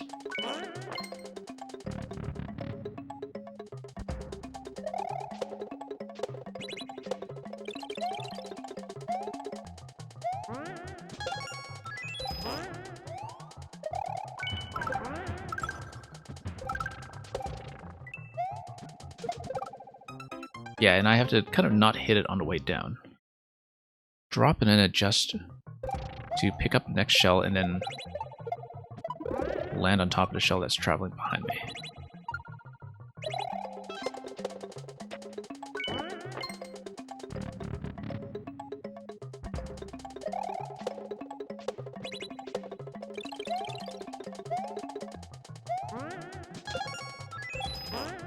Okay, and that's going to be almost okay. Made a bit of a troublesome error correction at the very end that spoiled everything.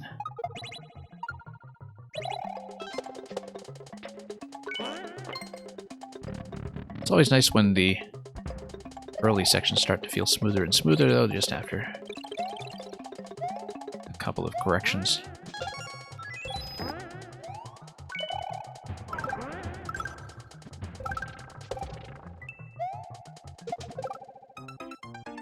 I think I hit myself there. So, probably some adjustments I still need to make to the drop timing. Possibly I also didn't quite get a soft drop input and threw the shell into myself.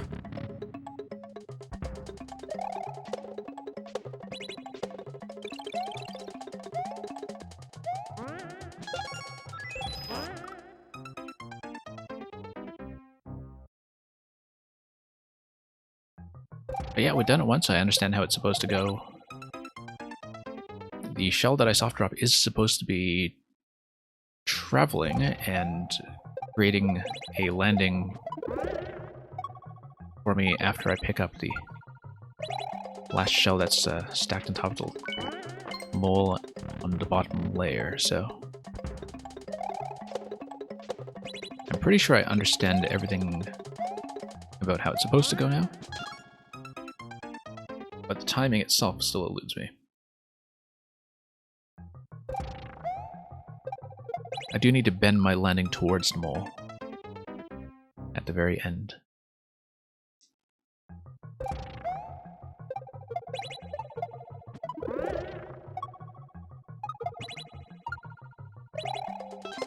We'll go back to that and see how cleanly I can do it.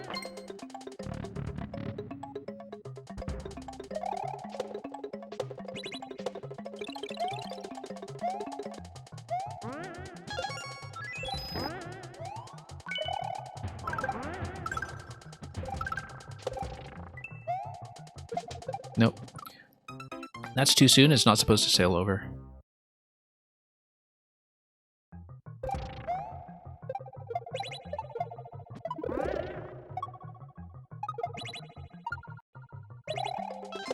Probably just some kind of input error on my part.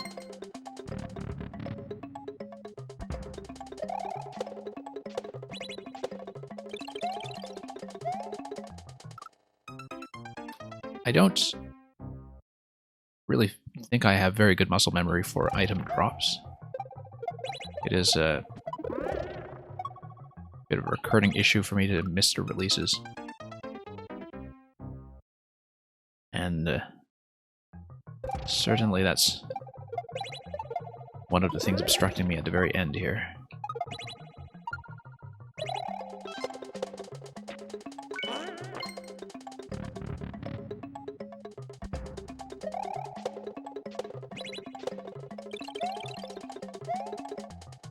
Yeah, I do have to jump off of that immediately, especially if I'm landing in dead center on top of that blade. That's the kind of thing I should not be dying to.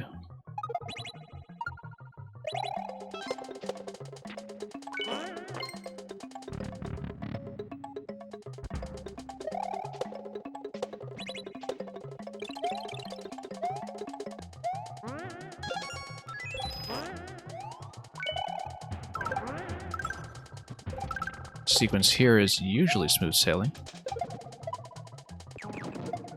There we go. And that is it. Let's not die to this little pit at the very end here.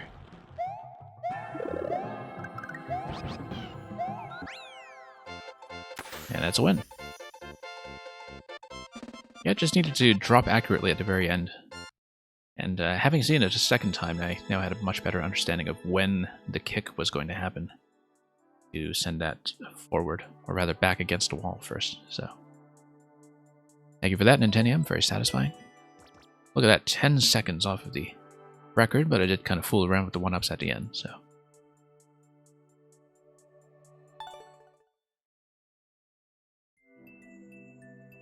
Second and final call for Mr. Greggy Spike.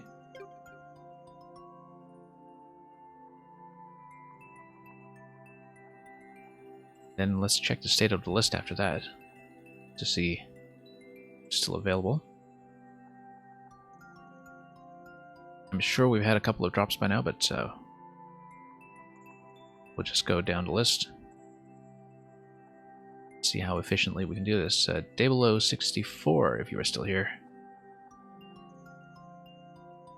Please check in. I do see you on the list. How about speak up in chat if you would like to be played.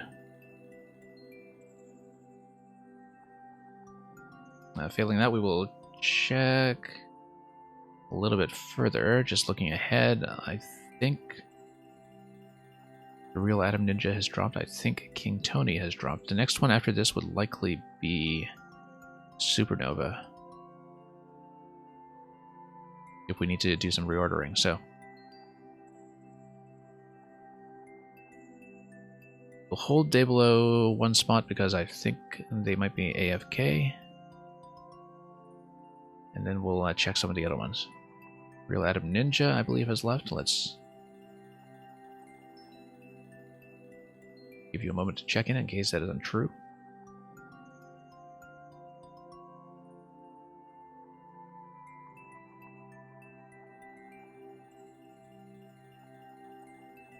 King Tony, I believe, is unaccounted for.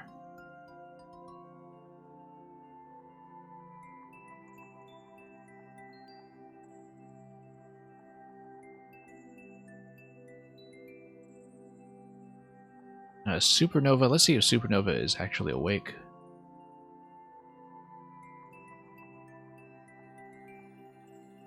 Supernova is on the list as potentially lurking, so we'll also give him a second call if that's not the case. Dabelow, you are here. Dabelow, you will be first then.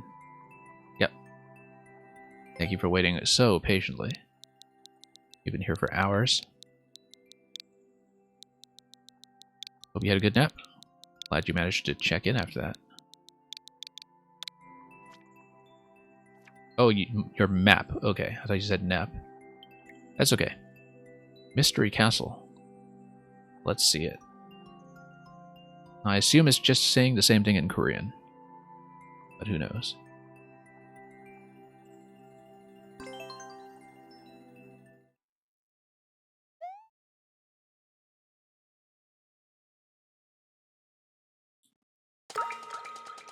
Okay, so notice the decoration around each of these doors. Let's just pick one and go.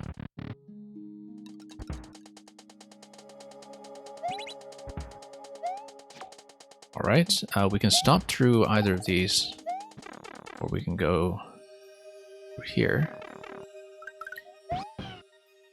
Yoshi is going to be Yoshi. I think we should be able to raise the mushroom over the seesaw if we just let it slide back and up the ramp. So let's just sit here for a moment. Let it do its thing.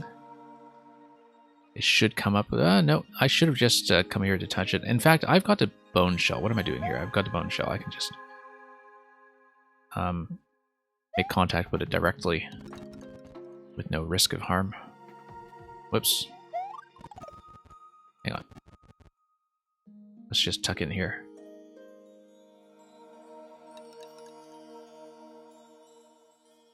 As well stack some power-ups. This is a little bit of a wait here, but it's fairly clear that I should be able to make contact. After which we'll go down. I don't know if both pipes would have been functional. You cannot be tall here. Yes, you can, because you can maybe ride the bone shell. Except you wouldn't be able to do a crouch jump with it, because you can't crouch jump, not even out of the lava, I don't think, so.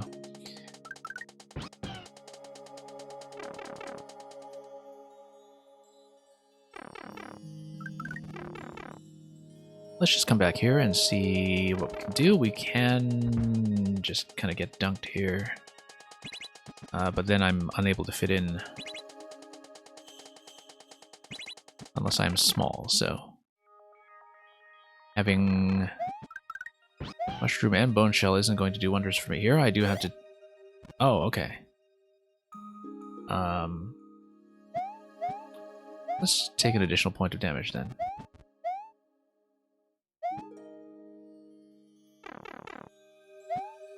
Probably should have just jumped out the other side, but we'll just go for the door. Oh wow, that's quick.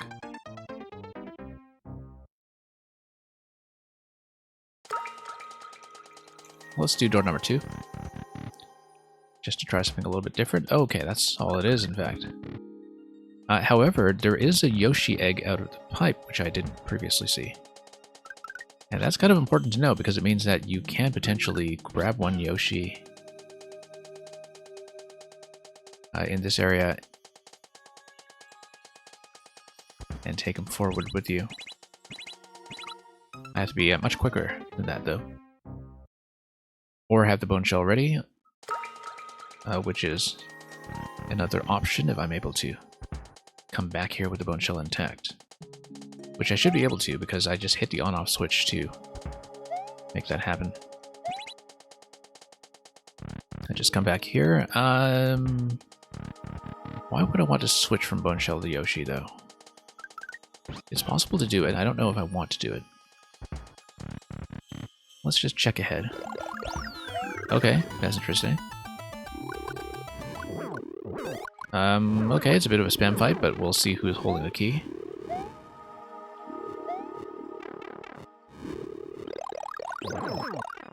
Fire flowers are just going to come repeatedly anyway, so...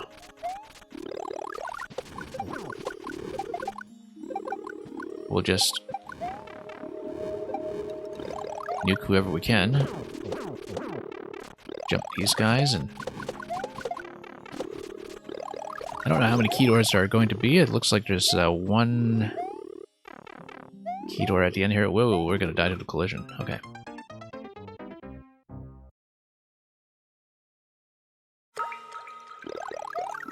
Alright, so the first segment essentially doesn't really matter, because it just circles around with the part with Yoshi and the part with the bone shell, and I don't think that actually gets you anything at any point, so...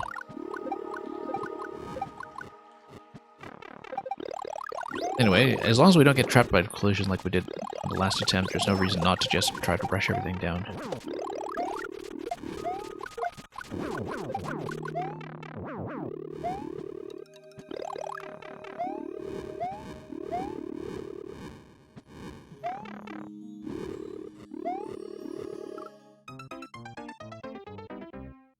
Yeah, we're going to be zoned out by all of the Koopalings at once in this massive group fight here. And hopefully it's just off of Bowser that we need the key.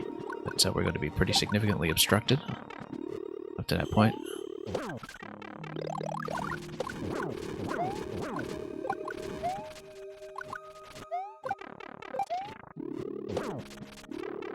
Gonna stomp what we can. The most important thing is to just refresh my way through the fire flowers whenever possible.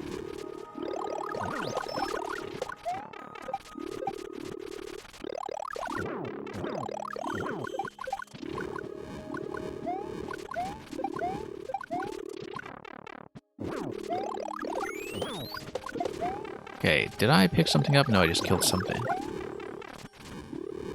It knocked somebody out. Yeah.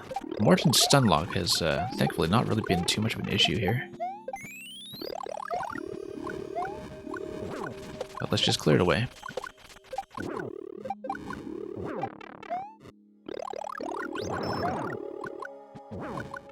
And passing this is not really too much of an issue, I think. And so yeah, Bowser does hold the key. I don't believe any of the Koopalings will hold keys, but we can check if this doesn't go well. Nope, that's just the axe. Okay. Thank you for that, Dayblow. So yeah, the first two doors are really just a fake out and a loop.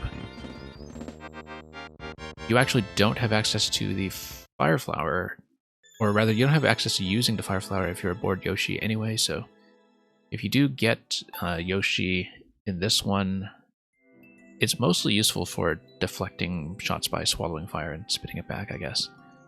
But thank you very much for that. And let's move on. This is going to be second check for Supernova. Very likely that Supernova just crashed out for the time being, but we'll see how we're doing with the rest. It's going to be Gamesmith, Santi, and Blackflies, who are the ones still to be called. So let's just take out Supernova for the time being. If he comes back later, maybe we'll give him another shot. But for now, we'll do Gamesmith. Thank you for waiting for so long. You raided me so long ago at this point. Yeah, it's been great to see a lot of new people week after week.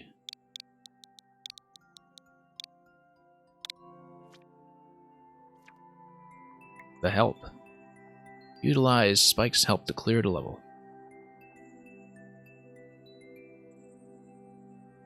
Okay, let's see it.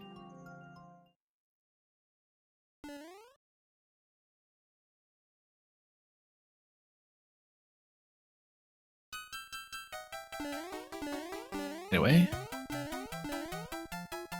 Spike is going to hit the on-off switch once we get in range of that. This Spike is not going to do anything to me on the left, but this will give me a mushroom to play with. And we'll try to bait the next one over carefully without running into too much hammer trouble. Oh. Yeah, needed a... Actually, I needed Spike to clear that for me. That's clearly the intention here. That would go a lot better, I think, if we did that instead of trying to bum rush everybody with the high ground.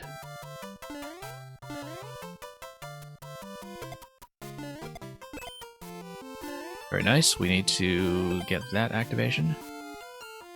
And likely a second one.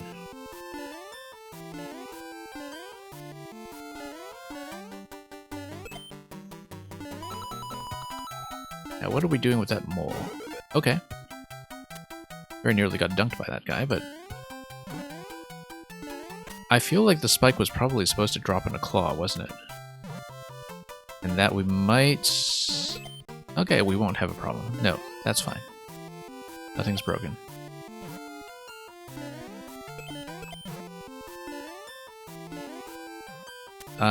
Poor timing on my part. Right before the checkpoint as well. So yeah, a lot of this involves paying attention to what's actually going to be activated on screen, and what's within range.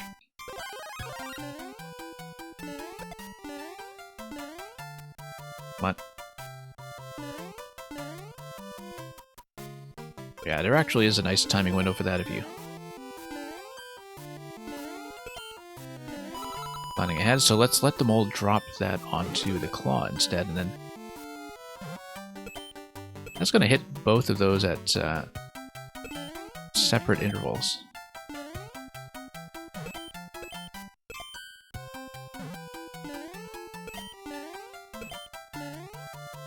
Okay, we'll do it that way. I'd rather take the stiletto, I think. Although maybe that's a bad idea. I'm beginning to think that that was not smart. Okay, at this point, I think I am probably dead, although maybe once all the spinies pass, I am able to jump that.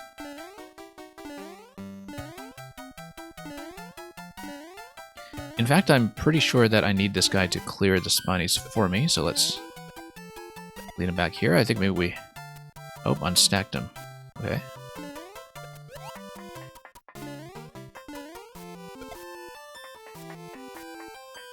Yeah, it seems like I need a spike ball to eliminate a lot of this stuff, but if they get their diagonal shot in, we'll just do this and proceed.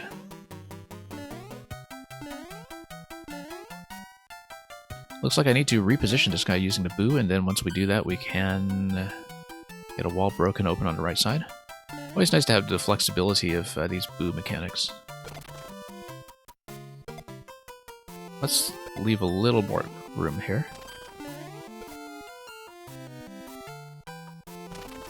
Yeah, just a little bit of extra flexibility here. Certainly wouldn't hurt.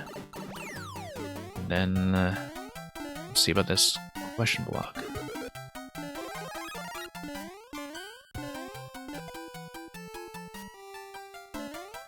Okay, that was almost disastrous. Now this is interesting. I thought I'd be able to do it that way and get a jump on top of the spike. The timing was wrong. The idea is probably nevertheless functional.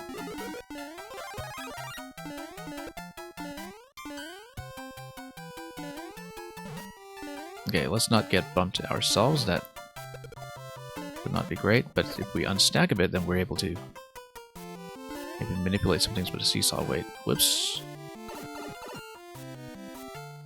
Yeah, here we may as well just go. And then I needed to do that a little bit faster in order to open that up in advance with enough time to follow it up with a jump over the obstacle.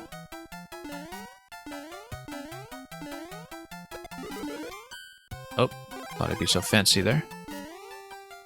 Oh yeah, no, Supernova, never mind. We can get you back in. I'll open up for you again at the end of this level. You just barely missed your call by like a minute. And so I don't mind getting you back in.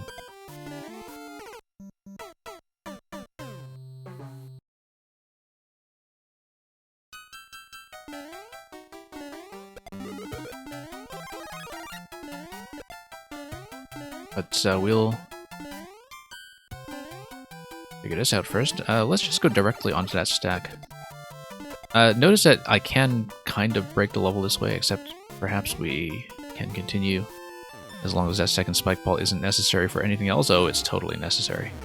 Okay.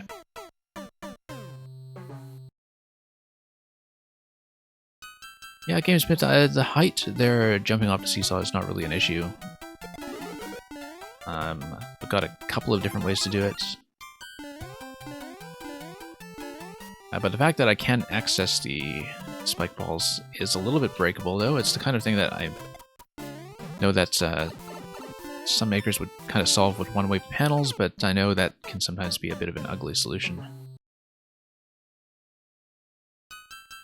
One-way panels would completely fix it, in terms of building a required element like that, but I know that because they look so out of place in traditional layouts that sometimes, you know, you might be tempted to design without resorting to that. Let's, well, that did eliminate the bonsais, but I ran out of Time on the skull platform.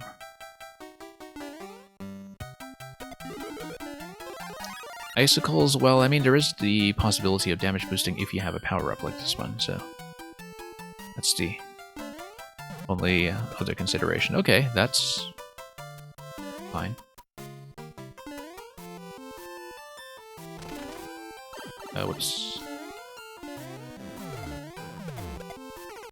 Now, the funny thing is that if you unstack one bonsai, you can actually get enough height to go on top row from that point on if you want, so.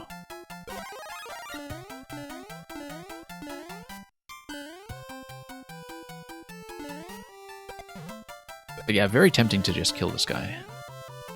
Particularly because of the spacing here.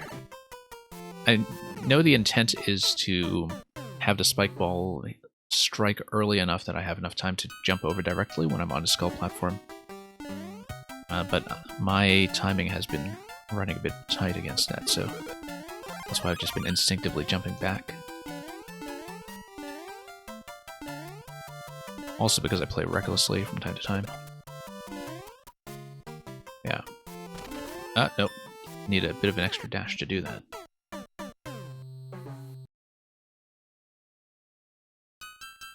So yeah, you really do need to lead the spike ball and understand what's coming in order to get that to function.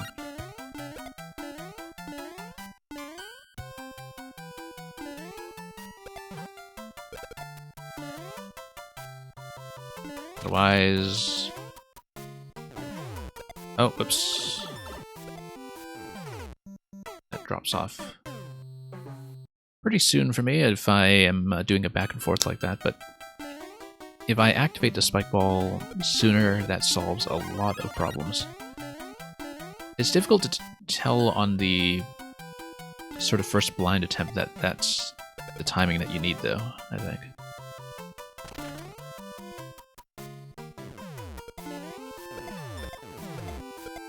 But when it does go smoothly, you can see very easily that that's what's intended. You can see that the spawn timings and everything, in fact, are kind of set up with the expectation that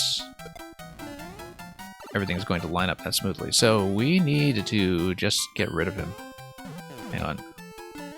And we need to do that by making sure Spike Ball goes down in time. Let's see what we can do here. Because I feel like the timing there isn't going to be very cooperative. Oops. Especially because he's kind of throwing those as doubles. Let's just go off screen there. It's sort of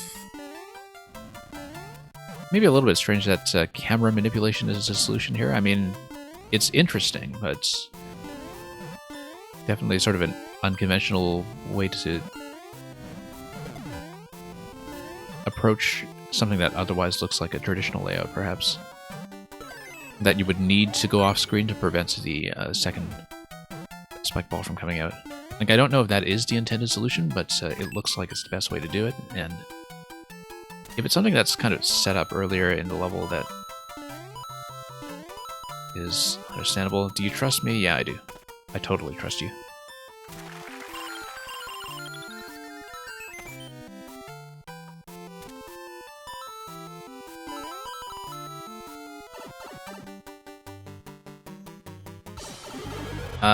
Okay. Nothing hits you here, though, which is good. I mean, you could potentially get hit if you were foolish enough to go down below, like I was just about to do, but let's not do that. Let's just get clear, so. Yeah, a couple of things that seem to be pretty positionally dependent in a way that can be tricky to see sometimes, and just a few issues with, you know, being able to break the mechanisms in a way that can't be reset. But as far as kind of recreating the flavor of a SMB3 Sky levels go, that was pretty reasonably fun. So thank you for that, GameSmith. Let's mark that as a win.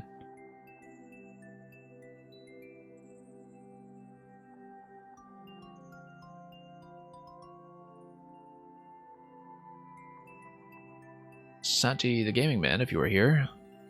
I do see you on the list. Supernova, let me open for you quickly. This opening is only for Supernova's code, and then I'll close it off after that.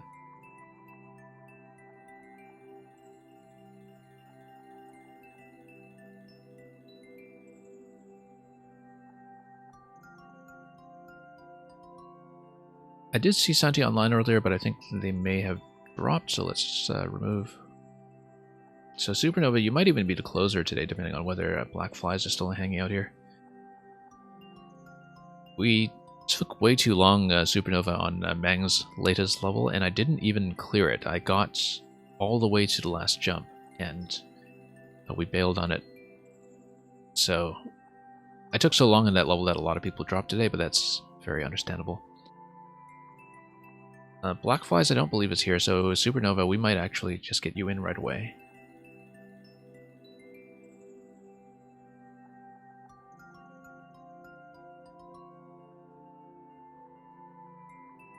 And in fact, once we are done with Supernova's level, I think it might actually make sense to go back to Mang's level to try to clear it if I have time, since I budgeted for a long stream today. But that might turn out to be foolish. I'm not going to commit to that yet. Until we get a better sense of how I'm doing.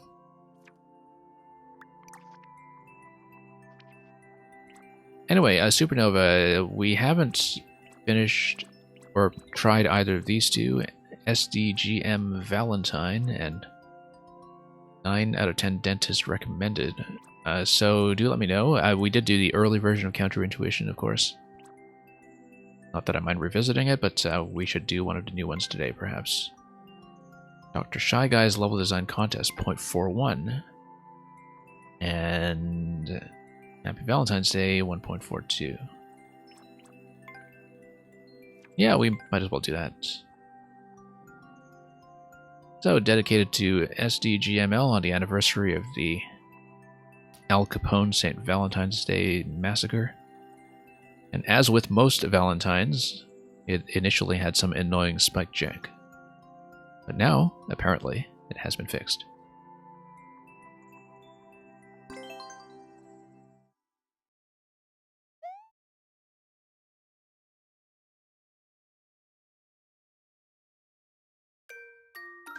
Anyway, let's enter.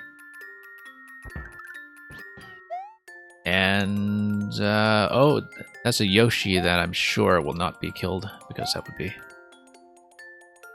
unkind. We grabbed a Yoshi, and then let's see what's going to happen here. Okay, so it's an egg-based mechanism for the on-off switch, as far as I can tell. I'm gonna stomp on this thing. Yeah, it drops another egg, and then if you remove the egg... No, if you hatch the egg, then it does that. Okay. Now, I'm thinking about the implementation, obviously. Like, you have some kind of off-screen contraption for it that's based on the Yoshi hatching. And I'm thinking about how you're doing it. But anyway, let's go through here, and you can kind of talk to me about the tech if I can't reverse engineer it right away. But that's the principle of the thing, is we have a hatch. You want to toggle the on-off switch on an omelet, you have to break some eggs.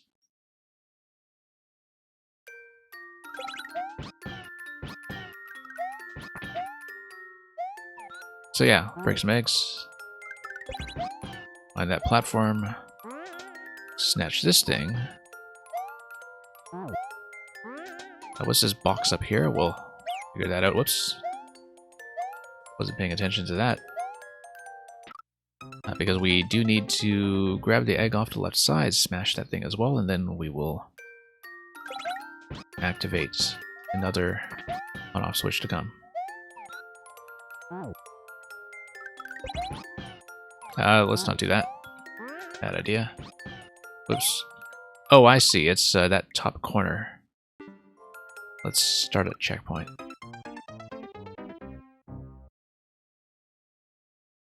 Yeah, if you're slipping off the muncher at the top corner, that's a problem. Rather necessary for this to work, that twisters cannot be picked up.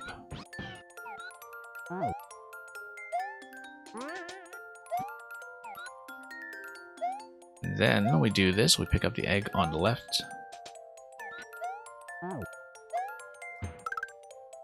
No. We probably needed to carry it all the way here and then spit.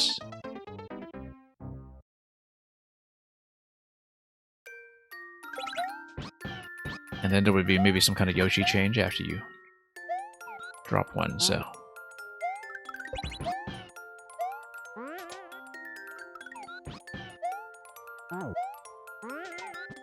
Okay.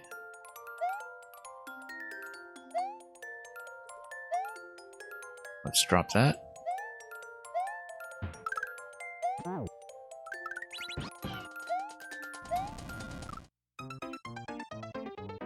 And there you go, a Yoshi death. How very thoughtful.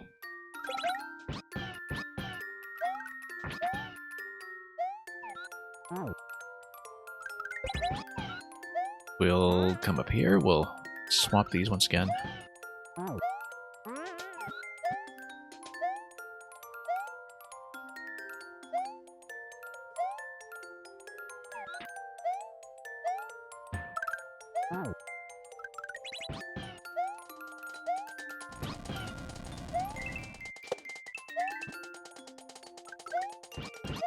Whoops.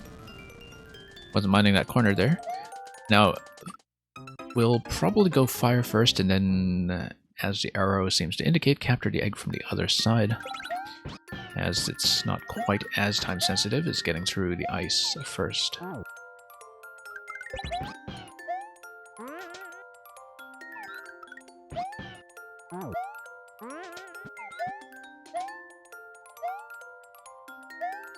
I'm gonna come through here.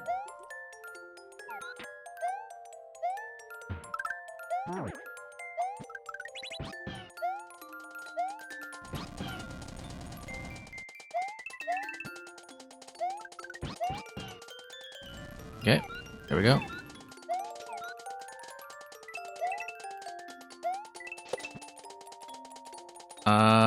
Oh, we probably didn't want to do that. I wanted to tuck the egg away under the claw so we sustain it until we are past the first column. And so it's going to be an egg escort at that point, so we do not activate the on-off switches unbidden.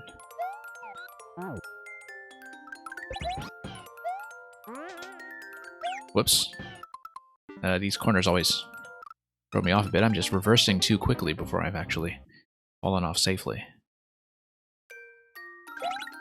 Might be perhaps a little more clever to jump off instead of just trying to slip off the side. I think it's probably those one-way panels that are just throwing off my perception of the hitbox.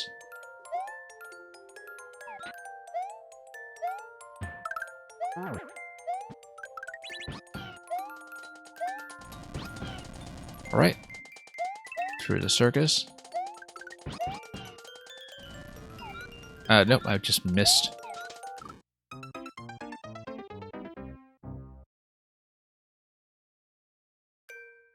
Dinosaur with such a long tongue can't even pick up a chili pepper at the correct moment.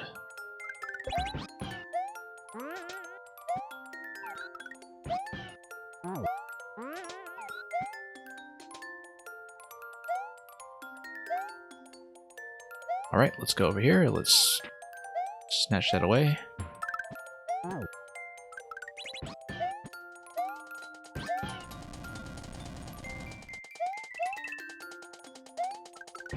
Back we go, and let's ready to fire this time.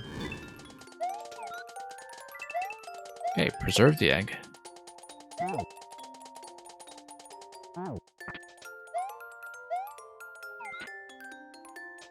Okay.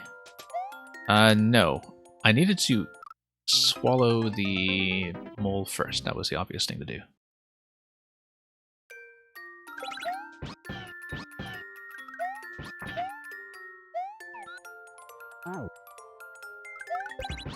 He's afraid of the spice. Well, Yoshi, who controls the spice, controls the universe, or rather just controls Super Mario Galaxy. And specifically Super Mario Galaxy 2, where he actually does eat chili peppers.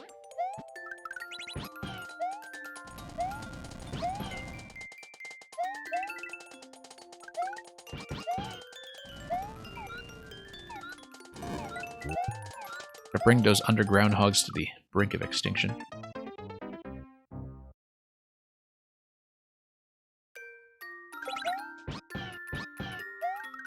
Yeah, it's been a long time since I played Galaxy 2. I don't have my disc with me.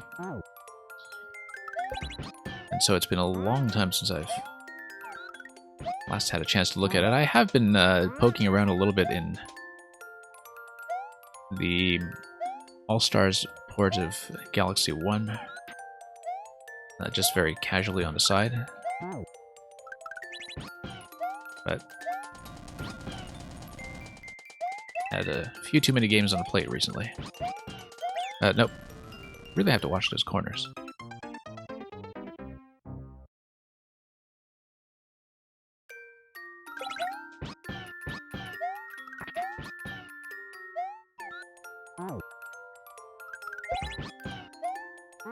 Up we go.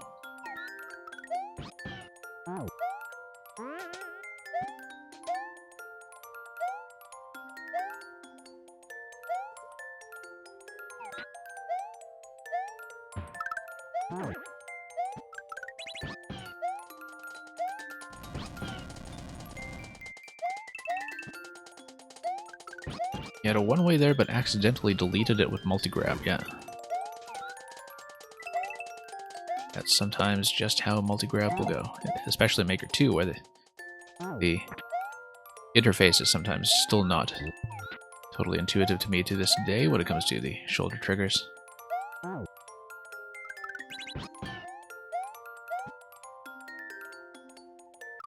No, we obviously need to get back onto Yoshi. It's just that Yoshi was loaded too far to the left and I could not see what I was doing, so... because I was kind of careening down low and I was thinking, okay, what am I going to land on here? Turns out that hatching something from the shell still makes it usable, even if it's no longer usable for omelets.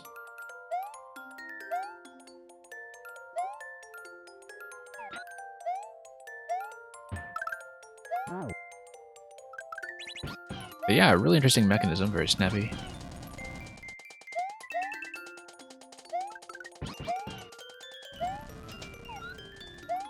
Oh. Let's have a slightly better reaction time with the easy stuff.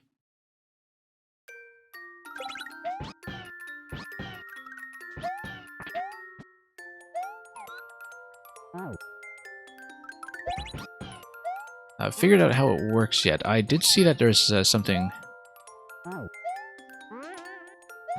kind of breaking early on. Let me think about that.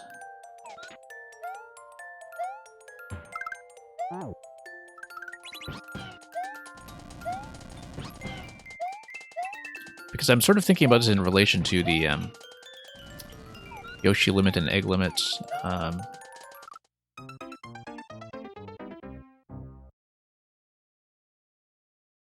Well, I mean, the eggs are remaining in suspension, obviously, because they are on top of the twisters and not hatching.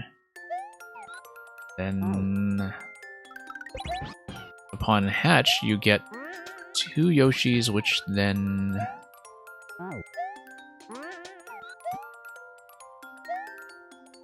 probably disable some mechanism that requires...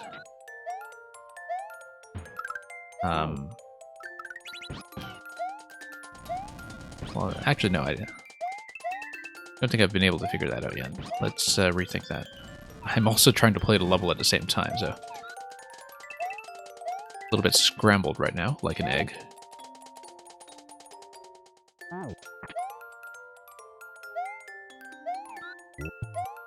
Because I'm thinking about Ragnarok X's Yoshi robbery level. That's sort of my point of reference for some of these mechanics, and so... because he also had the Yoshi hatch detector in that one, and I'm trying to remember how that one worked, because I...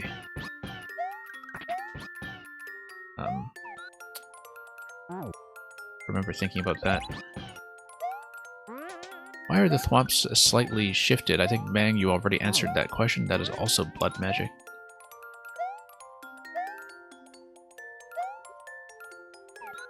Isn't that how everything works?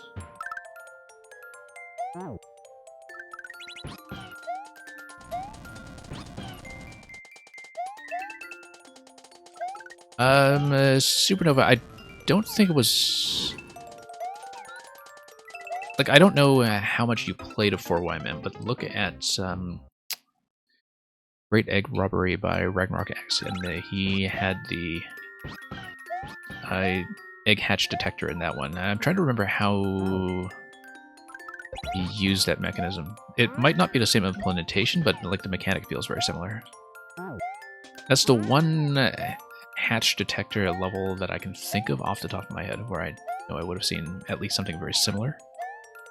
It wasn't really used in a platforming context like this one, though. It was more using the egg hatch as a failure condition, because the idea behind that level was that you had to preserve the eggs.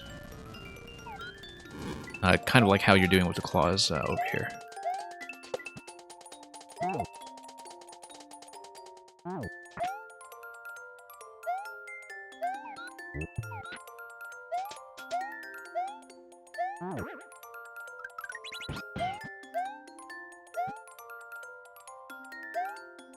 Whoops. Not accounting for the forward momentum on that falling platform.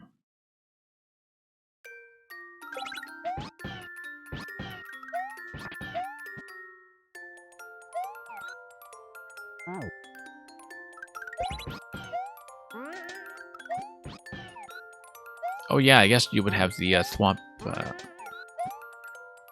bound by the stack but trying to track you, and that would account for the shifting that you're talking about.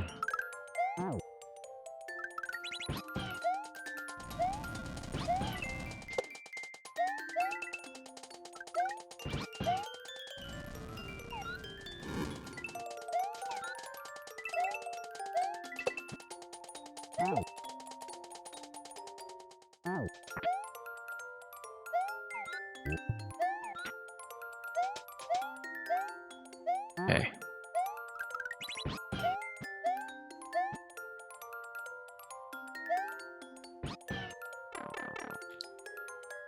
Wonder what's up with that P block by the goal. We'll find out soon enough, I'm sure. Oh, that just vanished. We needed to slide under that. But slide under that while picking up the mole.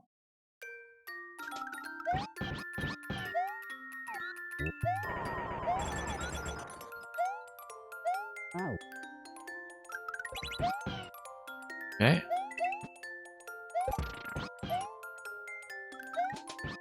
Yeah, this stuff is pretty readable. Let's grab that. No, that's not right.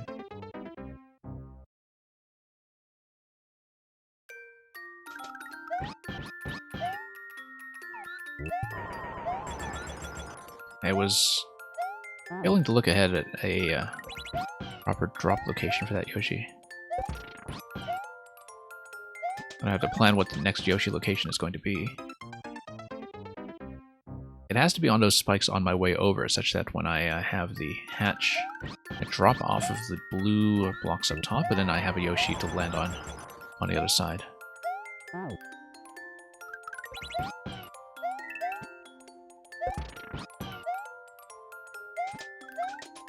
Let's not try to do that.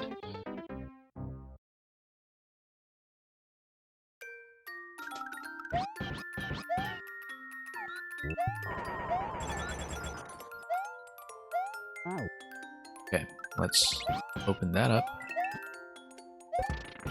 Drop Yoshi.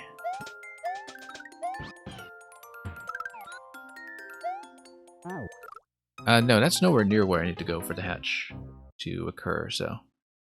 I think I need to stand on top of the munchers. Because then the munchers, as they drop, act as a falling platform. And then I'm able to step on that.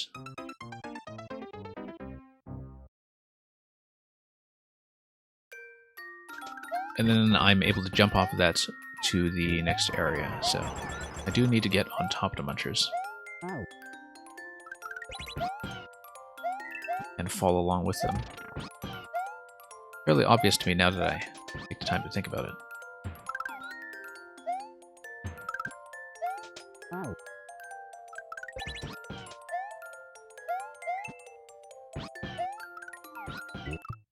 Let's not slip off like that. I just needed to swallow and duck, but that was just a poor momentum correction.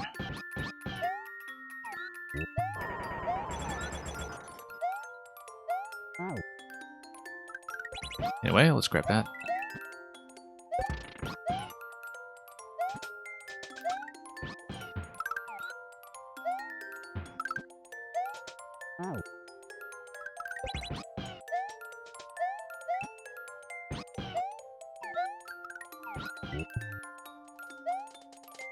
Okay.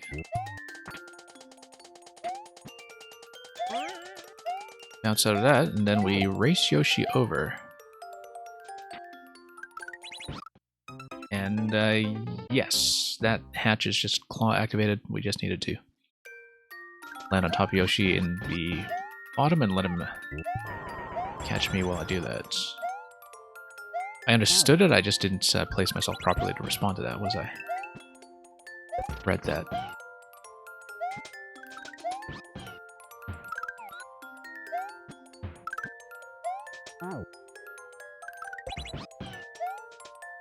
Interesting one-way panel there. Thinking about what that's preventing.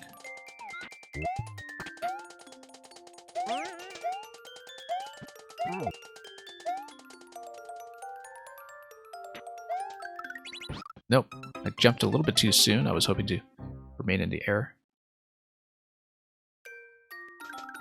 Supernova, it's distinct enough from the other hatch detector I've seen that it does not feel at all redundant. Not even close. It's so different from the other thing that I'm talking about that most of the platforming setups that you have here in terms of trading Yoshis and using some of the ones that hatch are just completely different from the level I mentioned. The only similarity really is that there is an on-off egg detector. Whoops.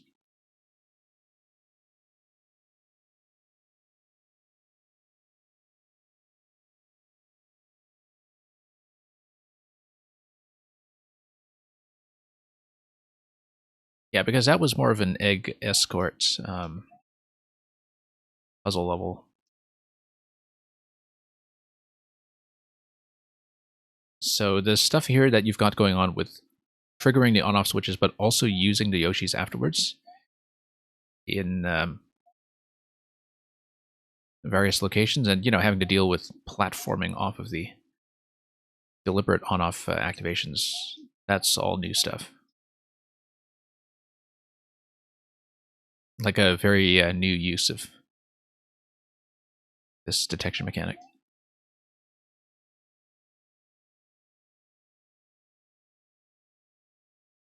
Whoops.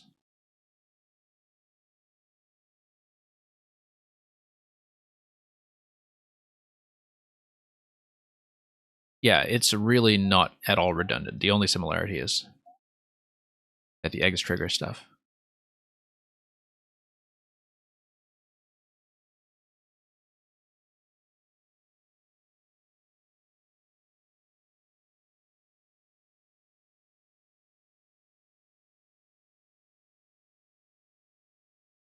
Anyway.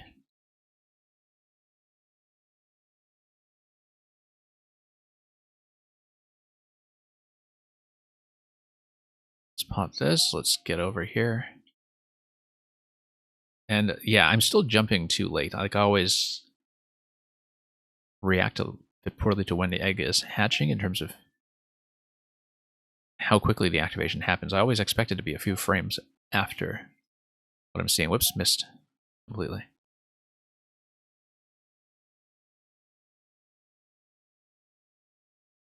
Game audio is dead again. Okay, that hasn't happened in a while. Let's make sure it is fixed for the time being. Give me one moment.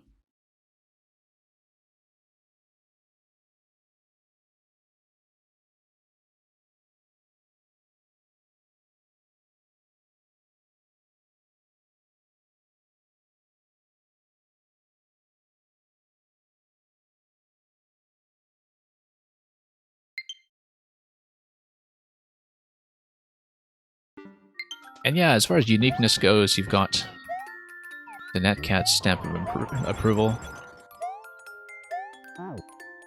I assume I have a Switch friend request because of somebody in the Switch Sports demo. I've been getting a lot of those requests recently from people who just like go down their list of people they played with and tagged it in.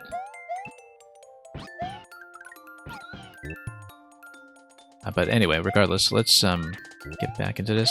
Love that double use of claw. What was I saying? Oh yeah, that, you know, people like Netcat and Luca, they've really seen it all when it comes to this game, and so having that stamp of approval when it comes to originality does make a difference in its own way. ILY. I don't know what this is all about. Oh, just a cat paw.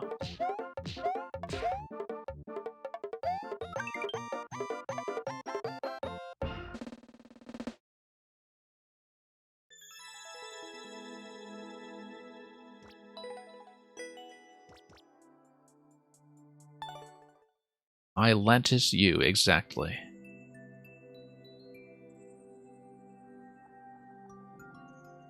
I'm sure SCGML saw all of those Yoshi drops into the abyss and must have reacted very warmly.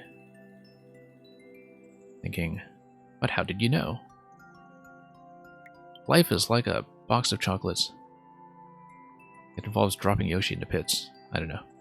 That's a total non sequitur, but I was trying to make that joke work somehow. Look at more info. Let's take a look. Pit equals pillows for Yoshi. Okay, okay, that's doubly thoughtful. You see, now I'm just thinking about Pit in Kid Icarus whacking Yoshi with a set of pillows, which should totally be added to the next Smash. So you can have pillow fights between Pit and Yoshi and whoever else. Anyway.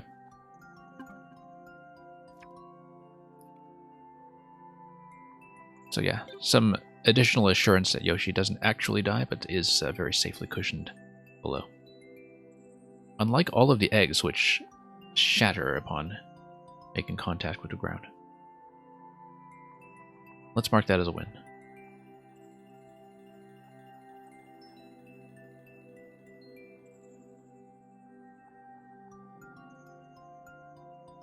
Okay, that is the end of the list. I was contemplating earlier on that I might maybe try to return to Pang's level. I don't know if I can actually do that, because I think that's just going to extend the stream way too long. I might save that either for the next viewer level session or a bonus save if I'm not completely buried in Maker 1. But Mang, you're perfectly welcome to resubmit that next week and frustrate everybody else waiting in the queue all over again. Yeah, Supernova, you know what? Okay, let's do a quick run through it. If I don't get to checkpoint 1 quickly, then we won't do it. But, alright. Let's go back to that one quickly. I will not grind it. I will just show Supernova what the concept is, unless you object. Clown car Ella mode. No, that's glitch. Here it is. Pirouette on Baguette. And we have to switch to Toadette for that. After the first attempt. Thank you for the follow, by the way. Oh, you mean you don't want to see it yet? Okay, never mind. Just avert your eyes. And,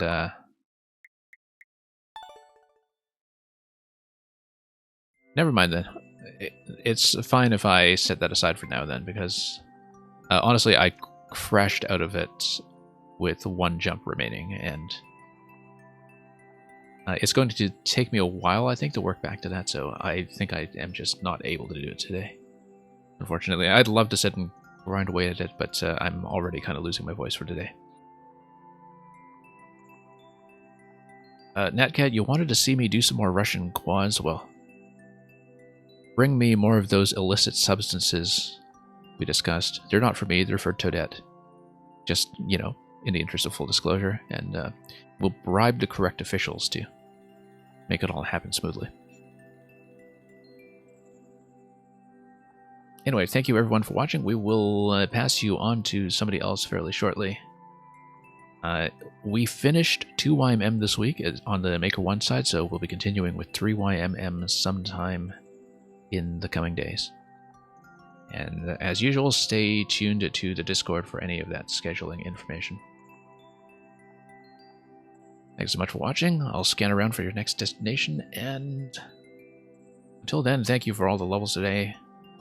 Thank you especially for the people who stayed, just for suffering through all of the failure on display.